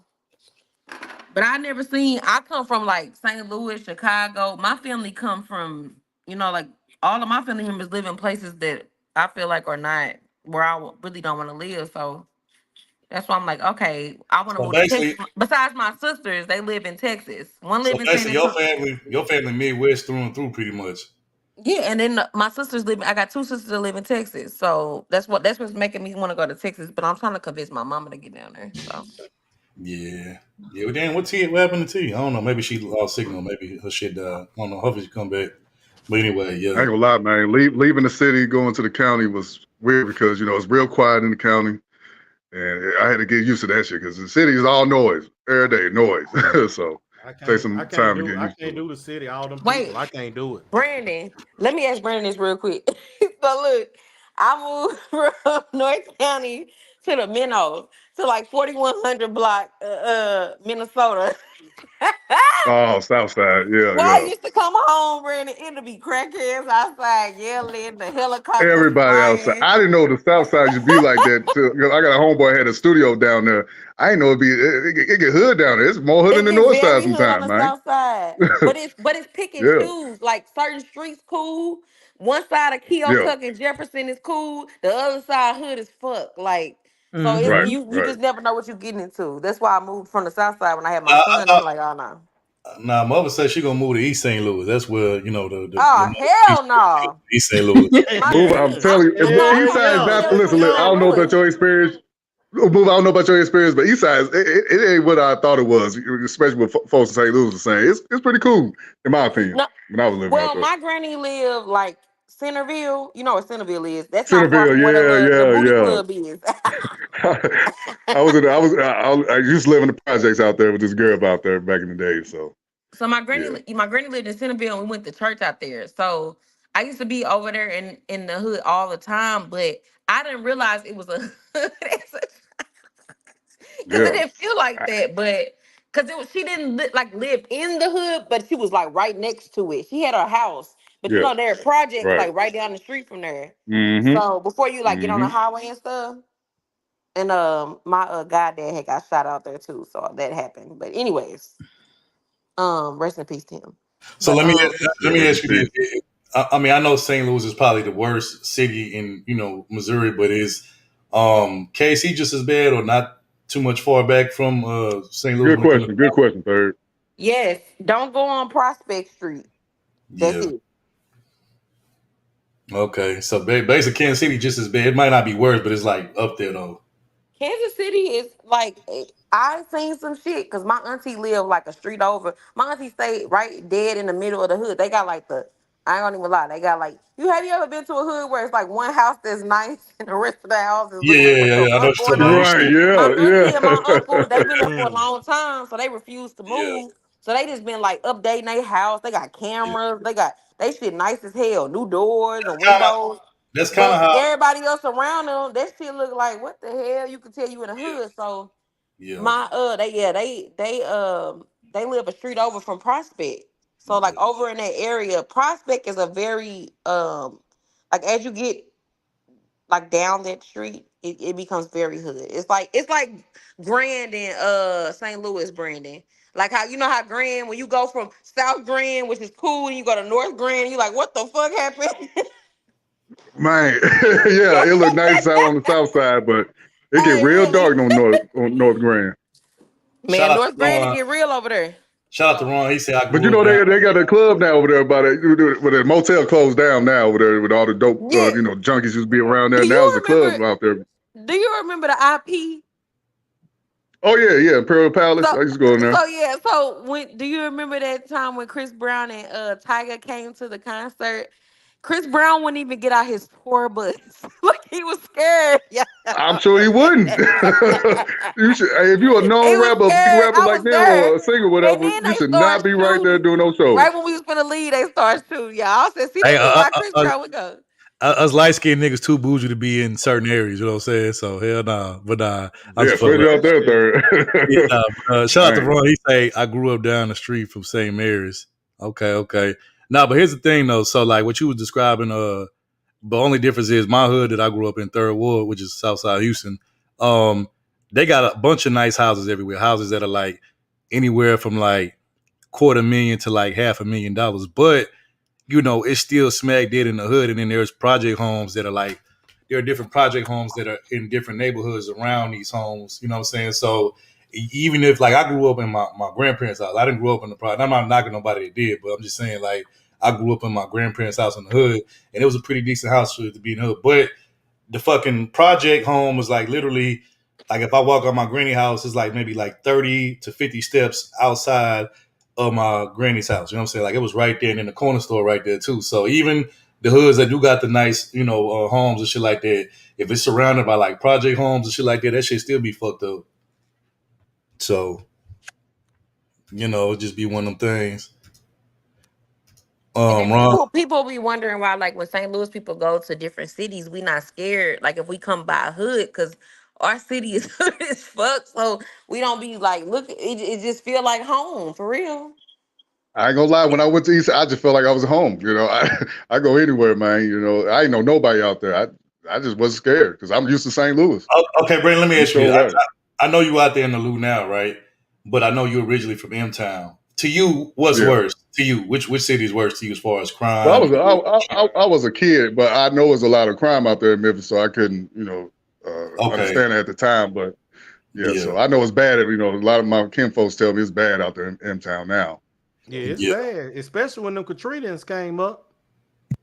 Mm-hmm. Yeah. Okay. So basically, you're saying you grew up more in St. Louis than you did M-Town. So Right. All right, that makes sense. My grandma live in Memphis, Brandon, so I know about the North and all that too. Oh yeah. She don't live Probably in the from hood though. Fraser. My grandma got a little, she good. She papered up, but so she stay in a nicer area in Memphis. But I say your grandma. I thought you said grandpa. My bad. no, my grandma. Well, my grandpa is with her. She married. Well, So your grandma in there, Orange Man. you want my I ain't trying to be funny. Not Orange No, Man. he's not. Eisen. Okay, my bad. You said no, my bad. Eisen, where you at? I'm in a rural area. I'm way on up from that. I'm in the rural area. I can't do this. There's too many people. I can't do too many people. Hey, when you said Eisen, I want to raise my kids in kind of like the country now, because this No, you don't. is ridiculous. No, you don't. You I don't want to do. Cause I like country shit. I used to be in a motorcycle club, so I'm like, we gonna ride motorcycles, we gonna ride ATVs, we gonna shoot, we gonna go hunting. Wait, We but finna do don't all tell me that you used to shit. be at the bikers corner. You be at the bikers corner. Yes, Meaty is that's like my boo. Like I was about to bartend for them for a little bit. Her and Shout out By the to way, everybody, Brownie. that's a little place all the bikers be Yeah. going to. By the way. Yeah, Shout out to that's my Brownie for girl. being the panel. We appreciate you coming up. Also, shout out to Joe too. Shout out to Brownie. W. But and shout out to T. I don't know what happened, but wherever she at, appreciate you. Which T. Joe? We got Sleepy Joe in here. I said Joe W. You Oh, stupid. I'm gonna change that. Hey, Ozzy, when you brought up Orange Man, that made me think of one of my favorite MJG verses where he was like, "The mound is my home, the hood I'm around, but if you jag me, your whole family going down." That's like one of my favorite verses by MJG. I got you. Yeah. Hey, my A-Ball was my favorite. Between the two, but I always liked them better together. But A-Ball was my favorite. Yeah, hey man, they really both like what's dope about them is they got dope albums together, but they even got dope classic like solo albums, like the Lost album by Ball. That's a classic to me, that's underrated. But also MJG's his solo album was dope too. So Shoot, A-Ball had it Almost Famous, man. Yeah, man. That's so shoot. Lost will probably be my favorite. Lost is Lost it is his best one, probably. Lost was the double disc CD. Yeah, and both sides was jamming. So yeah. Mm-hmm. Oh wait. So, well, I don't know if I seen like little snippets of it. I didn't really watch it, but I just seen it online. I'm like, that shit looks so damn trash and ghetto and ratchet. But did y'all see snippets of the BET Awards that just recently happened? No. Oh man, I refuse to watch the BET Awards, but yeah, I saw the highlights of it. I saw it. Well, what about you? Did you see the highlights of it, or did you see it? Period. Look here. She saw it. No comment. God damn it. Wait. Yeah, we saw our girl from St. Louis. The girl from St. Louis, man. Sexy Red throwing money out the crowd. You know what? I'm gonna be 100 though. I want Sexy Red to make it, and cause she's from St. Louis and she come from the north side. I know how the north side is, like, so I get it. But at the same time, I ain't gonna lie, that shit was ghetto as hell. Like it was certain things that wasn't ghetto, like Keke Palmer and certain people performing, like for Usher, because he won that I don't know if it's a humanitarian or whatever. He won whatever that award is they do for like people that they pay homage to. And Keke Palmer had performed for him. Like that was very tasteful. I'm a classy person. No matter, you can put me in any ghetto that you want. I'm never gonna change that. That is who I am, right? So when I see ghetto shit, I be like, oh my God. What in the You red classy. solo cup is going on here? Wait, you classy, but when you be riding around St. Louis, you be bumping that Rich Baby Daddy by Sexy Red. Mind your business, sir. Don't be in my business. Mind your business, sir. Hey, mind your business. Hey, with the shiesty on now, you can't forget it. She got the shiesty. With the shiesty mask on too. Yeah. I'm sick of y'all. Oh my God. I do. I love trap music, absolutely. But at the end of the day, I know I how got to no be shame honest. about it. I love trap music too. And then Brandon know, like Brandon understand, like if you listen to Sexy Red performance, that's all. She's like, babe, I love you. You my everything. She can't sing, so it was like, what the fuck? I could have did that I don't shit. know why, but people like it though. I don't know why, but they like it. I'm gonna go be an artist at this point, okay? I don't know. I don't listen to Red, so I can't. I don't know. So this is my opinion, but I'ma always root. I want Sexy Red to win because she's from St. Louis, and St. Louis people are like this. We want our people to win because we don't. When you come out of St. Louis, we want you to do right. But yeah, she be doing some ghetto shit sometimes. I can't think of the last person that was, doing their thing out of, in St. Louis. I guess Lil St. Louis, he had a little song with Yo Gotti. I don't know if you remember him. Sugar Bomb. The only people I can think of is Nelly, Chingy, and then what's that nigga who came out with Jaquan. Jaquan, yeah. Everybody in the club getting tips. Hey, that one of my favorites. Yeah. I like that hood hop. Everybody love that beat. That hood hop. Yeah. But there was another dude. He was a one-hit wonder. The dude that died. Huey. Talking about Huey. No, I ain't talking about him. Huey go Jim. No, it's his name. Jim. What's his name? Jim. Chain hang low. Yeah, some shit like that. Jim didn't die. No, Huey. I thought he was about to say Huey, but Huey Huey Huey died. Yeah. I remember when Huey came out with like that Pop Lock and Drop It song. I was in high school and I was going to some little teeny bopper clubs and hoes was shaking that ass to that song. Like, so that's why I remember. It's funny. Speaking of Memphis, shout out to Memphis. I was gonna say shout out to Memphis. He put him on, but then he had his little situation with K Michelle and everything. So his career didn't turn out well. Said put Huey on. See, I used to be real cool with Huey's brother, so I knew of Huey, but I wasn't cool with him specifically. But me and his brother was hella cool. But yeah, rest in peace to Huey, man. He was a good guy. Mm-hmm. Yeah, he from the Ken Lock area, I think. Yeah, Wait, they all from that area. Wait, who is that wrong talking about? Somebody named Smino? Y'all know who that is? Smino? That's Chris. I went to high school with him. Wait, who is he? His real name is Chris.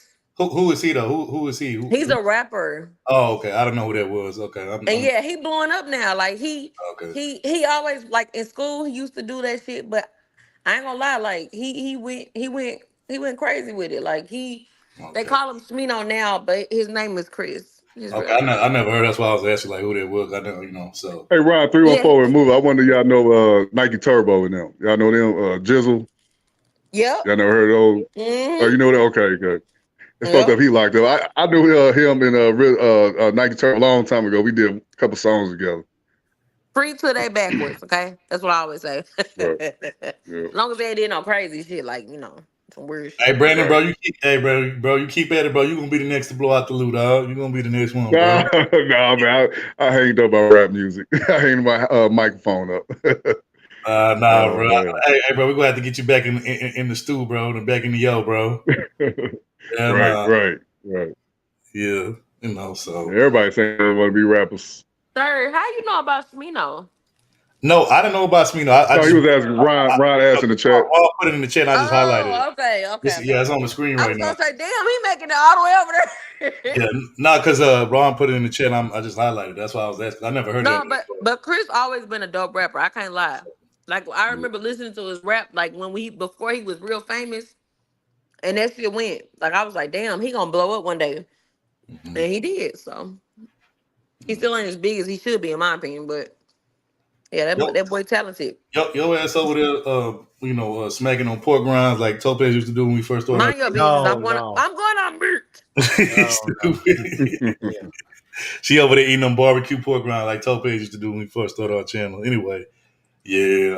I don't know none of these young new rappers. I mean, I gotta, accept the old. Come on, Oz, you know you be bumping Pooh Shiesty. You know Pooh Shiesty though.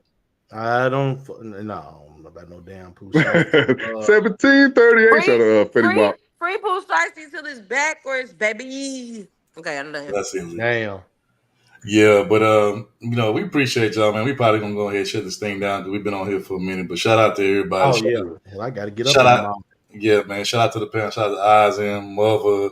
Shout out to who else we had up here besides T. Joe W. Joe, Brownie.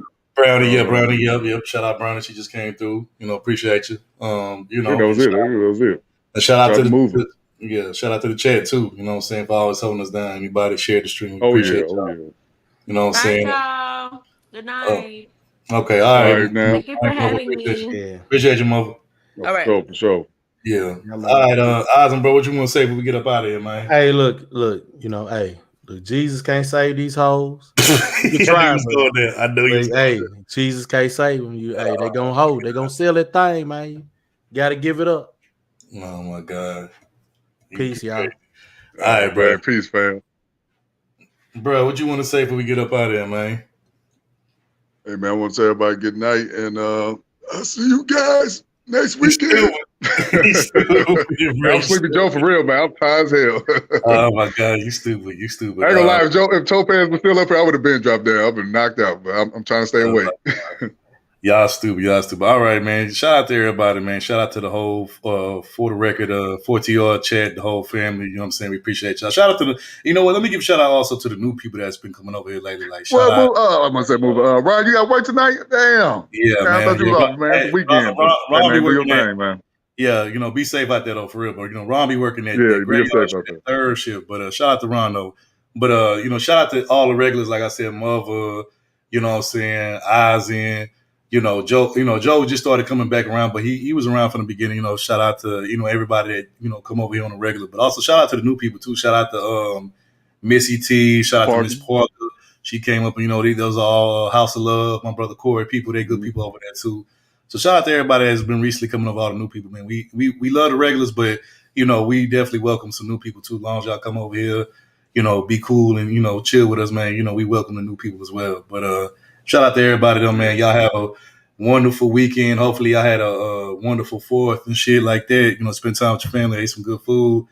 But we would definitely see y'all next weekend. But until then, enjoy the rest of your weekend. Enjoy your work weekend. Until then, we will catch y'all next week and we out of here. And you know what? We're gonna leave out of here too. Let me see. Let's see what I want to leave up out of here too. I'm gonna play Ozen's favorite songs as he was talking about, these hoes ain't shit, and even Jesus can't save them. I already know what you're about to play. we finna get up out of here to Ozen things. Freestyle. And now we gonna get up out of here to this, man. But shout out to Ozen, man. Peace to the chat. We'll see y'all next week. Brother, won't you?